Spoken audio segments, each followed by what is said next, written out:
Hi, good morning, everyone. Good morning, Boo Will. Yes, me too. I'm watching right now. I can't show you guys the screen, right? The deal is only audio for this. I'm honestly shocked that they even have anything up on the screen. I mean, I am able to watch the potential jurors, is the only thing that I can assume that are beginning to fill this courtroom.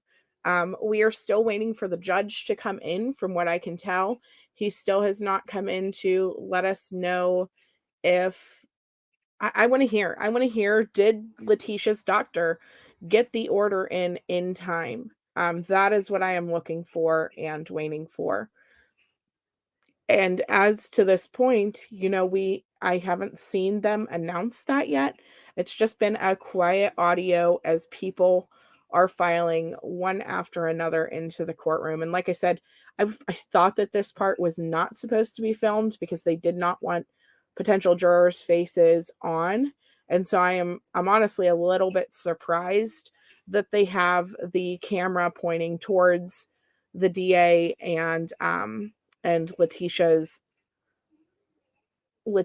counsel at this point. I was expecting the other camera to be on so that it was just picking up sound, but that's not the case. So in the courtroom outside of Michael Allen um, and Letitia's defense team, I can't see anyone except for these people that they're bringing in, 7 at a time, it looks like, and they're lining them into different seats. So I'm not sure if Gannon's parents are there or not. Good morning, T King. So we will see. But I'm interested once the judge comes in. I'm gonna assume that they're going to get all of the jurors seated first, and then the judge will come in and address the, attorneys is my assumption anyways. So we will see. We will see. I gotta get a thumbnail and stuff on this. I just kind of came into it and didn't prep at all. That's why it kind of popped on. Hi, Avery. Good morning. Good morning. Good morning. I I had a really rough night, so I got a little bit delayed in this, but thank goodness Colorado is 2 hours behind me. And so even though I was able to go back to sleep and sleep in a little bit, was not late for court. So that's good. But yes, right now it looks like they are bringing the jurors in 6 or 7 at a time.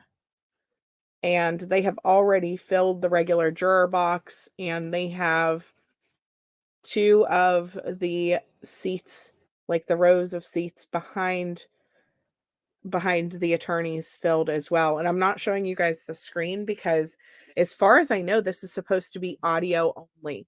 And so I surely do not want to be the person who shows these potential jurors' faces and then has it be like, "Oh, it's all shut down," because Sleuth Mom decided that she was gonna show the potential jurors' faces. I'm completely shocked that they have the camera on facing them right now. Good morning, the struggle is real. Could you imagine it would be all Sleuth Mom's fault? Like, no, no, no. But I wanted to show the judge. That's what I'm worried about. I want to see the doctor's order. I want to see, did they get that paperwork to the attorneys by last Wednesday? Or is this a situation where I've honestly thought about this? Like, what if she doesn't want to be involved in Letitia's case and her defense team just hasn't said that so far? I'm I'm seriously starting to wonder that because who takes a whole year to, like, do the reports and stuff? Um, yeah. So that's always a possibility in my mind. Mhm.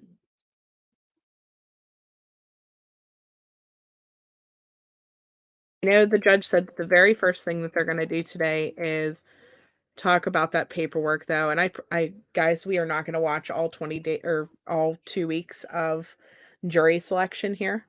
It's gonna be so boring, especially not being able to show you guys the video. Um, and you guys having audio only, I mean, if you want it streamed, I can always put it on. Um, I feel like there is more important things to talk about leading up to that. You know, whoever they eventually choose, I am sure will be I'm sure they'll do their due diligence, and I am hoping and praying that they find her sane, because really that's what we're looking at. Is she going to be found insane and go to a mental facility, or will she be found sorry, yeah, or will she be found sane and go to jail? And that's really what the question is going to be for these juries. It's not going to be, did she commit the crime or not? It's going to be the burden of proof is on the state to prove that she was within her right mind when she committed these crimes. And that's how this case kind of differs for a lot of people, because it's not going to be, did she do it or not? It's going to be, was she in her right mind? And did she knowingly kill Gannon? Did she knowingly try to clean up and things like that? Or was she insane? And I think a lot of us look at this and we say, she is crazy. We say that a lot, but at the same time, like, yes, she's crazy to a point.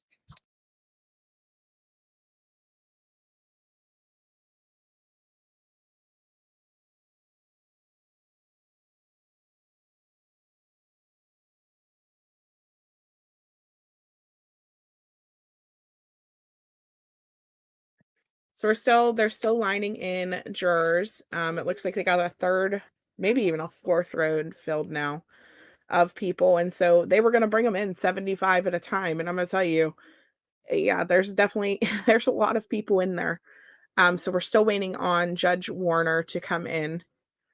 So there's still no audio. They still have it muted while we are waiting for him.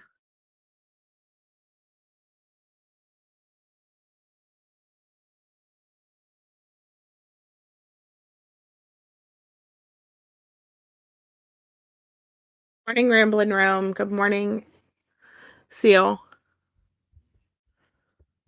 Yes, the jury selection is audio only. Exactly. Crazy, not insane. Right.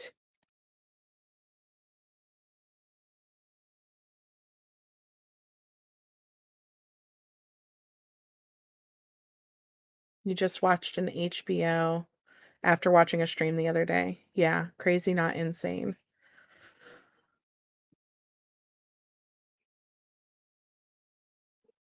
Yeah, everybody's doing chores. I should probably be doing chores honestly too. I hope they get audio up soon though, because it's like very quiet. Like I'm just watching all these people sitting there talking and I'm like, I want to know what you're saying to each other.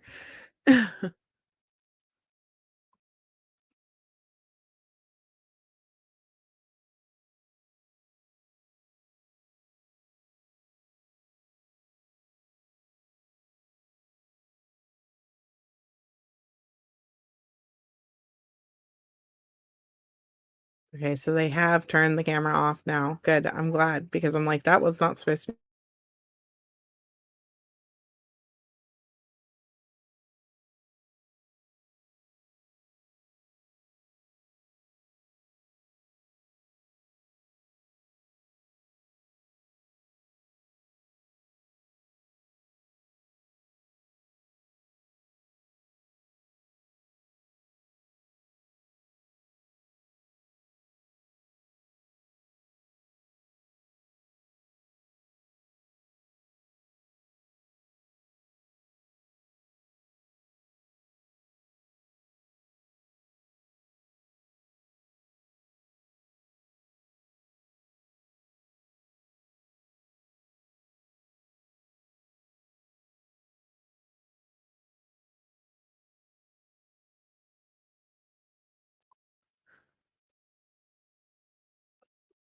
Yeah, April 3rd is when they're supposed to start opening arguments. Yes. Crime Curious is who you're thinking of, Ramble in Rome. Crimecurious.com.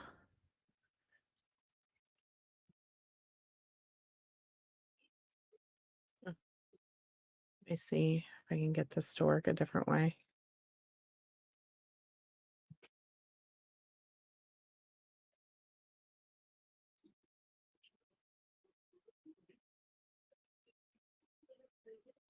firmly believe that one of the strengths of our judicial system lies not in the lawyers, not even in the judges, but rather the dedication of our citizens who take part in this process.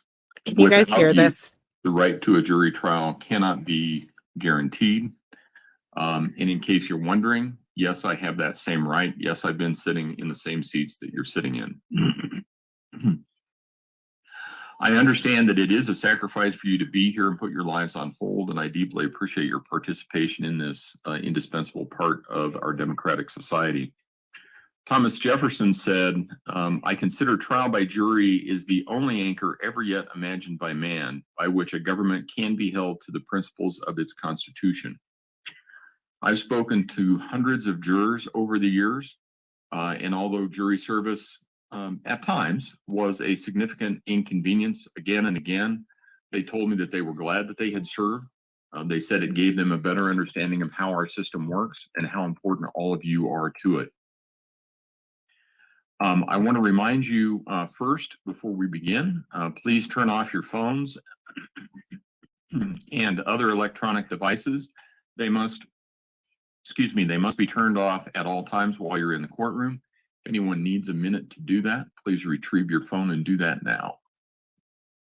No? All right. In addition, there's a passel of you this morning. So we are identifying all of you by number as opposed to name for a couple of reasons. First of all, due to the number of jurors being called, we don't want there to be any confusion regarding who we are referring to at any point in time. There may be more than one Mr. Martinez or more than one Ms. Johnson, and because of that, it's easier for us and our staff to keep track of everybody by number. In addition, while the defendant, the attorneys, their staff, and the court personnel will know your name, referring to you by number is to protect you from contact by the media or other persons, curiosity seekers and the like, to protect you from unwanted publicity and to ensure that no outside information is communicated about you through this process and the trial. Finally, after talking with a lot of jurors over the years, they all told me that they were more comfortable when referred to by a number in open court rather than a name.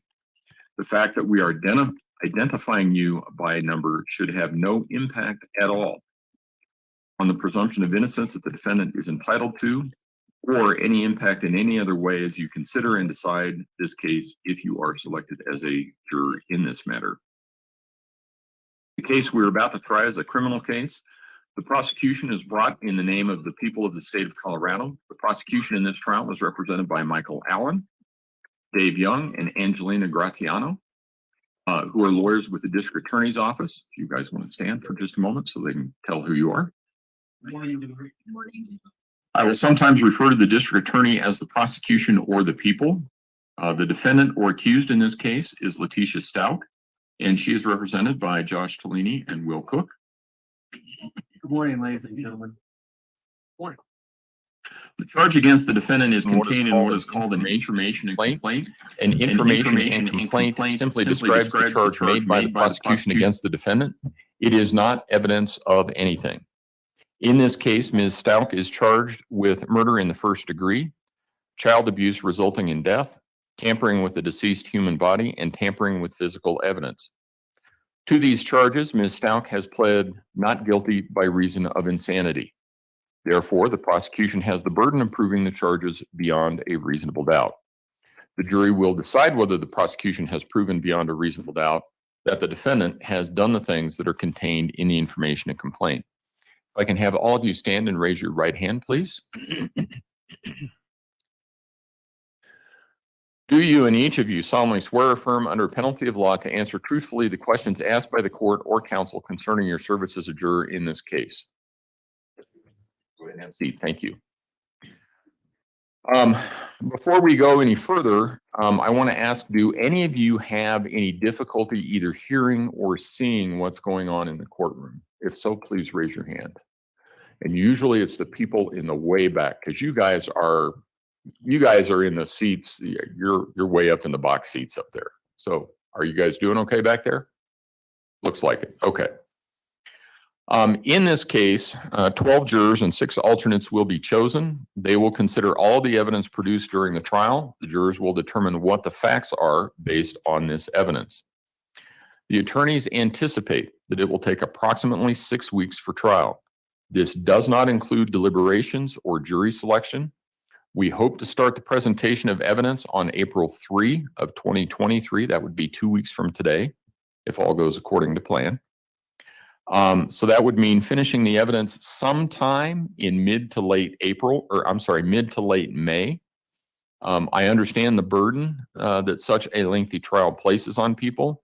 I previously presided over a case that took 18 weeks from start to finish. So I understand the burden that this places on jurors. Truly, I do. Our trial days will generally be from 9 to 5, Monday, Tuesday, Wednesday, and Friday. There will not be any trial on Thursdays, as I have other docket matters that I have to attend to on that day. You will be able to go home to your families each day.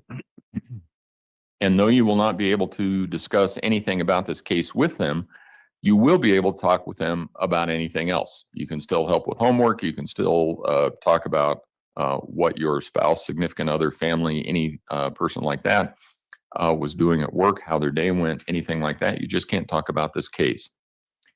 Knowing this time commitment, is there anyone who believes they would suffer an undue or extreme hardship if required to serve for this length of time? And I anticipate that I'm going to get a lot of hands, so we're going to start in this box first, knowing that time period. Okay. Let's see. Okay. You guys probably are not exactly sure what number you are. What I can tell you is that we start with number 1 in the back, closest to that hallway. So number 1, you had your hand up, is that right? Yes, sir. Tell me about your issue. Well, I have graduations out east that I have to get to at the end of May. I'm a field supervisor that I coordinate trainings, and I actually go on trainings with my techs that run the whole Front Range and the area. So it'll really impact my work life and the stuff that I have to complete. What kind of work do you do, sir?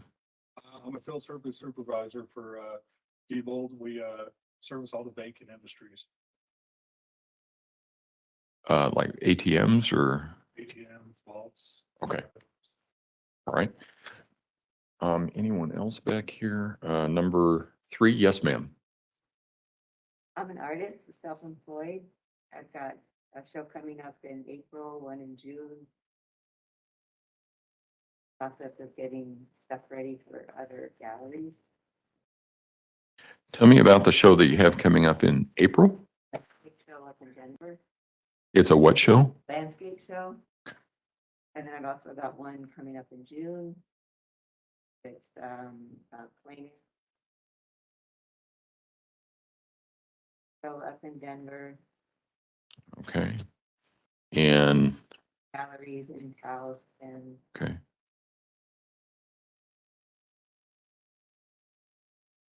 All right. And juror number 4, did you have your hand up?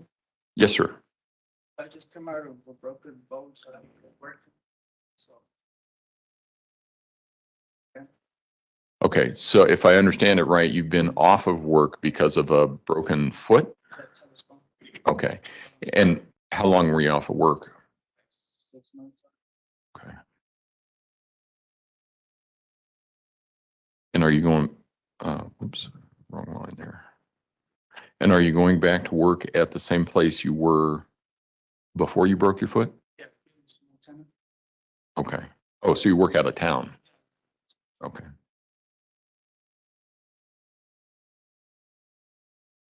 What kind of work do you do, sir?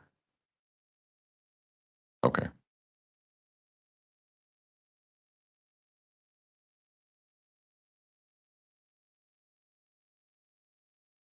And juror number 5, did you have your hand up? Yes, sir. I'm a full-time college student at UCCS, and I go to classes Monday through Thursday, 8 to, I have to serve on it.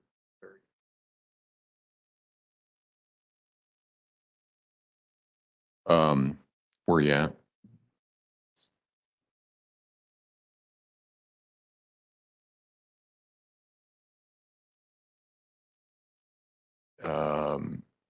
you would have just recently When or Jane's are teacher now told me she was doing struggling with midterms? multiple. Around this time. So Okay, and when are your finals, like the first or second week of May?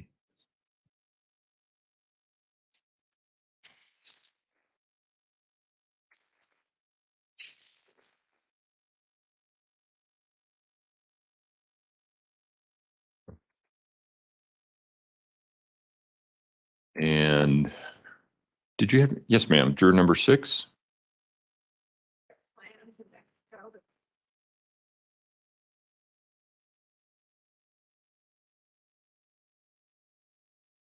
And how long is that for?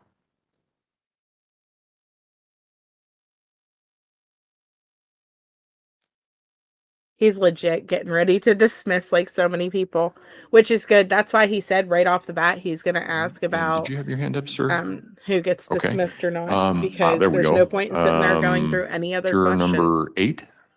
Yes, ma'am. It's Snow Whiteland and I'm the office manager there.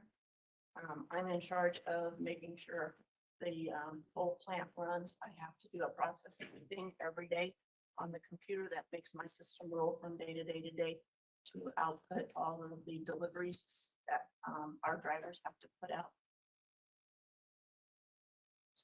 Okay. Our keeping department, which all that I have to do. I'm the only one. What do they do if you are out sick, you have the flu or something like that? And I haven't missed a day of work in the last 2 years. Okay. All right. And juror number 9, did you have your hand up? No. And juror number 10? Yes, ma'am.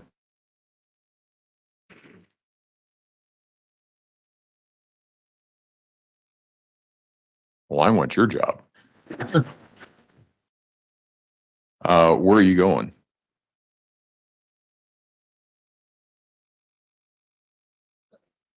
Okay, those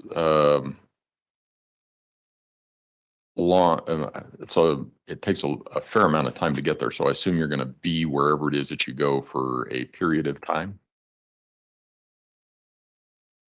Okay.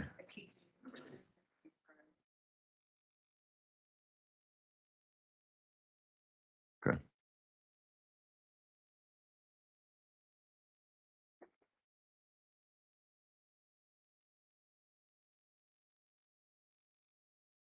All right. And in the front, juror number 12.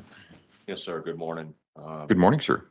I'm the president of a small aerospace company here in town, and over the period that you've described, we have 3 major events, or I had 3 major events that I was going to be out of the office for. One in April for the space symposium here that we have to be at. Oh, at the Broadmoor? Yes, sir. The second one is a personal trip that I have to take down to Louisiana to be with my mom. And then the third trip was in June. When, what is the time frame for the second trip? It's the first and second week of May. Okay.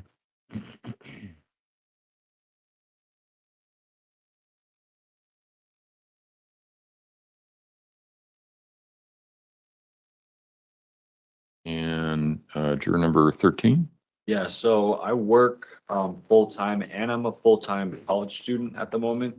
So taking all that time off would kind of affect that a lot for me. And then also during May 20th from the 14th to the 20th, I'm out in Utah visiting my mom Okay. for about a week. Yeah. And then Okay. And where do you go to school? I'm at Pikes Peak Community College.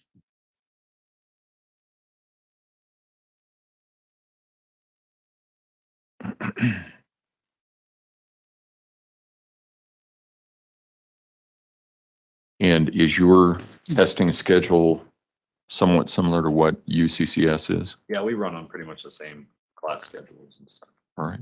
Anyone else? Juror 14? Sorry. Ooh. I am also in school. I fly down to Florida every month to like do my tests and hands-on practicals for about like a week. How's that work now? Run that by me again. It's like a hybrid program where I do my classes here and then I fly down to get tested. So I fly down to Florida for a week and we do like our exams and our hands-on practicals. Then, What kind of program is that? doctorate in physical therapy. Oh, okay. All right.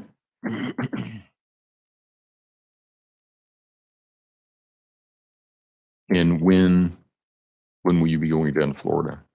The next one that I go on Monday, and then it's basically like 3 months after that.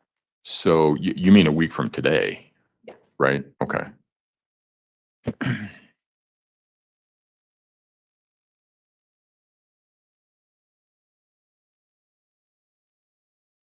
And juror number 15, did you have your hand up, ma'am? Yes, ma'am. I'm retired, but I go up to Centennial on Sunday nights usually.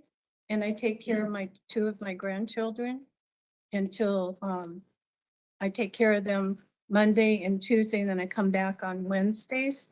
And that would really be hard. My daughter, there's no openings for those 2 days at her pre-K. So that would be a hardship. And then they have a work trip. I think it was April 27th for 4 days down in Santa Fe, where I would be watching them. Say that again. They're going on a work trip for work. The parents are. Yes. Oh, I got it. Okay. 7 I got it. 4 days. Okay. So the parents are leaving and you would be staying with the children. I got it. Okay. All right. All right. Anyone else in the juror number 16?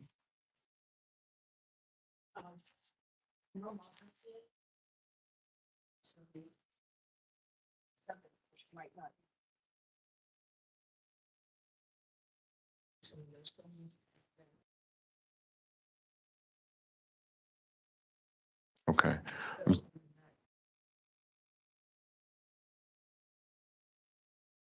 Right.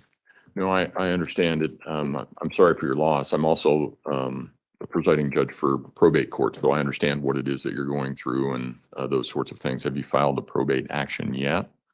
Okay. Okay, I understand what it is that you need to get done there. Anyone else in this front row? Mr. Juror 18? Yes, sir. Yes, I have, actually living in 2 locations, one here and one up in upstate New York. And I have to be back there by May 1st and we drive. And I got 2 graduations to go to. And even though I'm retired, my wife and I are both like part-time and different things. All right.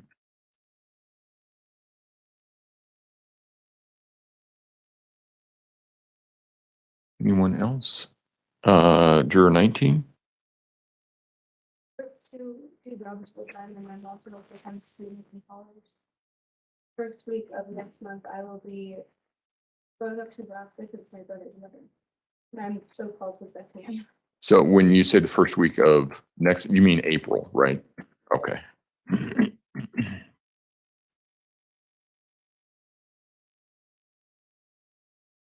And juror number 20, did you have anything? No, sir. All right. All right. Let me ask the people in this section over here. Please raise your hand if this length of trial would cause a hardship or significant hardship for you. All right. I'm going to start over here. And you would be juror number 22. Yes, ma'am. Also a full-time student, and I'm also doing the summer semester, so I have a similar schedule to theirs. But I'm also going to start school. Let me make sure I understand that right. Are you now a full-time student? Okay. And you're going to start your summer semester May 14th. Got it. Okay. I was a little confused about that. Okay. And where do you go to school? University. Okay. Thank you, ma'am. All right. And juror number 23. Yes, ma'am.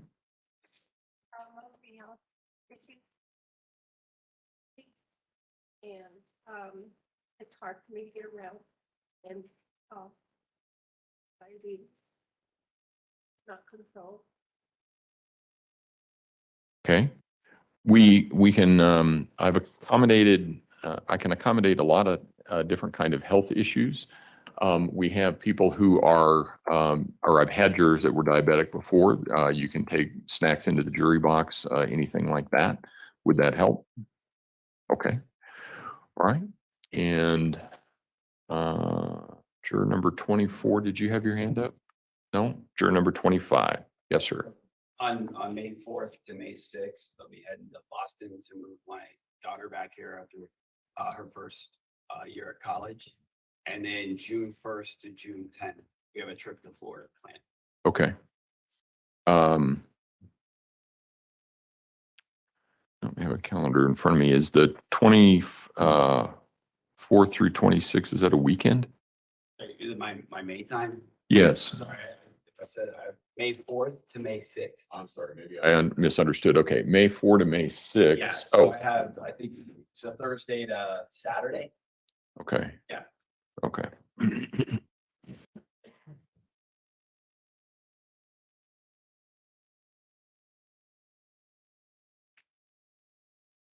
And I assume that's just moving your daughter home after her semester at college or something like that. That's exactly right. All right. All right. Anyone else? Juror number 27.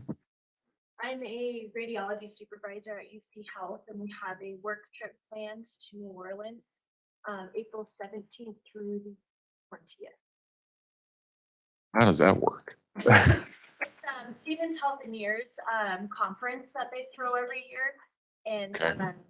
was one of the supervisors selected to go down there. Okay. And what are the dates again? 17th through the 20th. 17.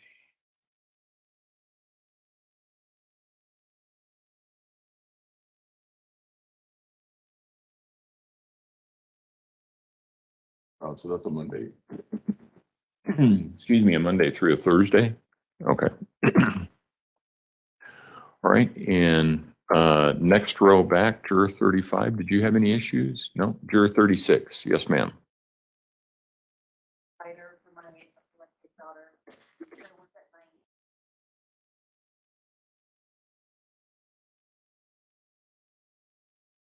Right.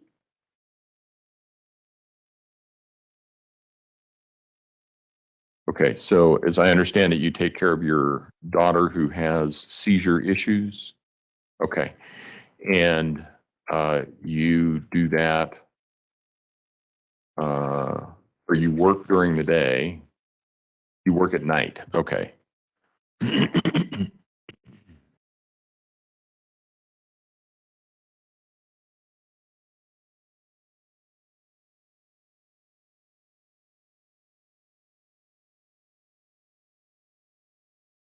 Okay. Juror 37, did you have any issues? Yes, sir.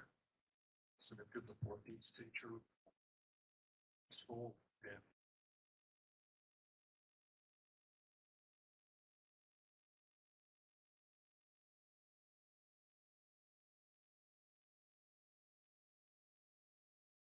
Okay. Are you doing CMAS right now? We're getting ready for that, so that'll be the 3 weeks of May. Okay. Excuse me.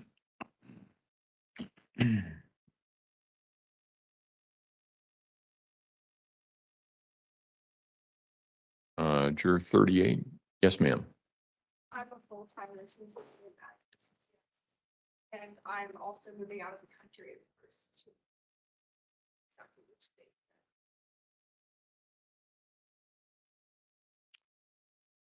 When does your semester end? It's like mid-May-ish. Okay. Juror 39. Yes, sir. Role as a financial advisor is on still.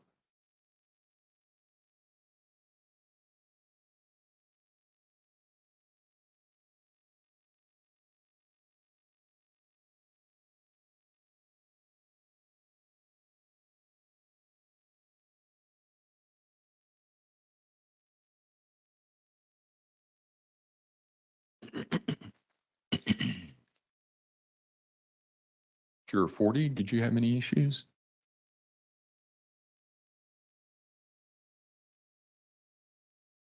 No, you should be 40. 41 should be right next to you. 31.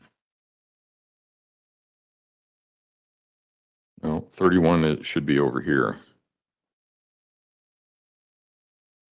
What?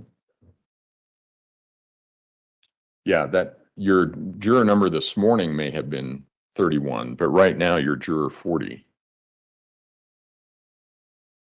Or seat, you're in seat 40. So we're referring to you by the seat number that you're in. Does that? We are. Oh, I see what you're saying. No, the juror numbers that you got when you first came in to the jury assembly room are different than the numbers I'm referring to you now. Does that help clarify what we're doing? Okay, good. Okay, so juror number 40, and the reason why we're doing that is because we have a different seating chart in here. So juror number 40, did you have any issues? I do. I am out of town April 26th to May 2nd. Wedding.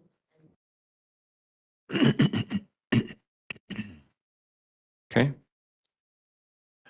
Juror number 41, yes, sir. I'm also a full-time student. I go to college in Denver. Most of my classes are in person and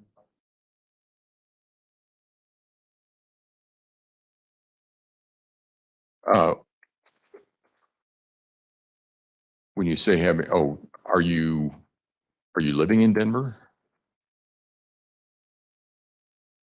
Okay, but you are a resident of El Paso County. You're just up there for school, living up there for school for right. Okay, I got it. I just wanted to make sure about that because that's something I'll get to later. Okay, in the back, last row there, we have, that would be juror number 49. Did you have an issue? No, you're 50. Hold on. No, sir. Okay, juror 50, yes, sir. I'm just finishing a dissertation. I'm like a double-time student. I work full-time and I don't know if it matters, but I have a reliable transportation at home. Okay.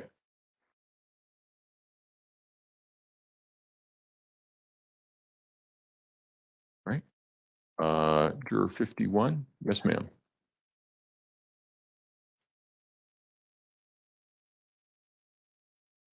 Through when?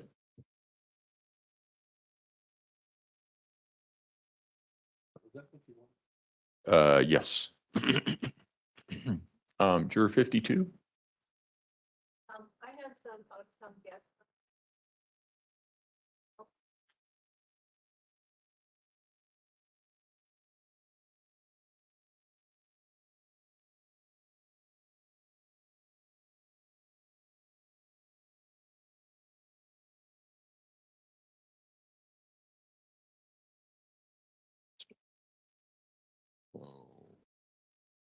Like the week of April 20. I'm sorry? So it'd be like April 24.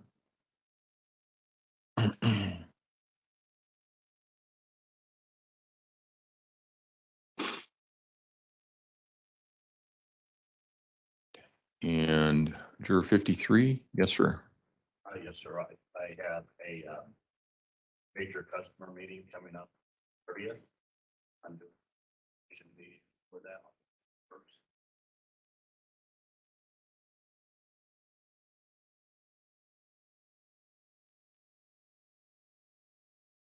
Off the top of my head, but it is on there. Okay. When you say on the 30th, do you mean this month or next month? Of March, okay. That would be a Thursday. You'd still be able to do that. Yes, sir. Okay. And it was in preparation for? So that the meeting tomorrow is in preparation for the 30th meeting. Okay. We do an action level meeting prior to that so that the chairs are prepared a week out. And you would still be able to do that because I think that we're not going to start evidence at the earliest until April 3. So you would be able to do the meeting tomorrow as well as the meeting on the 30th. Would that help? That would help, but I also have a training that is happening.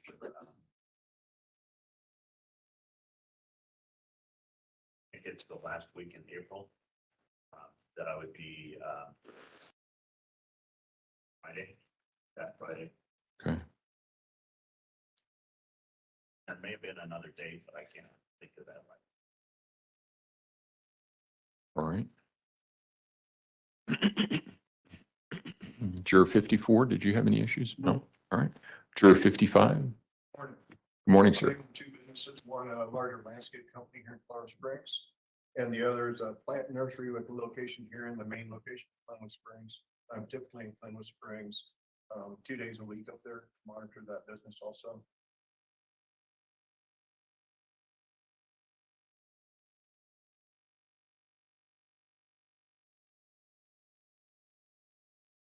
Obviously, spring is a pretty busy time.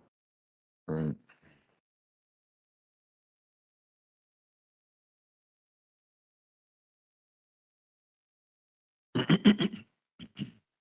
All right. Let me start here. First row, first person would be juror 28. Did you have any issues, sir? No? All right. Juror 29. Morning. Good morning, sir. It just depends on the length of the whole trial. We have a 40th anniversary trip paid for starting July 3rd through the 17th. So, Oh, we'll be done long before then. that would be relationship limiting, I think. Ma'am?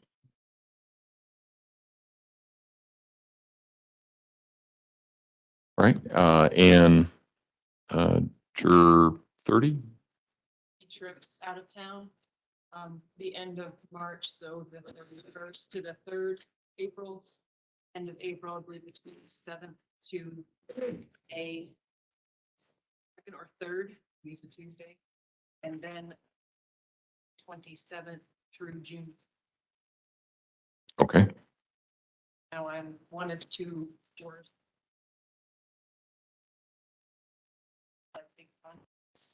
They're starting up that actually I went out to bid right now, but somebody else would.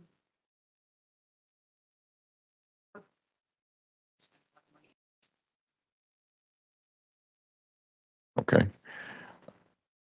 Juror number 31. I'm a full-time student at Doherty.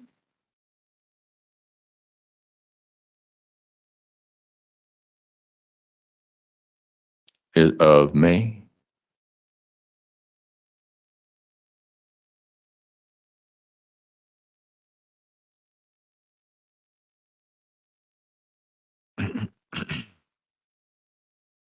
Juror 32. Did you have any issues? Yes, sir. Severe case of gout, and so it's very difficult for me to walk right now. I'm doing it because I haven't been able to walk for almost 6 months. Do what I gotta do, but difficult for me to sit for a very long period of time. I own my own business, but I have to most of the time be right in. Exercise a little bit. It's taking me a long time to get over this. Okay. Juror 33, did you have any issues? Yes, sir. An insurance sales representative, I work. Majority of my income is commission based, so being on a jury for 6 to 8 weeks.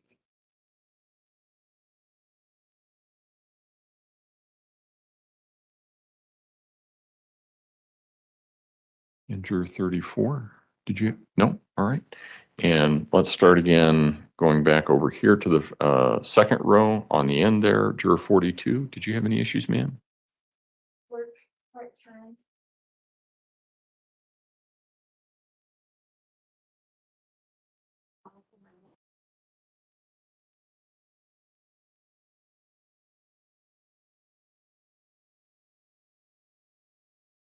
Well, that's going to take you a while to get down to Texas, right?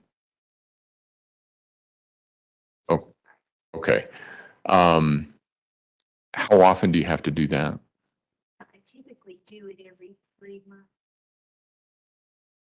We're questioning day to day. Okay. And is she on her own or is she in assisted? Okay. And tell me a little bit about the part-time work that you do. Work as an admin.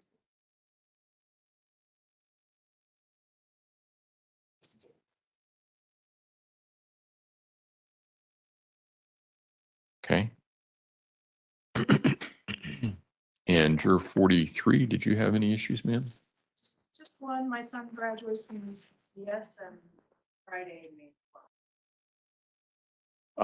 I can tell you, along with juror 29's issues about relationship issues, we are not having trial on May 12th because I have a graduation that I have to be at. You would be able to make that. So in light of that, would that help? Right. Juror 44. All right. 45. 46. I'm actually recovering from a business that did open back in 2021. I have been unemployed for about 3 weeks. I did put an application and I did get a job that I'm supposed to start. I had a hard time understanding. Yeah, slow down, speak up and slow down. Let's try again. So I am recovering from a business that I did open back in 2021. I have been unemployed for about 3 weeks. I did get a job at Amazon. I am supposed to start working on the 25th. And my main concern would be, because I'm pretty much living paycheck to paycheck, how I would pay my rent and utilities. I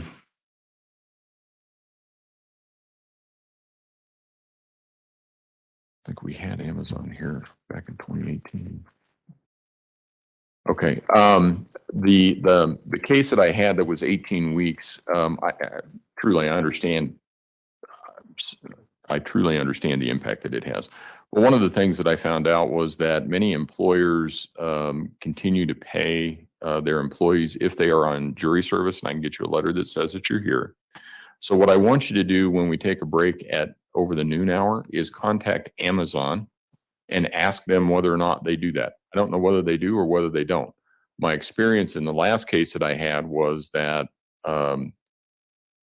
some large employers, and it surprised me what employers did it, but it was like Target, USAA, Walmart. There were a number of others that actually continued to pay their employees so long as they were on jury service. So what I want you to do over the noon hour when we take our break is contact Amazon and see if you can find out an answer to that question, okay? All right. Juror 47. I am in the middle of divorce court. I have a status conference upcoming Wednesday where our judge is setting the final.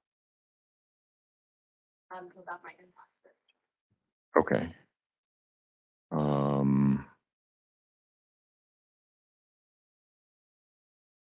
We might be able to help with that because we're all judicial officers and we understand what's going on. So, but I also can't promise anything. So, but I will keep that in mind. Juror 48. Yes, sir. I'm the sole caregiver to my wife. A bed rest with a fractured back and wrist. Diagnosed with osteoporosis. Always a risk of fall if I'm not around. All right. And is there anyone else that helps you do that? And then this is where I sort of start to lose it a little bit because I can't see quite that far back. But I believe we are in the next row back. This end, there you go. You would be juror 56. All right. And juror 57? Yes, sir. I'm the sole administrator for a school district. As we come into April and to our compliance reporting. And what district is that? 11, we've got about 100 teachers, middle. Okay. Juror 58. Got a medical issue. I've had my spine fused twice and fractured. It's Just difficult to sit for a real extended period of time with regular breaks, and if I could stand without being a distraction. I'm glad that you brought it up because I have this come up.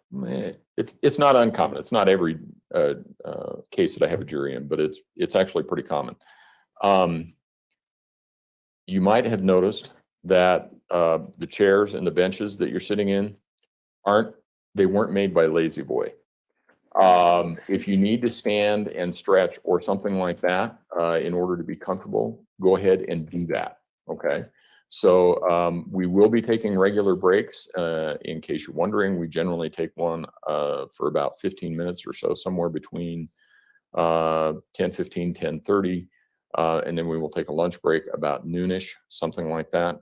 If you are a juror and you're sitting, if you are selected to serve as a juror, you end up in an upgraded seat from where you are sitting now. And it's a little bit more comfortable. You would still be able to stand, stretch, do any of those kinds of things. Would that help? Okay. Juror 59. I'm usually in the 1 to 2 percent. When does he get out of school? It's on at 3:05.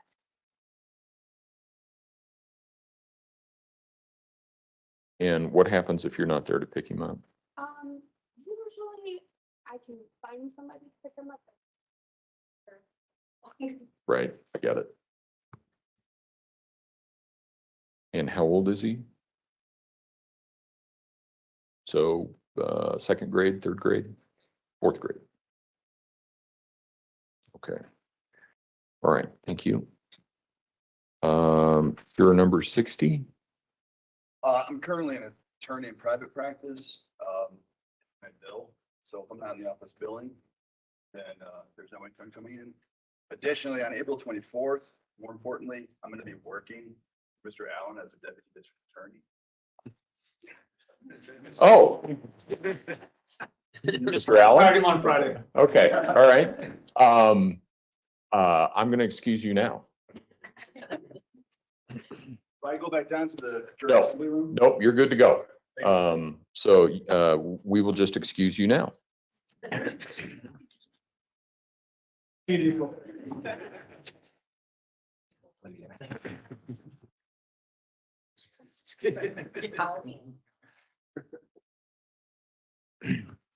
All right, juror 61 and juror 62. No issues. All right. And then next row back on this far end, juror 63. Yes, ma'am. I am a state a 1-year-old, and also I work from home in between. And my one responsibility that I have for my job this year is a retreat that I help.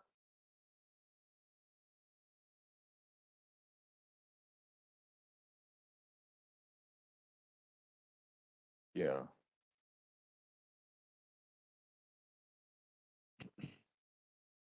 What juror number was that, Your Honor?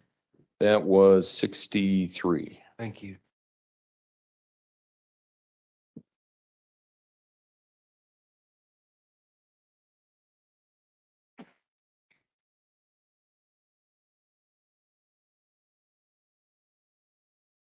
Okay, and juror 64.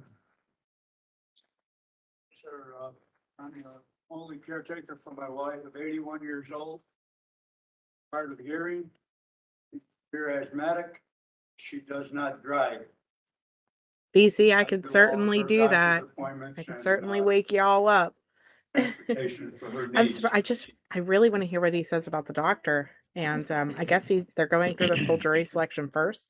But Juror there's only 65. 75 in the room, so he's on number 65. So hopefully I'm a only 10 stay-at-home more. mom too. We do have my mother-in-law and my husband when he's off work able to do it, so it would have to be some logistics.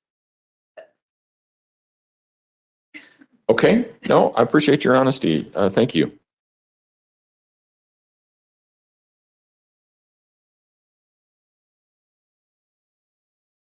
All right, and juror 66. Okay, juror 67, 68. So I and my social security. Administrative.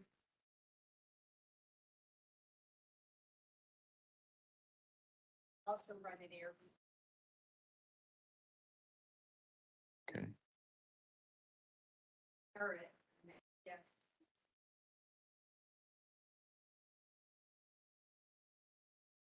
Okay. Juror 69, no issues. And then going into the far back on this end, juror number 70. No issues. Juror 71. Oh, juror 7. I would be willing to forego that. They're canceled. Okay, all right. All right. And if you gave me a note, I'd probably get my language.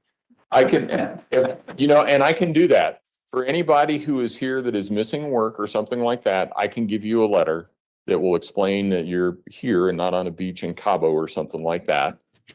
So that you can have that for your employer or anything else like that. So, all right, or an airline or whatever.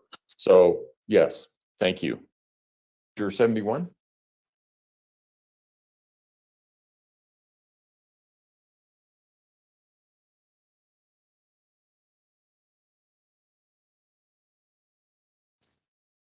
Okay. And juror 72. I have a trip plan to Europe, May 24th through June 1st.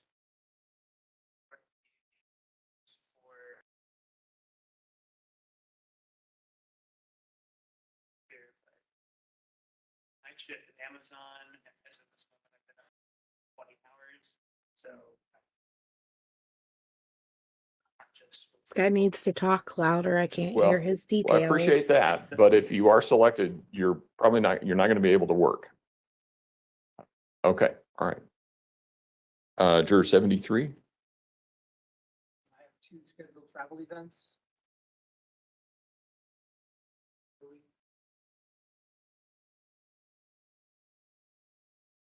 Okay. Juror 74. No issues. Juror 75.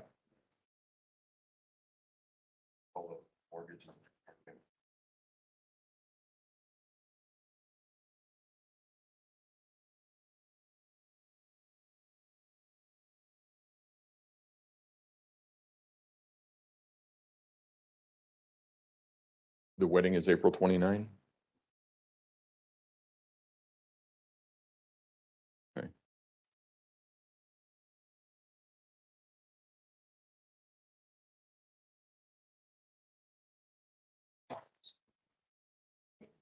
Can you see? My wife's. Okay. All right. All right.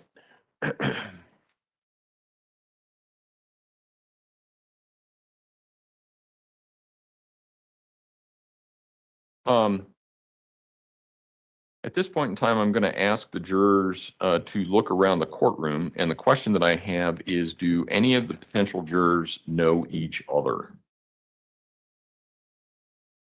All right, that's good. I've got 2 hands. Sometimes I'll get 1, and that's always interesting. Okay, so juror number 75 far back in this corner, who do you know? Right there, it's gonna be right at my wedding. Okay, Wedding in Charlotte. okay. Well, how come he's going and you're not? I am. Oh, you are. You're going to, okay, all right, same wedding, okay. All right, and then I thought I saw 2 other hands. Let's see, juror number 55, who do you know? Me? On the end, yes, sir. Financial advisor. Okay, and that would be, that would be juror number 39, okay. All right, anyone else? And let's see, in the back here, juror number 50.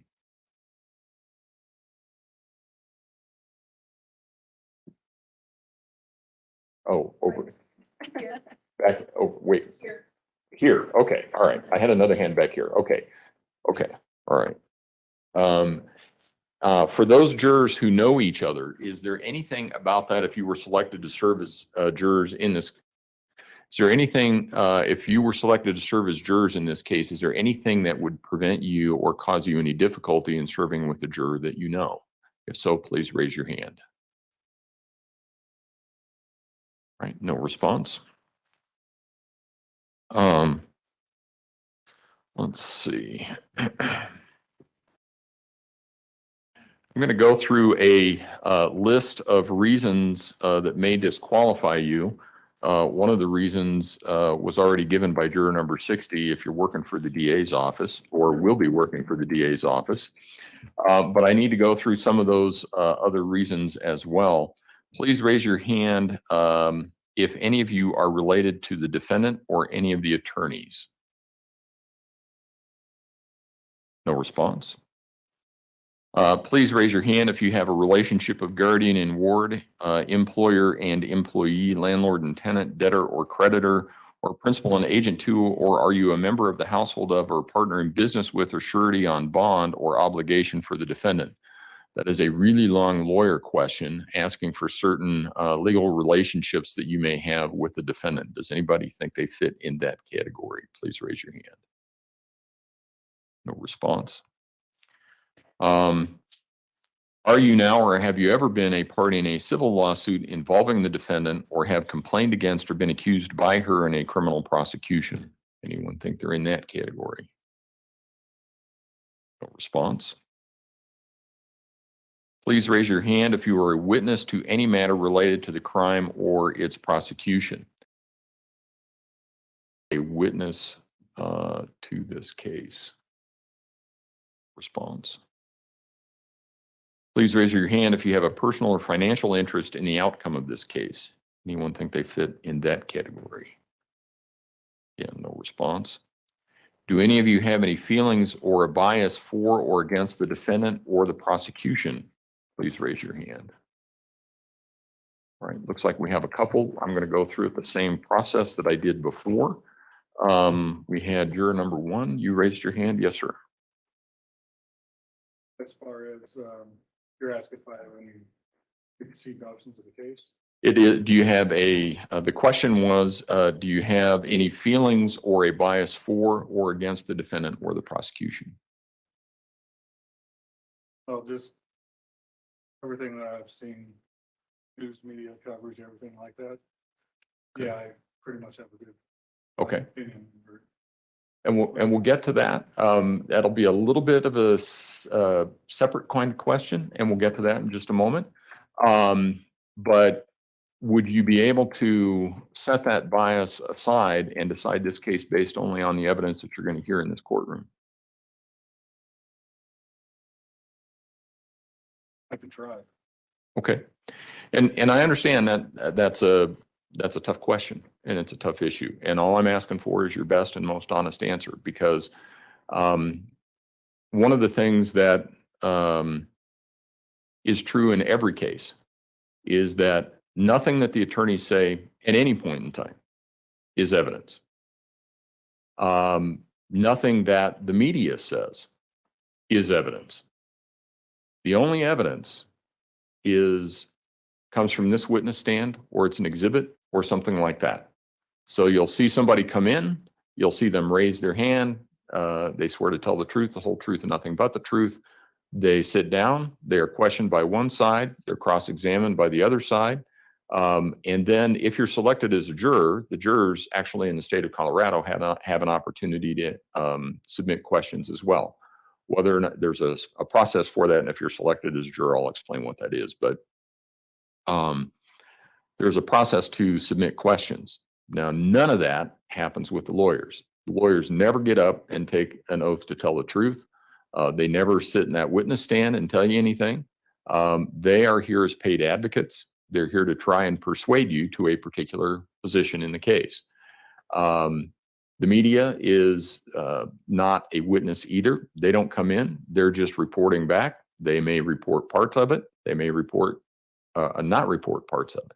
So the question is, and it may be that people have read things about this, heard things, seen things about this case, but the question is going to be ultimately, can you decide the case on the facts and the instructions that I give you? You can try. Okay. Anyone else in here? Juror 17? Yes, sir. Yes, ma'am. As this morning, as I stated on the juror form, I would have trouble child abuse or very specifically. Okay.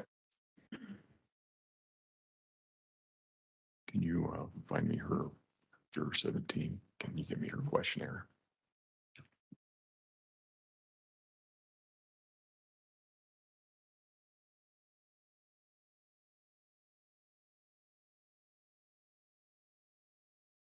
Anyone else in this group? Right in the back on this side. And we'll start in the front, juror 27 on the end here. Raise my hand, but I would be willing to set aside my. Okay. Okay. And it sounds like you had some issues, you saw some things, may have formed some opinions. Nothing wrong with that. The question is always whether or not, because it may be that you have read something and then you hear the evidence and you go, well, that's not what was reported. Or you say, well, I don't see it quite that way. So the question always is not whether or not you've read something or seen something, but whether or not you can put that aside and decide the case based on the evidence in this courtroom. And it sounds like the answer is you think you can. Okay. Then we're going to go to juror 23. Yes, ma'am. I've gone through a similar situation. I have a granddaughter that's in prison for what she did. And it was child abuse and death, resulting in death. So I'm not sure if Okay.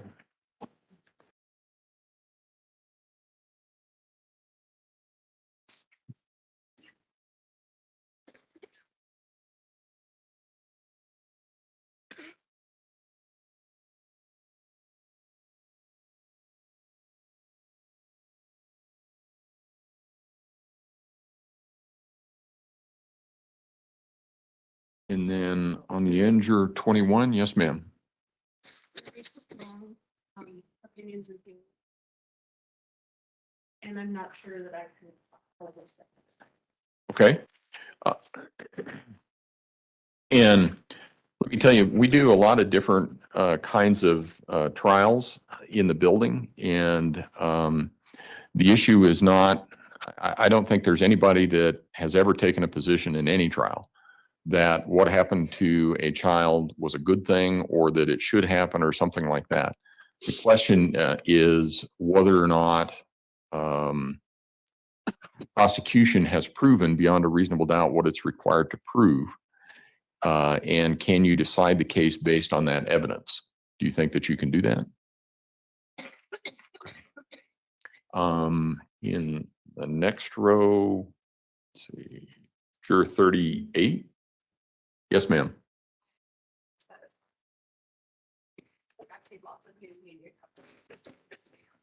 I guess I already have a preconception.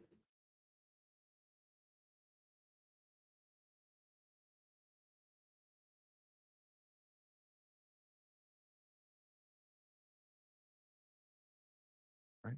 Anyone else in this group over here? Juror, I think 40. Yes, ma'am. I followed this case.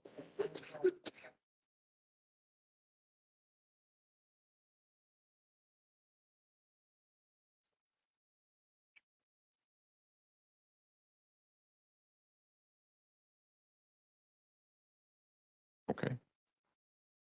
And anyone else in that second row? Last row? Anyone in the last row? No? Right, over here. Hands. I have a couple here and there. Juror 30? Yes, ma'am. I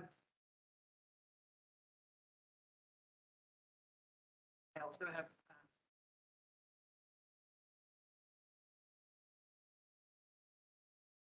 Okay. And that's a separate issue too. We'll talk about that a little bit differently. So when I get to that, remember to raise your hand, okay? Okay. Anyone? And juror 42? Yes, ma'am.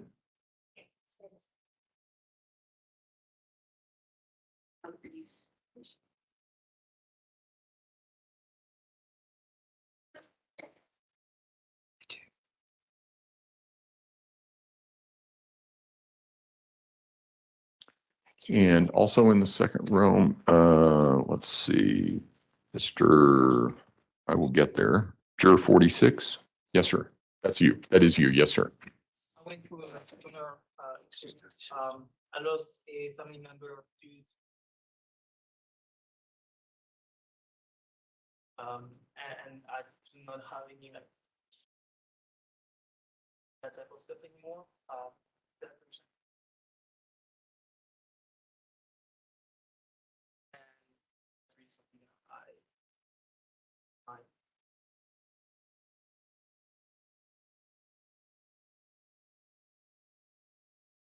Okay.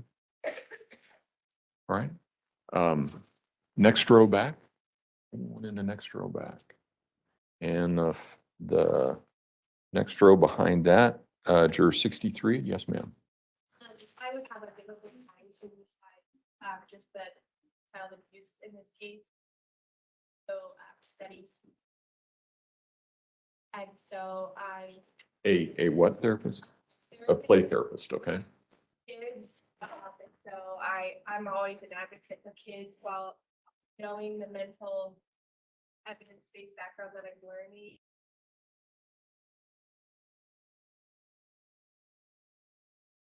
Okay. One else in that row? Uh-oh. Sorry, I must have missed you. Juror number 20, I'm sorry, 33? Yes, sir. Yeah, I've seen a lot of stuff on like.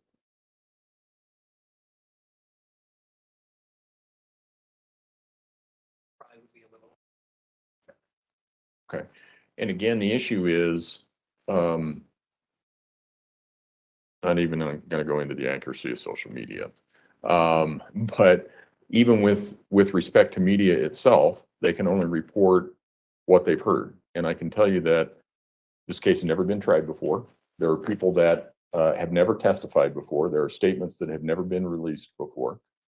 So the issue is, can you set aside what you've seen and heard and decide the case based on the evidence that you hear in the courtroom? Okay. All right, and let me get back to last row again. Okay, hand over there. That would be juror 68. Yes, ma'am. That's you with the hand. Yes. I was. Okay.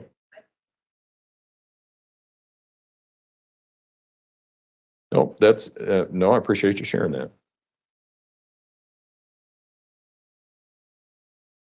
And last row, jurors 71. Yes, sir.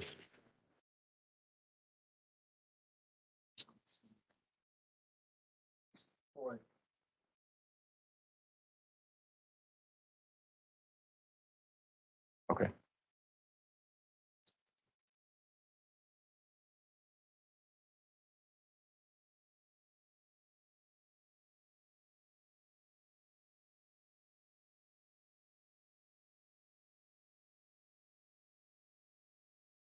Anyone else in the back row?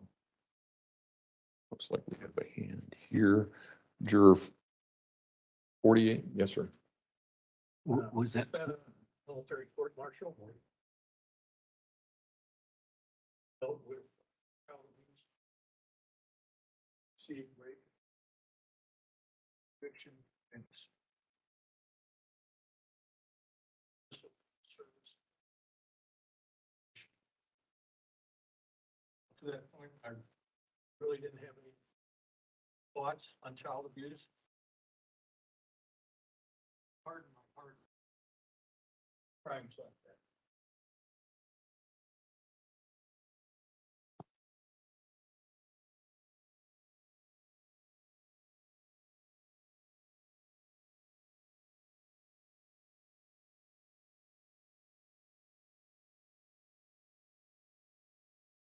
Okay.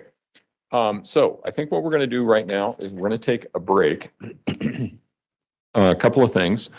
The restrooms are down the hallway. I know that there's a lot of you. And there's only one restroom on this floor. Well, one on each side. Just as you go past the glass doors, and then just before you get to the glass doors on the other side. A couple of things before you go. We need to have you back in your seats. We honor the third grade seating chart here. So remember where you are, because when you come back, you have to be in the same place. If you switch places, it causes all kinds of consternation for us. So remember the third grade seating chart. Again, don't discuss this case among yourselves. Excuse me, don't discuss this case among yourselves. Don't discuss it with anyone else. And if I can have all of you leave the courtroom now and be back at 10:35, and remember where your seats are, and we'll see you then. All rise for the jury, please.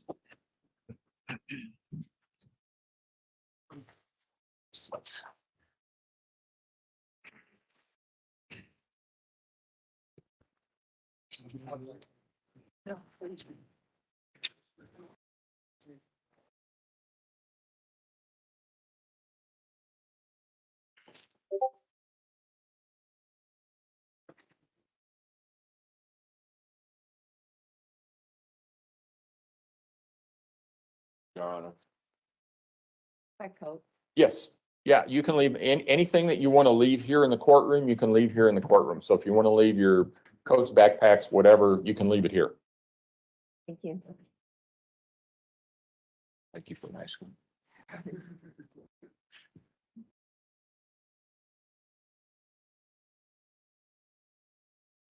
Shay, that was extremely generous of you. Thank you so much. I didn't even see that. I was getting the kids lunch. Thank you so much for gifting memberships. You are straight up the Oprah in here. Everyone watching, you get a membership and you get a membership.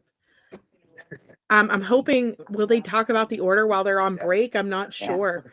That's what I'm hoping to hear about. You know, they were supposed to discuss if the defense team got their doctor's order in or not. Oh yeah, no, he definitely said he didn't have any thoughts on child abuse. Really makes you raise your eyes at that, right? I do too. I feel like everyone should have thoughts on child abuse. Everyone. So while they're on their break, if they don't start discussing this, I do want to show you guys this Amber Alert that goodness. Who was it? Jingles. I was like, who came in here and told us about this? Okay. Where is it at? I just had it up. 1 second. So there was a 2-year-old who was abducted in Right, record should reflect the jury has left the courtroom. At this point in time, Deputy Robinson, do you need to take a restroom break? Okay. Right.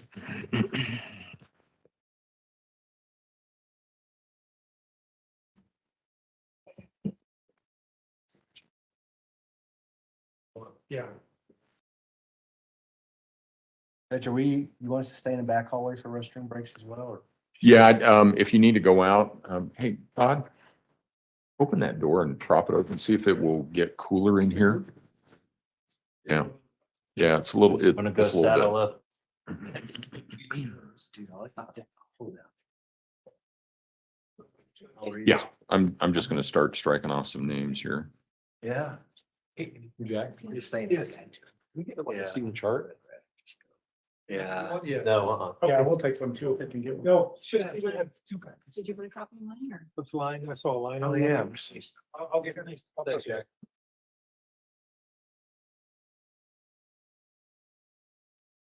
Okay, I'm just going to mute them for a minute, and if they start talking again, I will play it. Like if they start talking about the actual court proceedings or anything like that. Right now they're talking about potty breaks. To show you guys this Amber Alert real quick, because Amber Alerts always take precedence. No matter what case we are covering, if an Amber Alert comes up, we always try to make sure that we show it. If him talking over my voice or in the background of my voice gets distracting, let me know. Was shining a red light in your I can eyes. turn them way down. Okay, so this one says Georgia Amber Alert out of Rome, Georgia. So 2-year-old Remington Poe was last seen along Fountain Square in Rome, Georgia, Floyd County, with Jackie Blaine Tucker. They are believed to be in a white 2015 Kia Optima with Georgia tags.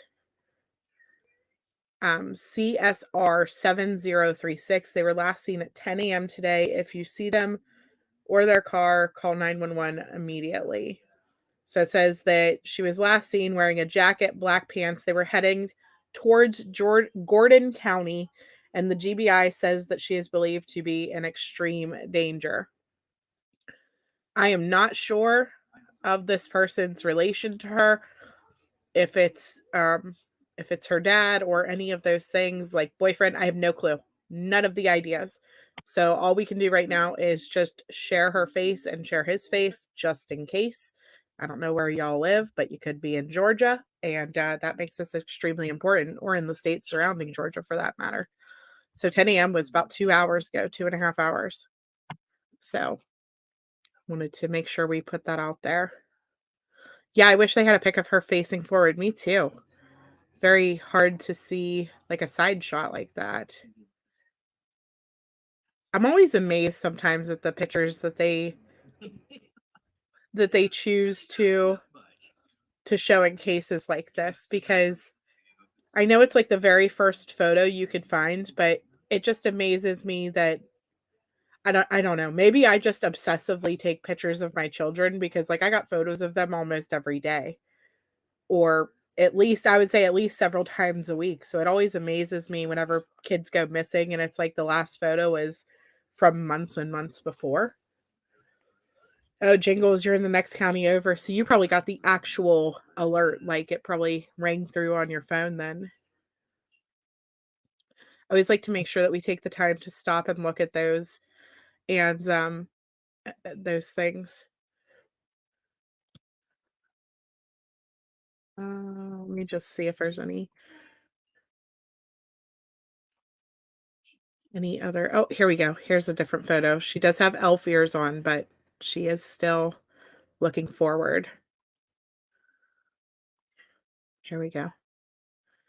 So that is a picture of her looking forward, it looks like.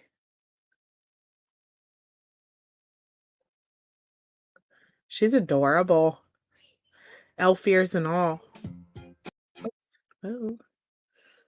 Let me see if they have anything else. No.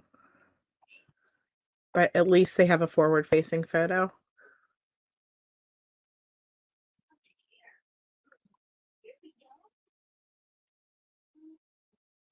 Yeah, in the Summer Wells case, everyone always uses younger pictures of her instead of the recent, right?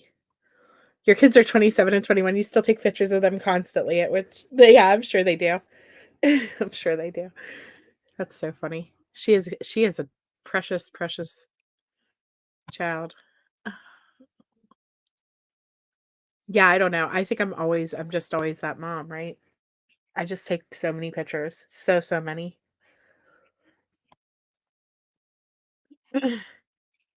You drive a white Kia? I hope your license plate's not similar. People will be side-eyeing you. But at least you know what the vehicle, right? And what to look for. Oh, small world. Your kids are 27 and 21 too. Mine are all children. Still little. Wow, my son is older. He's 12. But then I got the juniors. And they're just itty bitty. So I don't know, you guys. What do you think about this process so far? Have any of you guys ever listened to jury selection before? Or is this like a first for you guys? I've listened to it on, I think, one other case, but not the whole time. Like I listened to some of it. And then I've listened to, obviously, whenever you see it in like movies and stuff like that. But so far, this doesn't seem like, this is nothing like the movies. Your kids call you the paparazzi. That's so funny. The neo-Nazi. That's so funny. Oh, man. That's hilarious. This is your first? Yeah. I mostly, okay, so originally I wasn't going to stream these. But if there is an interest, I will stream it each day. We can sit here and chat while it's on, right? Um, if there's an interest. I do still have a lot to go through in Gannon's case. I do still want to go. We didn't even make it to the arrest affidavit yet. I do still want to talk about all of the different things that have came out and things that they have said, and in the process leading up to her getting arrested and what took place after her getting arrested. But I mostly wanted to hear what the doctor's order was. Did the doctor get her paperwork in? And unless we missed it, they didn't discuss that. I mean, they may have done it prior to us coming in, but they were scheduled for 9 a.m. We were there right at 9 a.m. when the judge first started talking. So I'm not sure. Like I said, either we missed it or they haven't discussed it yet. Will they wait until the end of the day? I don't know. This may be a first for you listening to jury selection. Yeah. Well, I mean, they have it scheduled for 2 weeks. And now part of the reason they have it scheduled for 2 weeks is they have the first 75 in this room today. And from this first 75, I mean, look, I didn't count how many people were saying that they were going to be out of town or not, but I would say it was probably about half the room. So that already whittled it down to probably about half the room just already is going to get excused. And then of course, they're going to have they're going to have the goodness. What was I going to say? They're going to have the other stuff where the one guy saying I've been following this case on social media. And that'll be questions that the attorneys will really get into. Will you have a bias against their client because of this, that, and the other thing? They haven't even really gotten into domestic violence or being a victim from a crime yourself and things like that. That'll all come into play. And yeah, I don't know. It's interesting to hear. Yeah, me too, rambling. I'd rather talk about all that than listen to the jury excuses, to be completely honest. But I guess it is important to hear who our people are going to be. Who are the people going to be that are looking at Letecia and if she was sane or not during the commission of the crime. That's what they're going to be evaluating. It's going to be very, I don't know, it's going to be interesting to see who ends up staying. Who is the defense gonna want in their corner, and who is Mike Allen gonna choose? Are we going to, I mean, a lot of them are college kids. Personally, I don't know if I would want college kids on the jury if I was Mike Allen. Mike Allen wise, I'm thinking he's gonna want parents. He's gonna want people with children and people who have emotional feelings towards children. And on the defense standpoint, he's gonna want people who don't have kids. And so it's gonna be interesting to see what they choose. It really is. You figure you'll listen to what you can this week and next for jury selection and see what's going on, right? I mean, I can stream it every day. It does not bother me to stream it every day, you guys. I could also, while they're doing breaks and stuff like this, have information set up for you guys to go over and be ready to discuss for every time, because they're probably going to do several breaks. And then there will be times that they're just sitting there talking about stuff that makes no difference. And so we can sit there and discuss then as well. So I think the FedEx guy is here. So if you guys hear my dog freak out, that is why. She just got up. She sits next to me the entire time I'm streaming, always right next to me. Sometimes on my feet. But she just got up and walked away, and usually she only does that if somebody's coming in the house or on the porch. So yeah, sounds good. Okay, so we can plan for that then. We can plan for that. A lot of the things that I wanted to talk about today was some of the different lies and things that Letecia has talked. Your dog attacks the door when we get deliveries. Yeah. She barks, but I'm going to tell you, one time we had her, she was hooked outside before we got our fence up in the backyard. And she was ferocious, right? We had her hooked out front, and the FedEx guy pulled up and she's barking and barking like crazy. Sorry, UPS man, my son just corrected me. She was barking like crazy, and I was like, oh gosh, we got to get her inside, before she like eats this mailman. And I'm like, oh gosh, thinking he's gonna take my package and leave because I have a ferocious dog. And so I go outside and I go to get her so that I could bring her back inside. And she's stopped barking. And I'm like, what in the world is going on now? She went and hid in our rose bush in the front. Whenever he started walking towards her, he had doggy treats with him to throw to people's animals just in case something like that happened. And as he started walking towards her, she panicked and went and hid in a bush. And I'm like, oh, yeah, some big ferocious dog you are, hiding from the mail guy because he actually came 2 steps towards you. So, but she was young then, she was still a puppy. That was probably 2-3 years ago. She's only about 5 now. So, but yeah. Hi, William. And yes, I am doing very well. Good to see you. But it was kind of hilarious because she just, cowered in fear. And I'm like, oh, thanks for being in training to be a good protection dog. Now she'll eat people. Your dog, yeah, he'll bark inside. Made the UPS driver run from your house. He's so sweet. Yeah. All right, let me check on them. Nope, they are still muted. Okay. Just wanted to double check before we. Yeah, I can't wait for her to be locked up forever either. Me either.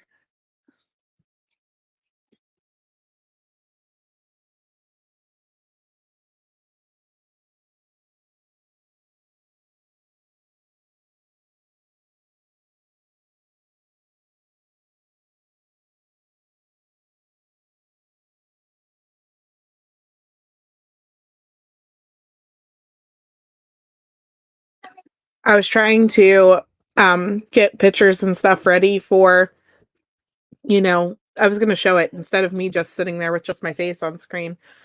And whenever I pull this up though, it takes the sound away. So I had to pull it back off and all that jazz. But I'm setting up overlays right now so that I can keep putting his face up so that we can remember why we're here. We can remember that this is for Gannon. This is for justice for this little boy, for all of the things this monster did to him.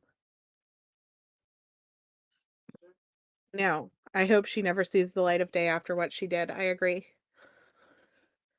This case strikes you so deep because you have a son the same age as Sweet Gannon. Yeah. This one's been close to me. I know some of you guys have already heard me talk about this. Like my sister-in-law went out searching for him. She was one of the people who went and got a tattoo with Gannon, or with Gannon's mom, with Landon. She's just, they lived close, and Lena and my nephew were in the same class, and so it just affected our family very early on. What's wrong?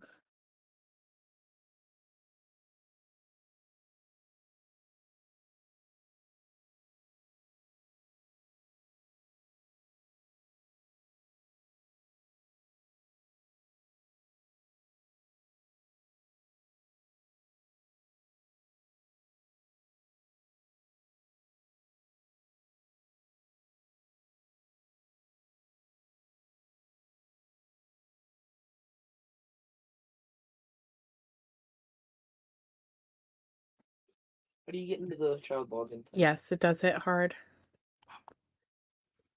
Just hit child login. Yeah, but there is no child login. Sorry, guys. I have to help my son real quick.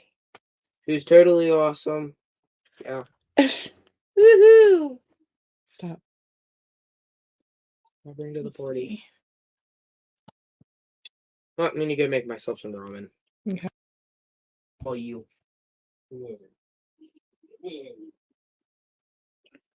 Coward. You went left. Oh, I agree. Um, all these cases are just so heartbreaking. These poor children never have a chance. I know. Yeah, his life was riding bikes, playing Nintendo, being a big brother, and now this. It's so heartbreaking. Okay, here they are. They're back.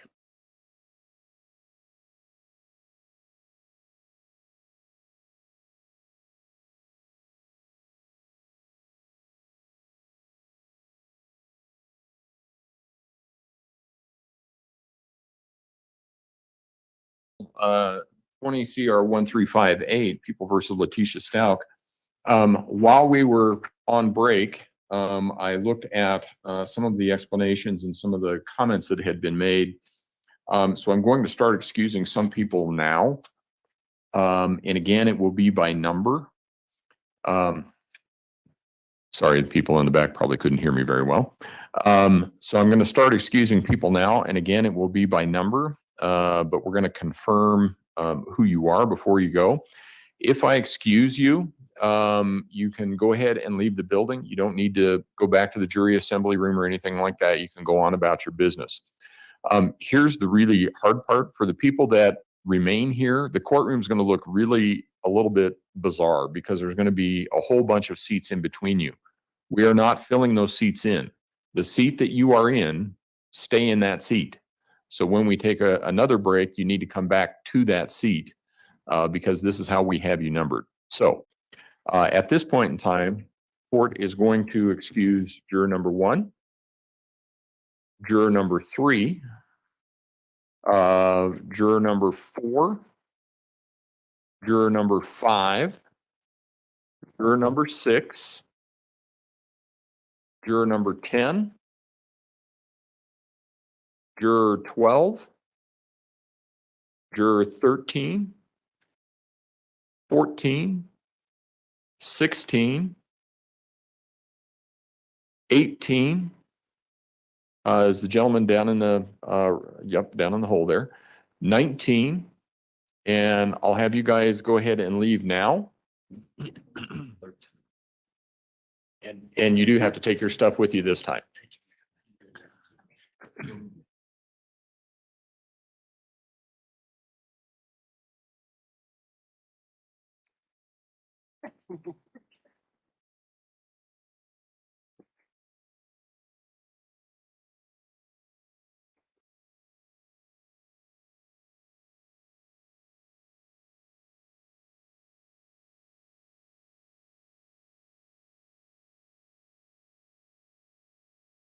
Okay. And then juror 22, first row. Yep, that was your hand. You're right. 22, 23, 25, and 27. 37, be in the sort of teal t-shirt with the glasses. Gentlemen, yes, that you'd be 37, 38, 40, and 41. Juror 50 with the mask on in the back. Juror 51 sitting next to him, and juror 55 on the end. You all can leave as well.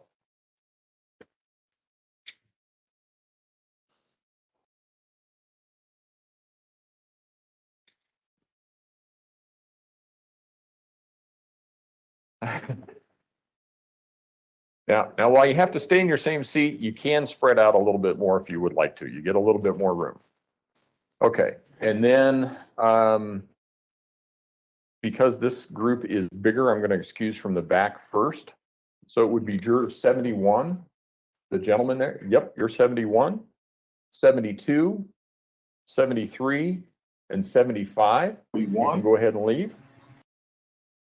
Then next row up on the end, juror 63, juror 64, and juror 68. You can leave now.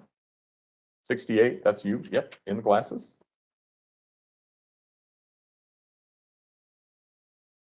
And 63 and 64, you can go ahead and leave too. You're 63 on the end. You're 60, that's all right. You're 63 and you're 64. There you go. And then next row this way, juror 60, who is The woman in the glasses? 60 was the DA that I hired. Oh, I'm sorry. That's what threw me off. See, you guys did great. You did great. You came back, remembered your seats, but it's different because there's one guy's missing. That's right. Okay. Row next from that, forward from that, juror 48 on the end over here. Juror 46, gentleman in the black coat. And juror 42 on the end. You guys can go ahead and leave now.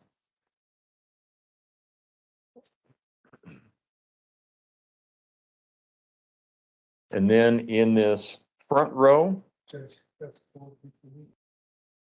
3. 48, 46, and 42. Yeah. No.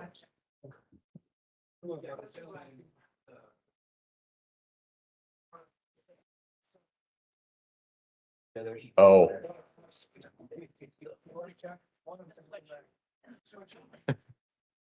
In the meantime, in the front row, juror 30. Next to her, juror 31. And juror 33.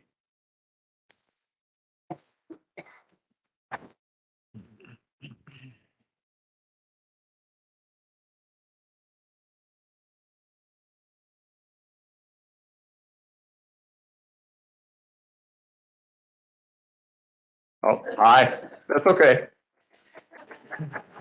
Be more specific next time. It's all good. All right. Okay, the next question that I have for all of you is, are any of you an employee of any public law enforcement agency or the public defender's office? If so, please raise your hand. No response. Please raise your hand if you are not a citizen of the United States, are not at least 18 years old, nor a resident of this county. Anyone think they're in that category? Juror number 8, or yes, 8. Wasn't showing a Virginia resident. I live in College Spring. Okay, and let me clarify for just a moment. It's actually juror number 7. I'm thrown off by the people being missing too. So juror number 7, let me make sure I understand this right.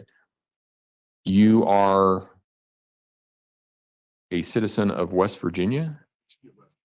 You are a Virginia resident. Where's your driver's license? No.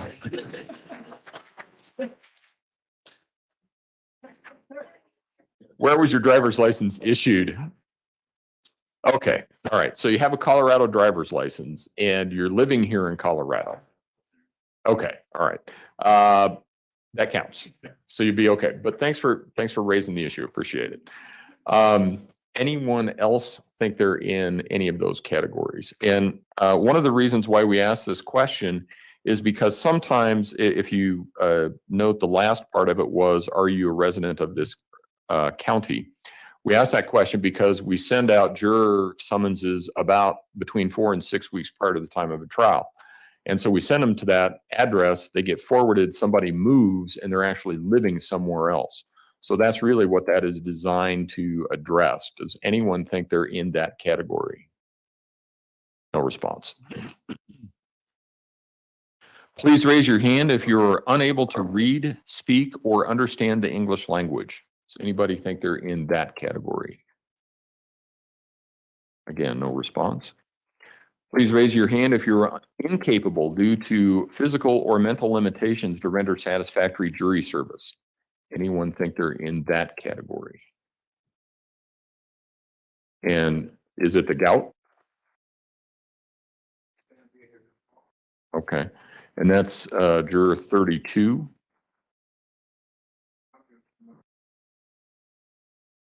Okay, I will, let me think about that some, and we'll see where we are. Whoops.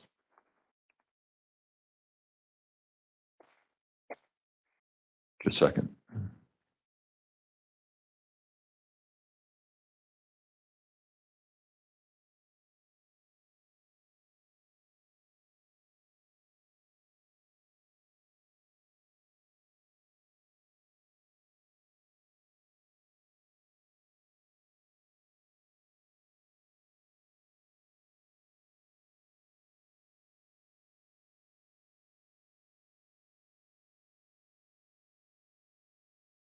I 100% agree with you, the Spudler.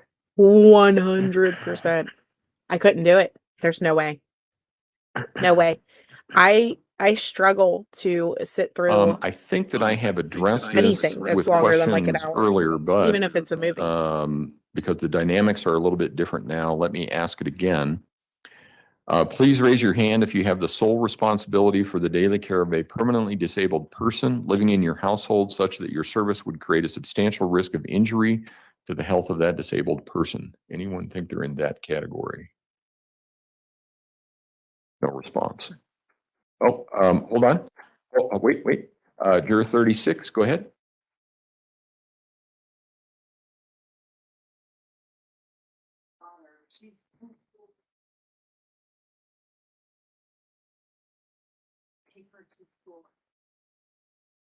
How old is she?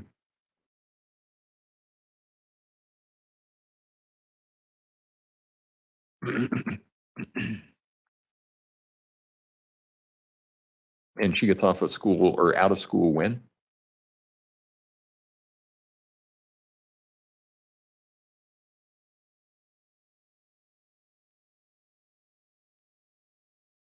Okay. Anyone else? Right.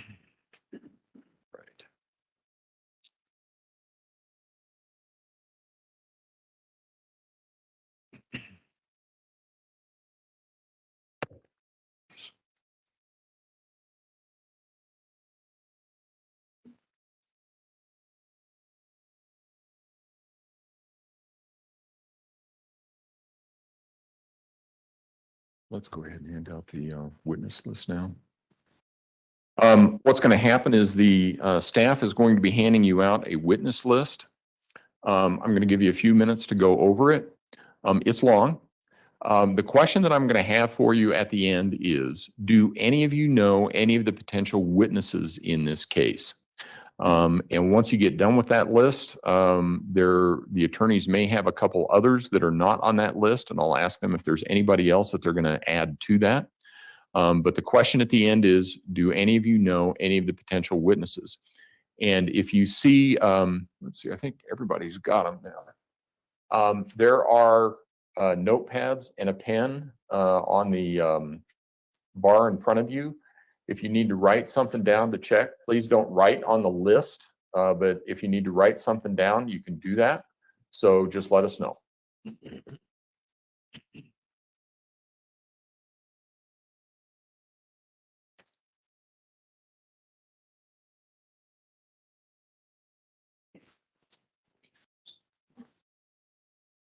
And so that the attorneys know that it's coming, we're going to do a 2-minute mini opening statement in just a minute.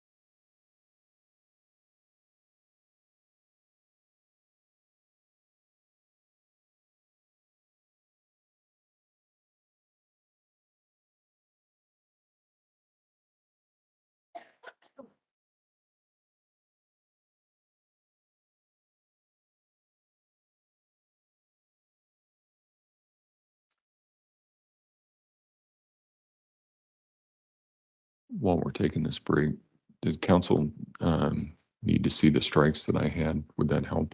Did you get them as I was going through them? I can have a copy of the witnesses. So. Mr. Allen, are you guys good over here with the strikes that I went through up to speed? Yeah, the ones that you've already announced, yeah. Yeah, okay. I just want to make sure everybody's on the same page.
Why are they so quiet? I walked away for a second and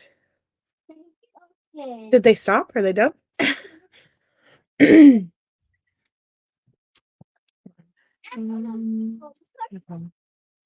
What happened? What happened?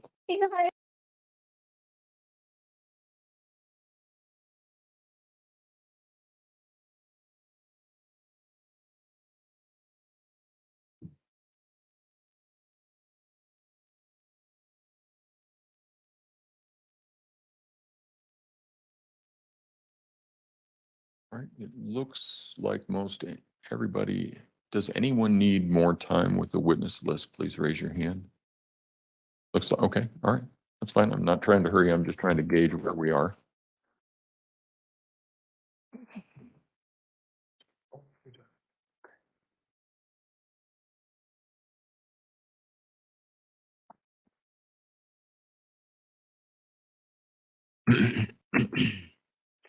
And when you're done, just pass it to the center or pass it up to one of these, either Mr. Combs or Mr. Sproul.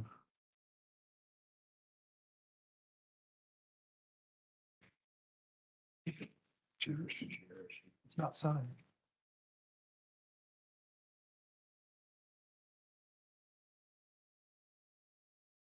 All right.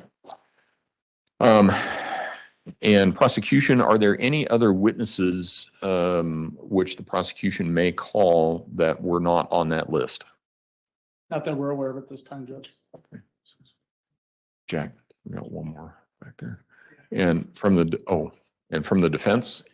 Possibly Dr. Rhonda Niederhauser and possibly an investigator. Okay. Does anyone think they know any of the potential witnesses in this case? If so, please raise your hand. Okay, it looks like we have a few. Let me get back to my list here. Here, number 11. Yes, ma'am.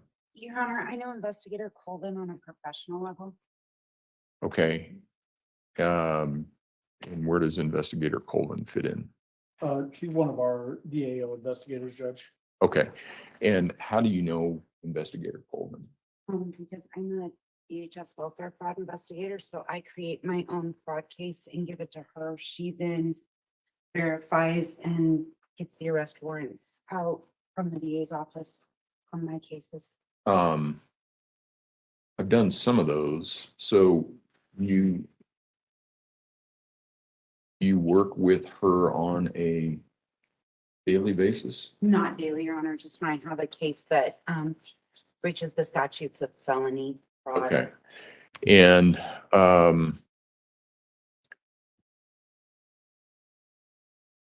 well, let me ask, do you have any knowledge from your contacts with her about this case? No, Your Honor. So the concern is that you do know her on a professional basis, work with her regularly, those kinds of things. Do I have that right? Okay. Do you think that you would be able to set aside, well, let me ask, is she a coworker or is she a friend or both? I would say more a coworker. I don't know her on a personal level at all. I just know that she does take a lot of my cases that I give to the district attorney, verifies, looks at my stuff, figures out what statutes the charges will go under, because I don't have that option. I just say this is what they did. Okay. And then we discuss those, but we've never discussed anything more than professional case. Okay. Would you be able to judge her testimony? I don't know whether she's going to testify or not. Let me tell you that. Okay. Oftentimes what each side puts on their witness list is somebody that they may call. That doesn't mean that they're going to call them. And it may be somebody that has some peripheral, I mean, for all I know, she may have put in some information on a computer screen one time and that's it, but they need that witness to establish some foundation. It's also possible that there was some investigation by that person. That person will be testifying about a critical piece of evidence in this case. So it could be from one extreme to the other and anywhere in between. Mm-hmm. The question that I have for you is, would you be able to judge the investigator's testimony just as you would judge any other testimony that was given by someone? Absolutely. Would you find her to be more credible just because you know her? Okay. All All right, thank you, ma'am. Juror number 7? Yes, sir. Ian Marks.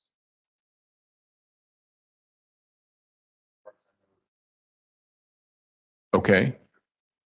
And how do you know that person? You were both in the military together? Okay. Do you know this person since they left the military? Oh, he's still in the military. Probably not the same guy, is it?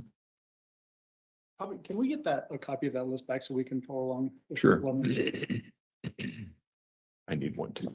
Thank you. And what was the name again? Ian Marks.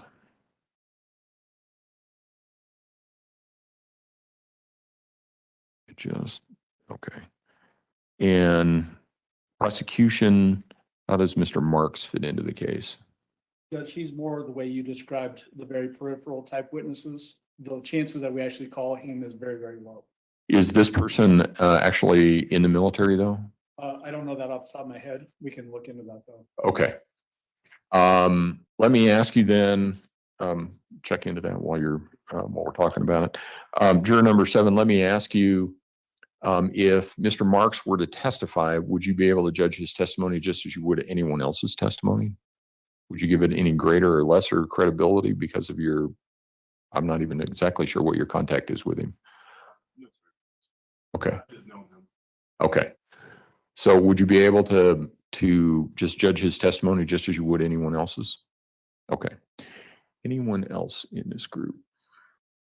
All right, back here, anybody know any of the witnesses? Juror 36.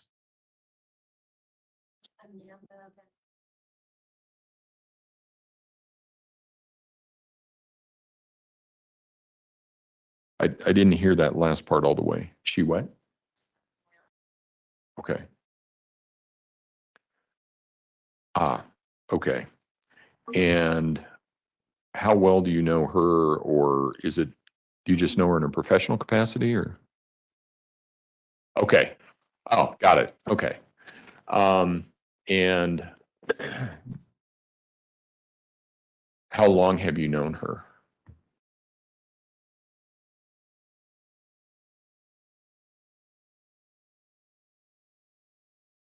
Okay. Okay. And is she a friend, a work acquaintance, or what? Would you be able to judge her testimony just as you would anyone else's testimony?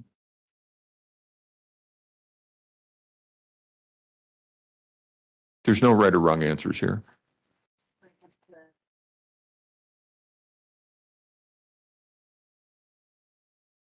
Okay.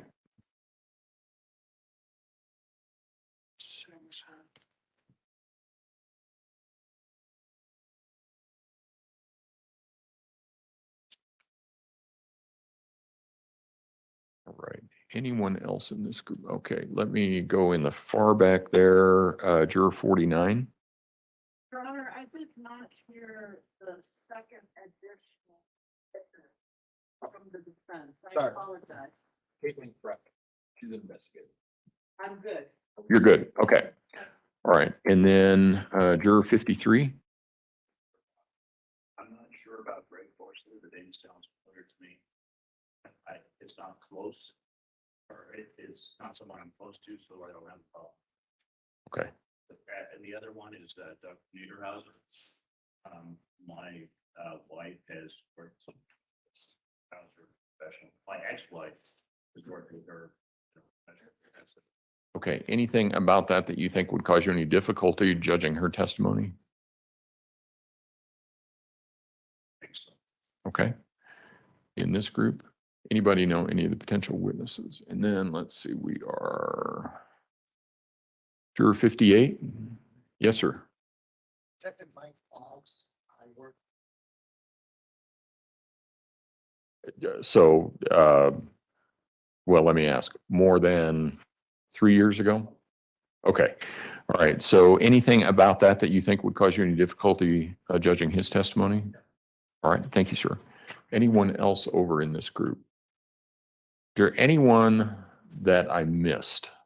And let me go to juror 39. Do you know anybody on the witness list, sir? In the blue shirt? Do you know anybody on the witness list? Okay. All right. All right. At this point in time, I'm going to give the attorneys an opportunity to provide you with sort of it's a mini opening statement. It will be, it's going to be about 2 minutes long, and it's going to be their opportunity to tell you what they think the issues in the case are. It's not necessarily what you'll find them to be if you're selected to serve as jurors. Remember that nothing that the attorneys say at any point in time is evidence.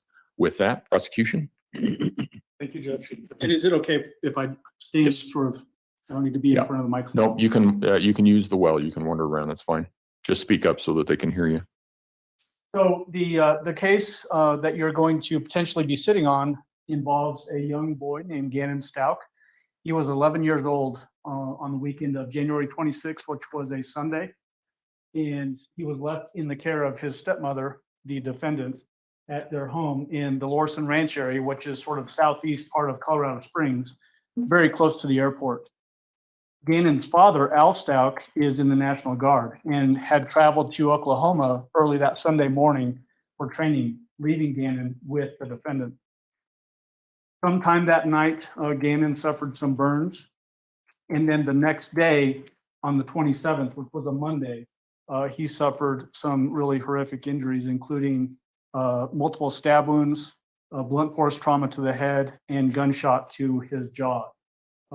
The person, again, that was in custody or control of Gannon was the defendant. And the evidence will show that the defendant hid some evidence up by Palmer Lake, a bloody board, and potentially some other information, and then drove Gannon's body to Florida and dumped him in a suitcase over a bridge over an estuary or a river, and then was eventually arrested in Myrtle Beach, South Carolina.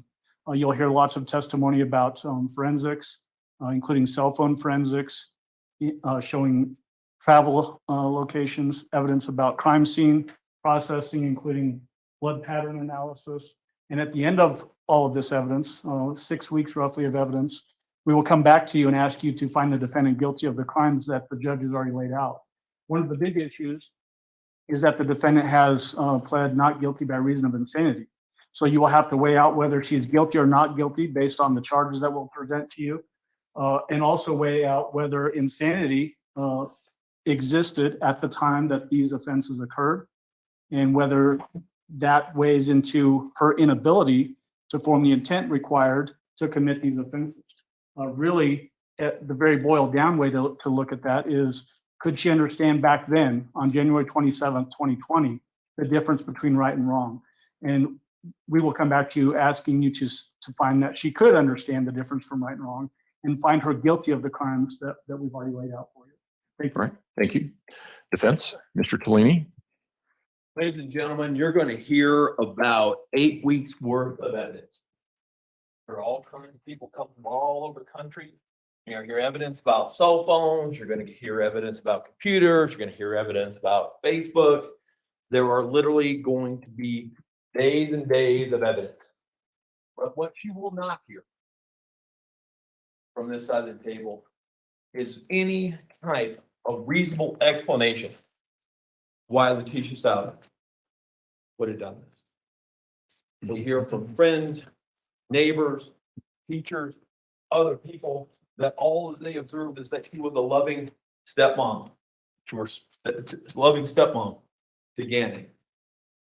You'll hear evidence from experts and other people about her unraveling mental state in the weeks leading up to this homicide. You'll hear evidence how finally in the day before this horrific event, due to numerous mental health issues that she has, she snapped and was in a psychotic state. Ladies and gentlemen, we believe it will be clear that the only explanation for this horrible act was that Ms. Stauch was insane at the time that it occurred. Thank you. All right.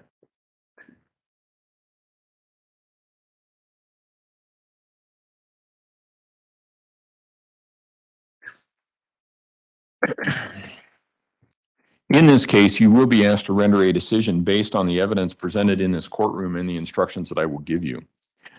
Even if you have heard or read something in the media, the real question is whether or not you can put that aside and decide this case based on the evidence you hear in this courtroom. Is there anyone here who thinks they cannot do that? Juror, start in the front here. Juror 17. Yes, ma'am. Tell me what the issue is. Yes, sir. I suffered abuse at the hands of a neighbor at 8 and 9. I do carry a lot of anger about it, and I would like to sit here and tell you that I could go through with this without bias, but I just can't tell that for sure. Okay, that's fair.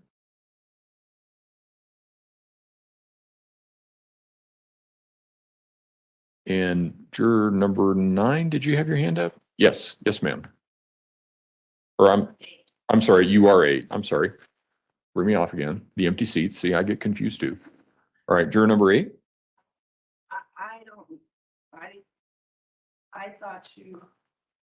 I don't think I can make a decision being not biased on what I've heard.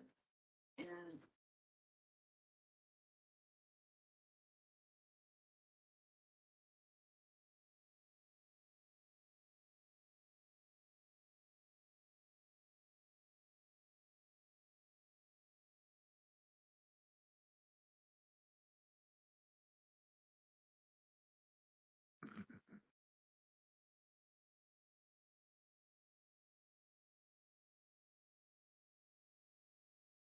Anyone else in this group? No. How about back here? Anyone back there?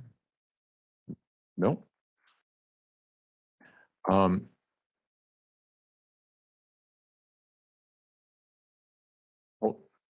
Hold on. That is juror 35.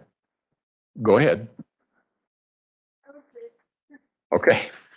All right. The question is whether or not you can hold the prosecution to their burden of proof, and they have to prove everything beyond a reasonable doubt. They also have to prove that she was sane beyond a reasonable doubt. So it's their burden to prove all of that. The question is, do you think, okay. All right. Anyone else in that group? Okay. And anyone over here in the back? And this is what's going to throw me off here. I think you're juror number 67. Yes, ma'am.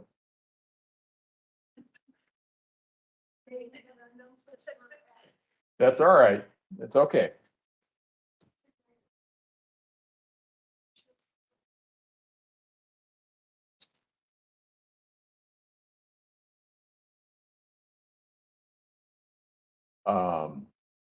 What interview are you talking about? Oh, okay. Okay.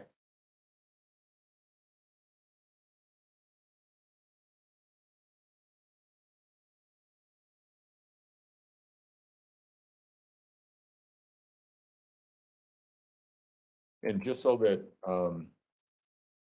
I understand exactly what it is you're talking about, she's being interviewed by a news person and she's standing with her back to the camera. Is that the one that you're talking about? Okay.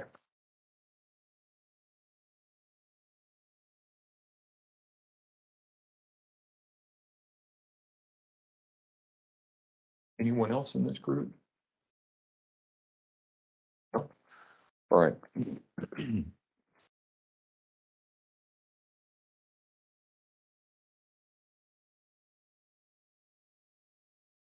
I want to go through some instructions, especially an instruction that you will receive later that is especially important for you to consider now. You may hear the attorney's comment on the law at various points of the case. However, you are to be guided by what I say about the law. In this case, every person charged with a crime is presumed innocent. This presumption of innocence remains with the defendant throughout the trial and should be given effect by you unless, after considering all of the evidence, you are then convinced that the defendant is guilty beyond a reasonable doubt. The burden of proof is upon the prosecution to prove to the satisfaction of the jury beyond a reasonable doubt the existence of all of the elements necessary to constitute the crime charged. Reasonable doubt means a doubt based upon reason and common sense, which arises from a fair and rational consideration of all the evidence or lack of evidence in the case. It is a doubt which is not a vague, speculative, or imaginary doubt, but such a doubt as would cause reasonable people to hesitate to act in matters of importance to themselves. If you find from the evidence that each and every element has been proven beyond a reasonable doubt, you will find the defendant guilty. If you find from the evidence that the prosecution has failed to prove any one or more of the elements beyond a reasonable doubt, you will find the defendant not guilty. A few minutes ago, you heard me tell you that the defendant was presumed to be innocent. That means that if I were to give you a verdict form right now and ask you to fill it out, the law would require that you find the defendant not guilty. That's because you've not heard any evidence in this case, and the defendant is presumed innocent. And that doesn't change because the attorneys got up and told you what they think the evidence is going to be, because nothing that they say is evidence. In addition, someone in a few moments, the attorneys will have an opportunity to ask you some questions. But somebody else may ask you whether or not you think the defendant has done something wrong, or else you wouldn't be here. However, that is an improper question under our system of justice. We don't just randomly select people from the street to suddenly appear in a courtroom as a defendant in a case. Obviously, there is a process in place which resulted in the filing of the charges against this defendant. However, the charges against the defendant are not evidence either. The charges against the defendant are just accusations. The fact that the defendant has been accused is not evidence that the defendant committed any crime. As such, the defendant is presumed to be innocent, and until the district attorney presents sufficient evidence to overcome the presumption beyond a reasonable doubt, you must continue to presume the defendant is innocent. Stated differently, unless and until the prosecution presents sufficient evidence to overcome the presumption of innocence beyond a reasonable doubt, Ms. Stauch's guilt has not been proven. That's what the presumption of innocence means. You may also find it helpful to think of this process as sort of similar to a recipe in a cookbook. That's because the charges, once you see them, have certain things in them that the prosecution must prove beyond a reasonable doubt. Now, for instance, suppose that you wanted a Denver omelet, and you took some eggs and you scrambled them up and you added some ham and you added some mushrooms. In that case, you might have a really nice ham and Swiss omelet, but you wouldn't have a Denver omelet. If the prosecution charges the defendant with a Denver omelet, they have to prove a Denver omelet. There's no substitutions on the menu that are allowed. The prosecution has to prove beyond a reasonable doubt what it has charged and not something else. I also want to talk about the defendant's right to remain silent for a moment. Someone may ask you whether or not you would need to hear from both sides in order to be fair. Everybody wants to be fair, right? And you can only do that if you hear from both sides, right? However, that is an improper question because that's not the process that is followed in a court of law. This isn't the Jerry Springer or Maury Povich show. The government brought these charges against an individual. Because of that, the government has the burden of proving beyond a reasonable doubt every element of the charges that it brought. The defendant has no obligation to disprove the government's case. Stated differently, the defendant does not have to present any evidence or any testimony.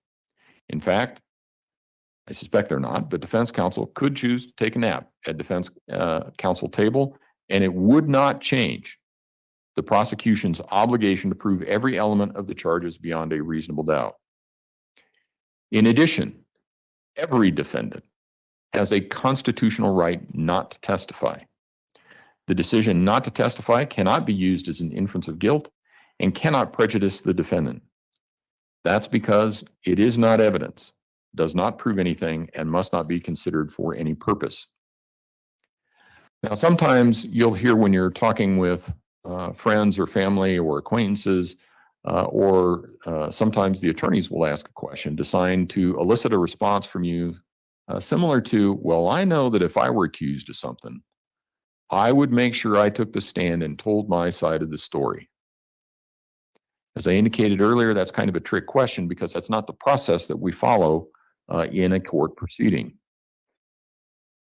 In any event, does anybody here know statistically what the #1 psychological fear is in the population? It rates higher than a fear of death, and most people find it scarier than meeting up with a rattlesnake.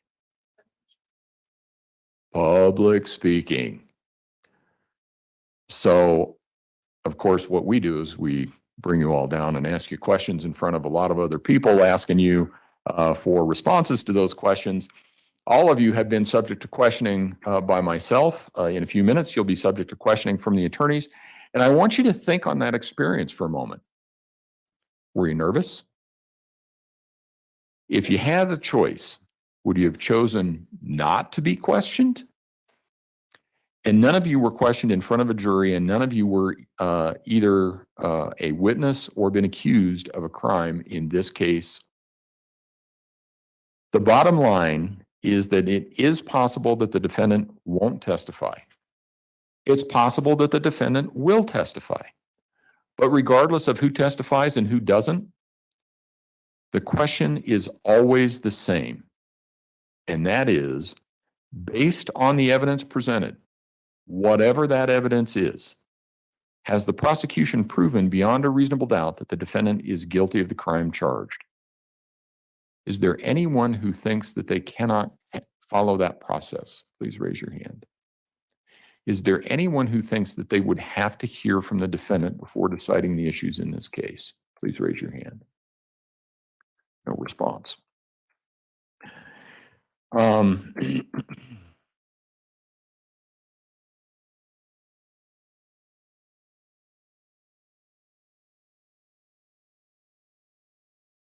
All right, and at this point in time, I'm going to excuse juror 17 in the front, juror 8 in the back, and juror 67. You're all, I'm going to excuse you at this point in time, and you can go ahead and go on about your business.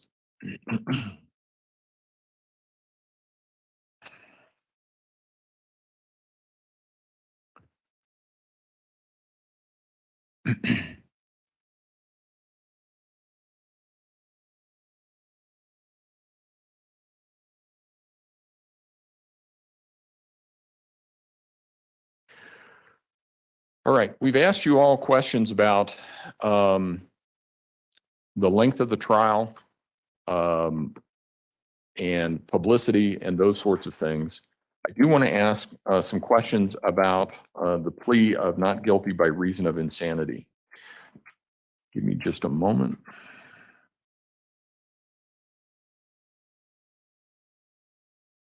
Is there anyone who has, and I may have already excused this juror, is there anyone who has an issue simply with the plea of not guilty by reason of insanity? All right, and let me start back here first. Juror 52, you raised your hand. Can you tell me what that is? Yes, I'm probably gonna be a witness in the trial. My best friend was, and her husband was both myself. Guardian son, he's really a nephew, but, they had guardianship of him. Oh, okay, all right, that made a little more sense to me. Go ahead. And, his plea is insane. So how much. I hear about.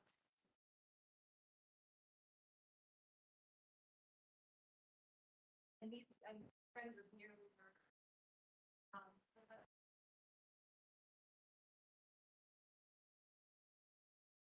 How long ago did that happen? Okay. And that case, is it here in El Paso County? All right, and has it been scheduled for trial yet? It has off and on and has evaluated One point being. Other point.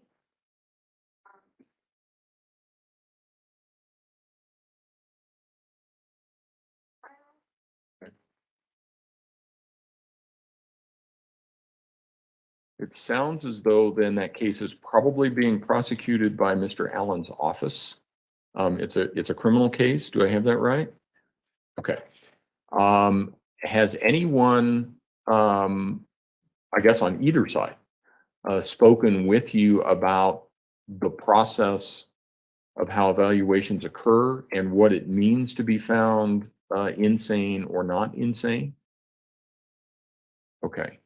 So you're looking at the facts as you know them to be in that case and wondering how can this possibly be? Is that, do I have it sort of right?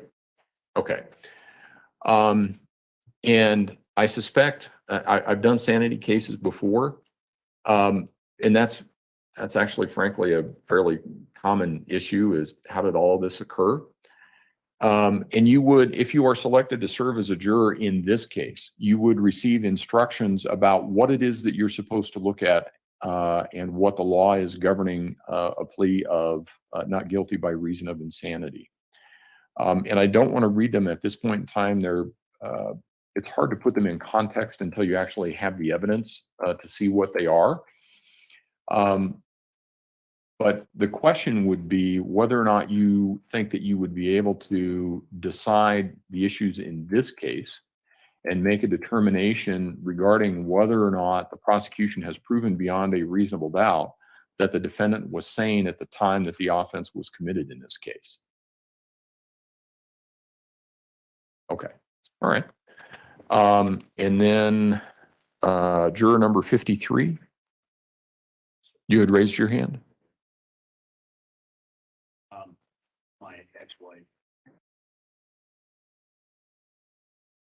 That's right. And I have a bias against Healthfield in general because she used her knowledge. When you say she, do you mean your ex-wife or some? Okay, go ahead. And said that I was the problem in the marriage. And there was problems in the marriage. I take some responsibility. I just struggle with that. Okay. And how, tell me a little bit about the kind of work that your ex-wife did. I remember that she worked in the mental health field. What was it that she did? She deals with, she's at LPC, licensed professional counselor, and she works with trauma. Does she work in a hospital or is it a private practice? Doesn't private practice now. She did work at Cedar. How long ago was that? That was May. Okay. And when did you separate? Separated. Last time it was August, I think. The divorce was final. So August of last year? Okay. And when she came home, was she telling you about, in general, the patients that she had seen, the issues that she was dealing with, those kinds of things? General, yes. I'm just trying to get an understanding of what knowledge you may have about sanity or not guilty by reason of insanity from your wife. Just that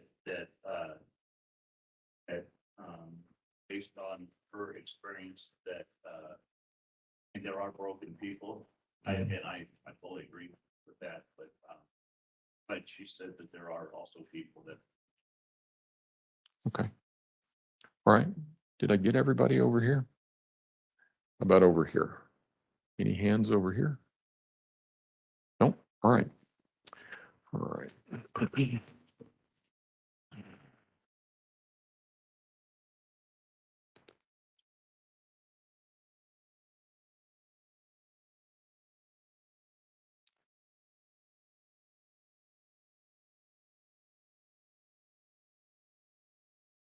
Council approach, please.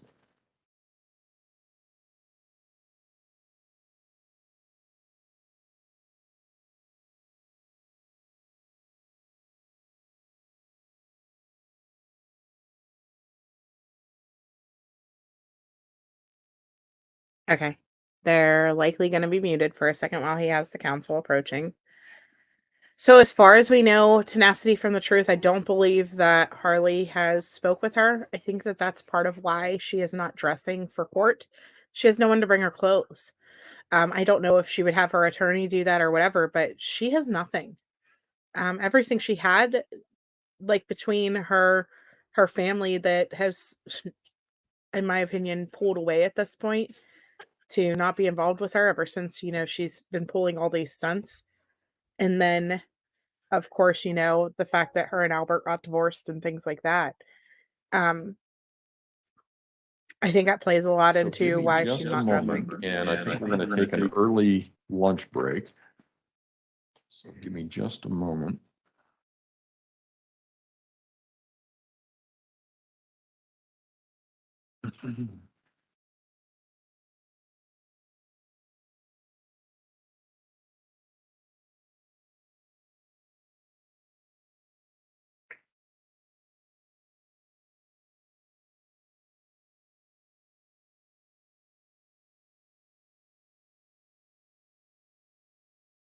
All right, at this point in time, I'm going to excuse juror 32 here in the front row. The gentleman with gout, you don't need to come back.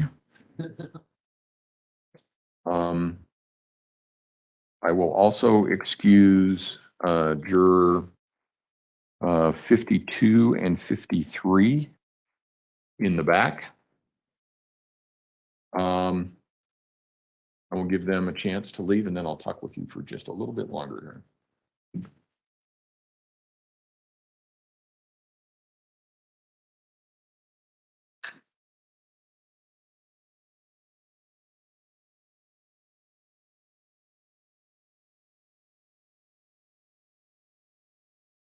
Okay, so what we're going to do is we're going to take our lunch break a little bit early.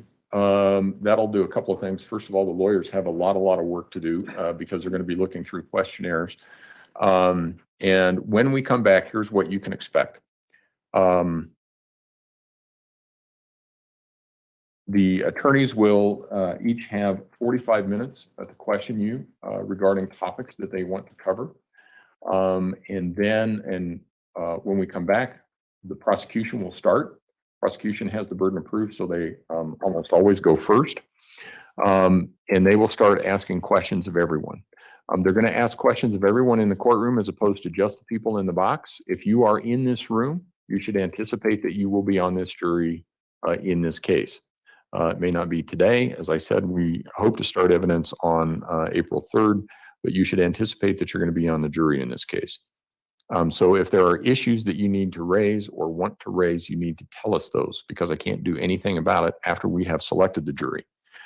So the attorneys will start their questioning. They'll have 45 minutes per side. At the end of that questioning, what will occur is that I'll send you out in the hallway again for a break. And actually, I'll send you out in the hallway at the end of the prosecution's questioning so that you're not sitting there for an inordinately lengthy period of time. Then we'll have you come back. Defense will have an opportunity to ask you some questions. Then what will occur is the attorneys will come up here and we will have we will have some discussion about potential challenges for cause. And then I will excuse those jurors. Then we will have some jurors left. I do not anticipate that we will have all of the jurors that we need out of today. So that's why we have set aside 2 weeks to select the jury in this case. While the attorneys and I are having a conversation up here, you get to listen to, we don't play music, you get that instead. But it's wonderful white noise. So I don't know what hertz or frequency it at, but should put you at ease. So in any event, we will then have some jurors who are qualified to be on this jury. We will have those jurors come back on April 3. We'll give you a card about that. Here's what a couple of things to keep in mind. First of all, when we take our break, You're free to leave the courthouse. There is a bistro that's in the basement. I think it's open today. Yeah, okay. There's a bistro that's in the basement. Most of the eating joints are north on Tejon. A few of them are south on Tejon. But come back and be back in place at, say, 1:15. We'll open the doors at 1:15 to allow everybody back in so that we can start at that point in time. I cannot start until everybody is here. So I need everybody to be here on time. And then we will be able to go. You've heard a little bit about what this case is about. You've had a lot of questions from me. You're going to have even more from the attorneys. Do not go online or check anything about this case. Okay. Don't check out the attorneys. Don't check out myself, any of the staff that are involved. Don't do any investigation about any aspect of this case. Once this case is done, or once your obligation is done here and you're released, you can do all of that you want, but you cannot do it in the meantime. So if you run into a story that mentions, oh, this jury is going, just swipe right or left or whatever it is that you do. I don't know. If you are on a page and you're looking at a newspaper and you see something about it, go to the next page. I'm not saying that you can't be on the internet. I'm not saying that you can't watch TV or listen to the radio or anything like that. But if you start to hear something or see something that has to do with this case, ignore it. Change the station, move the page, do something else, flip the newspaper over, whatever it is that you need to do. So with that, if we can have everyone back at 1:15, stacked up in the hallway at 1:15. We've got lots of benches out there, and there are a lot fewer of you now than there were this morning. So there should be plenty of room out there, but be there at 1:15. Also, please, please, please, while you're in the hallway, I know that it's uncomfortable, and I know that this whole process is uncomfortable. But please stay quiet out there. There's still other business that's going on in the courthouse and in this hallway. We don't want to interrupt or disrupt what's going on elsewhere. So with that, we'll see you all back at 1:15. All rise for the jury, please.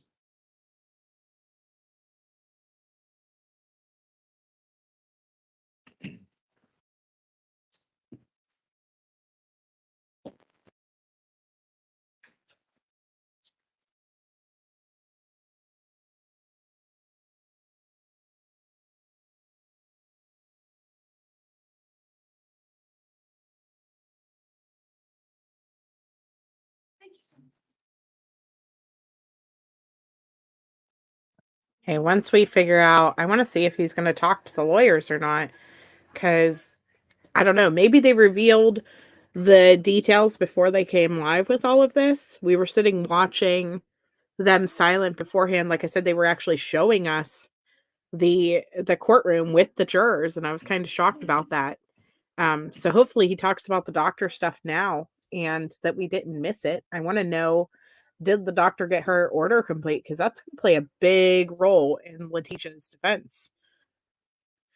A big role. After this, while they're on lunch, I think we're going to look at the Thank you. Peter May all be Hyatt seated. Record should statements. reflect the jury has left the courtroom.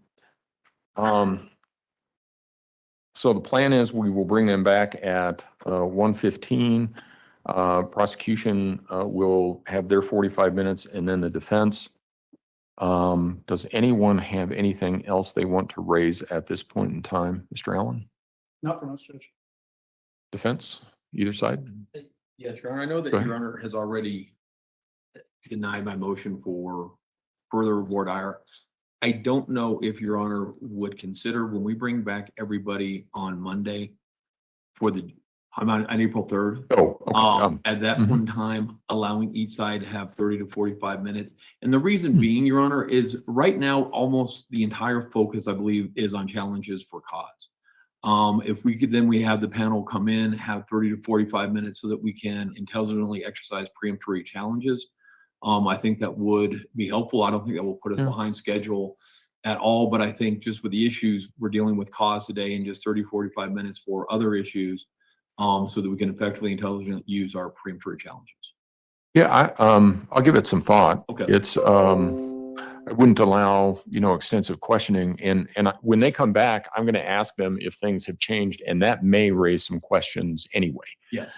But I'm not set in stone. I'll give it some thought. Okay, thank you.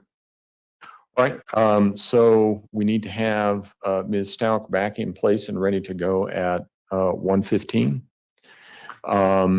And I think that's it. The hard part is going to be getting them back in here in the places that they're supposed to be. And I will give some thought to some other potential challenges, and we'll see where we go. So with that, All right. we'll be in recess.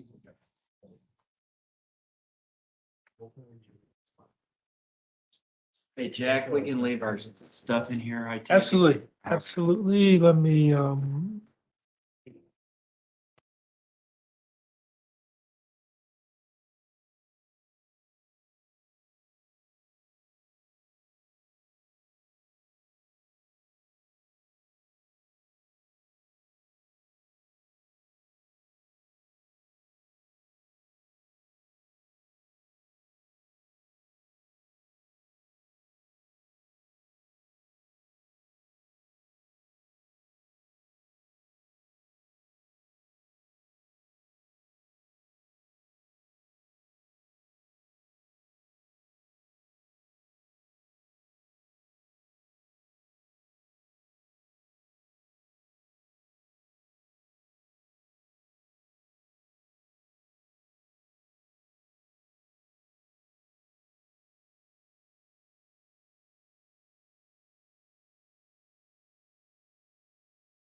Sorry guys for the delay. I had to change a diaper real quick. So is it my imagination, or in the middle picture that smile doesn't seem to reach his eyes? It makes me feel sad. It's a school picture, to be completely honest. I don't know how many of you guys ever took good school pictures, but I was terrible with mine. Always.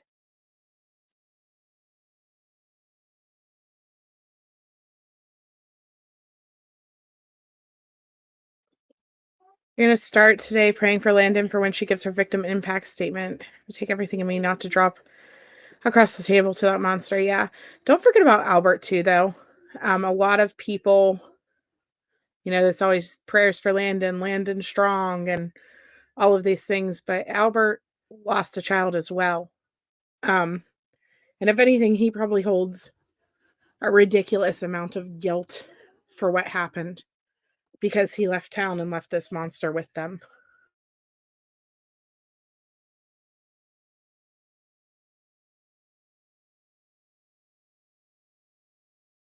And my question is, how would they even know if a juror looked at this case on their phone if they was curious, right? All they have is their word. That's it. All they have to do is turn their citrus 3 off, right? Exactly. Can you imagine how he must feel he brought her into the family, right? Yeah. I mean, seriously. And then even Landon's mom, imagine how Landon's mom must feel, because she literally wrote letters against Landon backing Letecia for custody of these children. at one point. We went over that the other day. And so absolutely imagine how that must feel to know that this woman turned out to be a complete and total monster. And that's what it comes down to. She's a complete and total monster, and no one could have known. No one could have known that.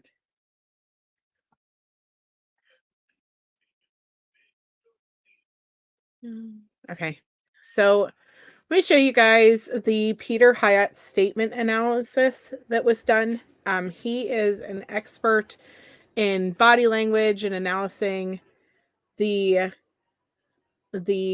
statements of people. He's like a professional in that. And so he had taken some of Letecia's statements that she had made on the internet and 2 different articles and things like that, and he broke it down into what he thought they meant, based on his professional opinion and things like that. And so I do want to look at that because I think it's important to kind of show you guys things that experts were saying about her very early on, considering the fact that we are looking at someone who is going to try to claim that she was insane throughout this early days, right? So I think all school pics are bad, right? Exactly. What happens to the little sister? So one of his little sisters that was in the home that lived with him there, she is still with her dad in Colorado primarily. She does still get holiday visits with her mom and things like that. But she did end up being like staying into custody with her father through the custody dispute. And then his youngest little sister still lives with her mom in South Carolina. So, okay. So let me pull this up. This is his YouTube video on this. If you guys want to go watch it yourself, we're going to watch it and pause as he's talking about it and things like that, fair use and all that jazz. So we are using it to discuss. Let me pull up this here. So that is the link to this video that we are going to take a look at. It's about 18 minutes long. Probably take us a few minutes longer than that to get through it since we're going to be pausing and discussing. Okay, I'd like to talk about the missing little boy, Gannon, of whom has been in the news quite a bit lately. He's been missing for several weeks now.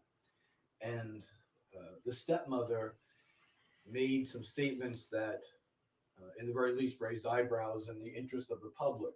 So I'd like to look at a few of those quotes here and discuss missing children in general and how the stepmother's statement can be compared to the mother's statement, which then can be compared to other cases, including baby Lisa, the little baby that went missing in St. Louis, Madeline McCann, the Jean-Benny Ramsey case, and others that many of you are familiar with. Context is key, and one of the things we talk about in that type of context is a parental capacity and even a caretaker's capacity. When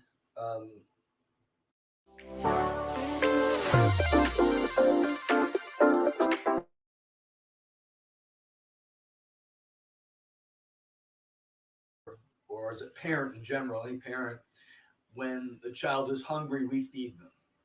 When the child falls, we pick them up. When the child cries, we comfort them. When the child is cranky, we rock them to sleep. In other words, whatever the child's need is, we meet with an activity. So A, B, C, and D are done instinctively, intuitively, but there's also a type of emotional draw that's behind that activity. It's not just duty; it's privilege as well. So he's kind of setting up his basis for why he feels the way that he does and things like that. Again, this was based on his expert opinion.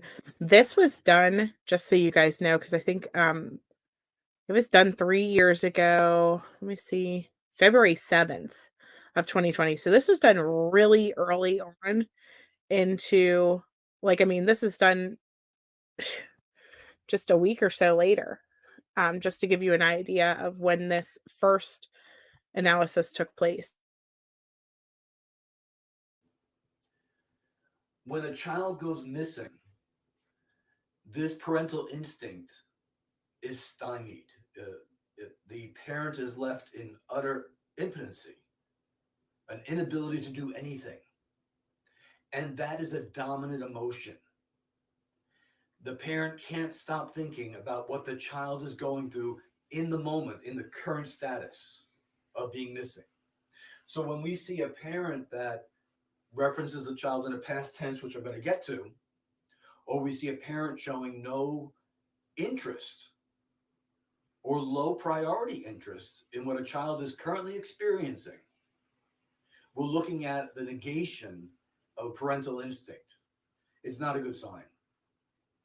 Well, here we're looking at a stepmother, and as many readers have already taken notice, that she seems to distance herself from Gannon in spite of using his name. In some cases, it's even more extreme. In the baby Lisa case, Deborah Bradley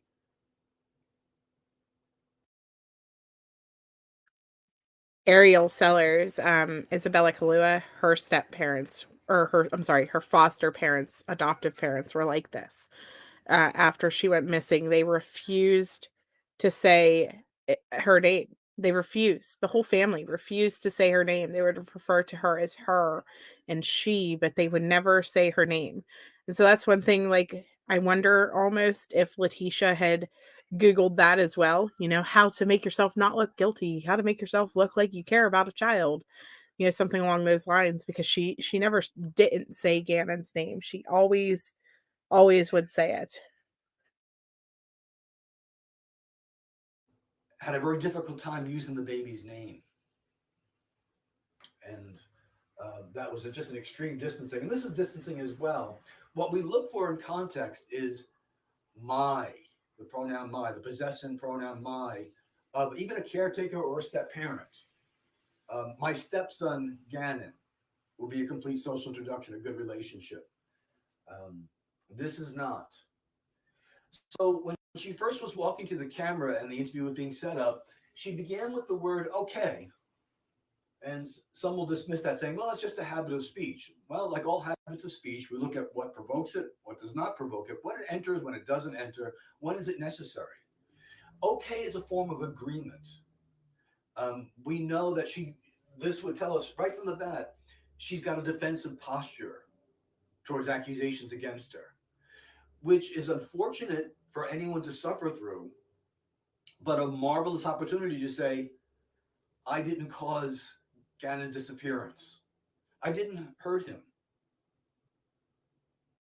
It usually takes me a while to search online for kid-friendly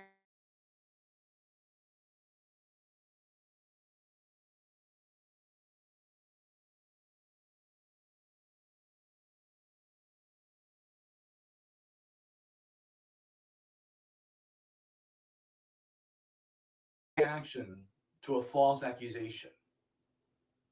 Now, the cases are complex, and sometimes readers just want to know, well, just tell me, is the person lying or not? It's not that simple. I have written about a case where a little toddler went missing, and the father was deceptive about what happened when she went missing. She was later found murdered by a sex offender down the block. So the analysis was wrong. You said he was lying. No, he was lying. He was under the influence when his daughter went missing. That's what happened. That's what he was deceptive about. There are tangent deceptions and there are attendant deceptions, just as there are attendant crimes. So while someone commits a murder, they're also stealing, for example. The theft would be considered an attendant crime or a crime of opportunity while something else was taking place. This is one of the things that we talked about a lot too, was, whenever T started talking about Terrence and Eduardo and things like that, and everybody was picking up on all of her lies, the consistent lies that she was telling. And then there was the aspect of this man who was in the Facebook groups who was consistently coming out in defense of her and he was friends with two of her family members on Facebook, and he was basically a known drug dealer that lived in the area, and he lived right near the Petco that she visited twice that day. And so there was always a lot of question about, could she have known this man that took him, and was there deception in what she was saying because she knew who the attacker was and things like that. Obviously, none of that turned out to be the case, but it was a lot of questions that we had in the very beginning because this guy was just so he was just so weird, the way that he was approaching everything and the things he was doing.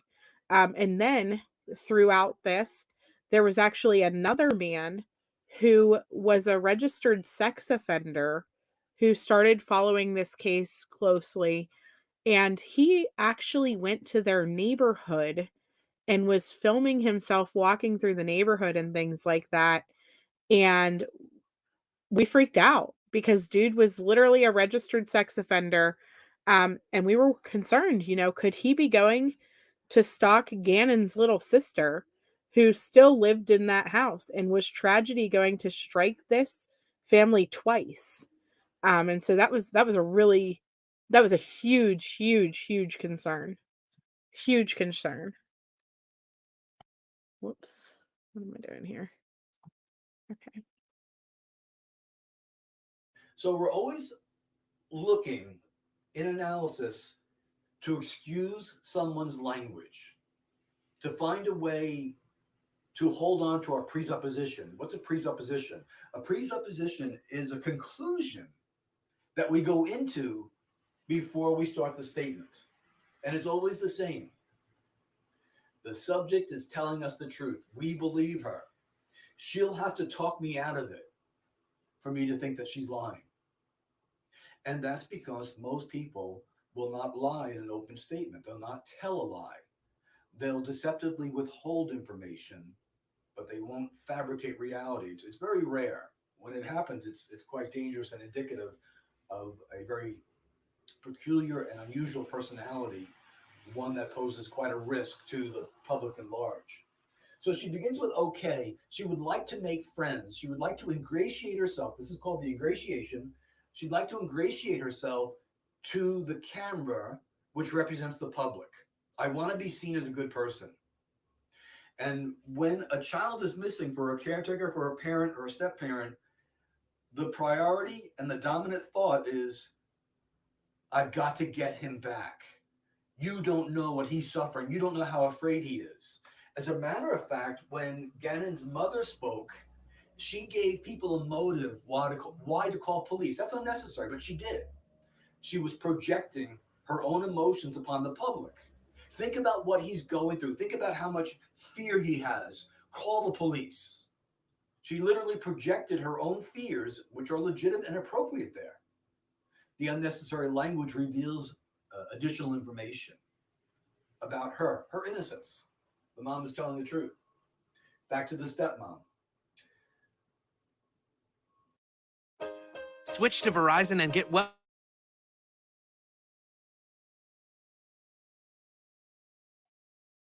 She put an ad every 30 seconds. Holy smokes. It's an 18-minute video. We've had 4 ads already. He had 65,000 views on this though.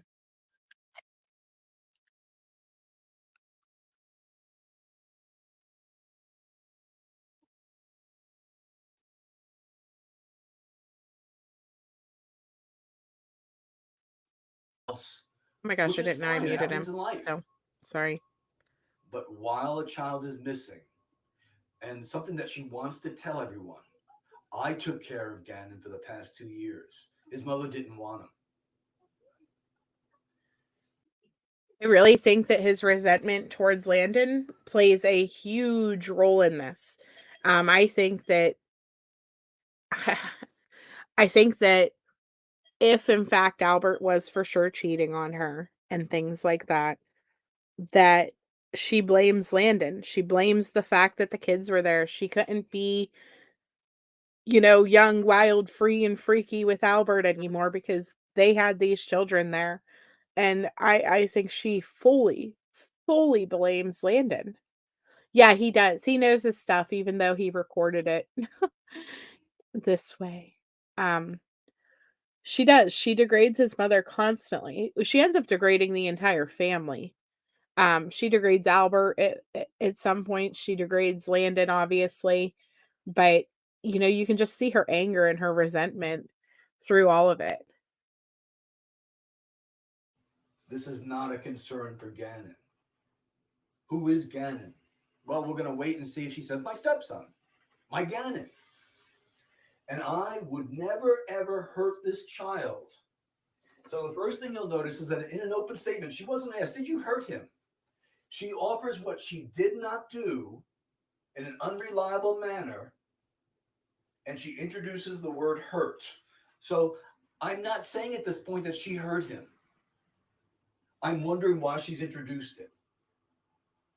And then she said never, which expands time. So it's not reliable. It could be true, but it's not reliable. But she needs more to emphasize the expanse of time. That's not good. So I'm concerned now. I wasn't thinking that she hurt him, in the statement itself. Obviously, the outside story, the news is going to influence us, that sort of thing. But she's introducing hurt, and I'm concerned. She Googled how to find a rich man with kids that would pay her to take care of his kids. I guess she figured that if she was going to be taking care of children, she might as well live a luxurious life. More luxurious than what Albert was providing to her, obviously. And then she calls him a child, which we take note of. And I know there are some questions out there. So she's aware that people think so. So here's a great opportunity to say, I didn't cause Gannon's disappearance. Well, why should we believe you? It's the truth. And there'll be a certain dismissiveness of not caring whether people believe her or not. Why? Because of what Gannon is going through right now. You saw in the McCanns this interview after interview from the very beginning where they were defensive about themselves. I understand they did something foolish in terms of neglect, but far worse than that is a dead child. So I understand I know there are some questions out there. Then she said, but, and I had to skip a little bit here for the sake of room, but I was really concerned. Okay, now we got Gannon coming. I was really concerned, although it's past tense, about my daughter. Your daughter isn't missing. Her daughter, who she forced to do that interview with the reporters, her daughter, who she involved in cleaning up the crime by having her go get the cleaning supplies without her knowledge, her daughter, who she had in the vehicle while she was hauling Gannon's deceased body across the country. She is not concerned about her daughter, not even 1 ounce, considering the fact that she has done all of this right alongside her this whole time. If Harley had no knowledge, which I believe is possible, why would you do that to her? Because then she's going to sit there and think for the rest of her life, how did this happen and I didn't know, or like, I can't believe my mom did that, and things like that. And if she did have knowledge, what did you say to her, Letecia? What did you say to her to keep quiet? Did you threaten her? Did you threaten to kill her too? Like, those are all thoughts that have crossed my mind, because this woman she's a raving lunatic whenever it comes right down to it. Not to the point of, being insane and having to go to a nut house for the rest of her life instead of jail. But I do think that she was likely violent towards all of these children, including Harley. And that if Harley even had an ounce of suspicion, I believe she probably shut down, looked out the window the opposite way, tried to stay completely away from the whole situation as much as she could, and ran for her life when she got the chance. That's my opinion of it. Gannon is missing. And then she went into a long tangent where she was not only a victim of the mother, she had to take care of Gannon for the past 2 years, a little emphasis on time, which she goes back to later on. It's the mother's fault. She said the police victimized her and they victimized her daughter. It's the second time she was a victim. I never want someone to think I hurt Gannon. You would take this and put it in a box in the study of deception detection, and you'd say, is she quoting someone else? Are these someone else's words? You said I hurt Gannon. That's not an embedded admission. Someone is unknown. I would never want someone, and another thing we do here is look at this in the negative. She's offering something in the negative of what she doesn't want, to think, I hurt Gannon. She was able to form the words, I hurt Gannon. And I believe her. Remember I talked about the presupposition, we're going to believe the subject to guide us?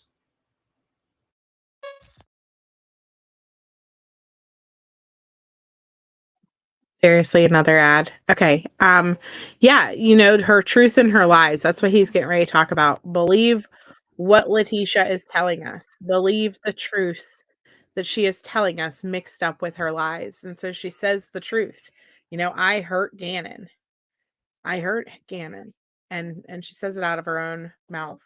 Yes, I did just see that. The Amber Alert was canceled, you guys, from Georgia. He was found, or she was found safe. And so glad that that was resolved quickly and that it didn't need to move past.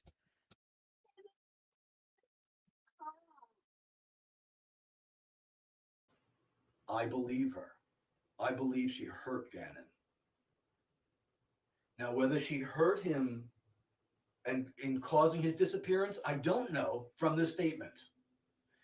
Of course, there's a suspicion, especially with news stories. But from the statement itself, I know that she hurt him. But I don't know if it was emotional, physical, or both. I don't know if it was related to the disappearance. I don't know if she was cruel to him in a way that caused him to run away, or if she hurt him in finality and caused his death, caused his disappearance. But wait.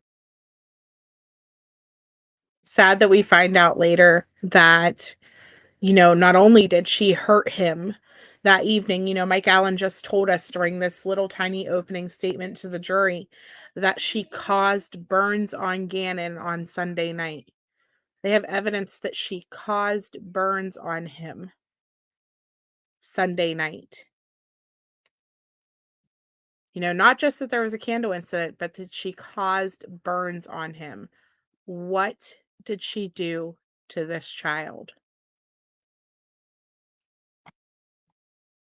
And then, yeah, of course, the stabbing and the shooting and things that took place. But what was she doing to him Sunday evening? That abuse that took place, that abuse that occurred that night. How often was she abusing these children when Albert wasn't around, when he was stationed somewhere? How often did she sit there and cover up what she was doing to the kids with different types of excuses? And how long was it going on? To see that. And then there are the past tense references. Generally speaking, a parent of a missing child, including a step-parent, will not reference the child, the victim, in the past tense because of the natural resistance that parents have.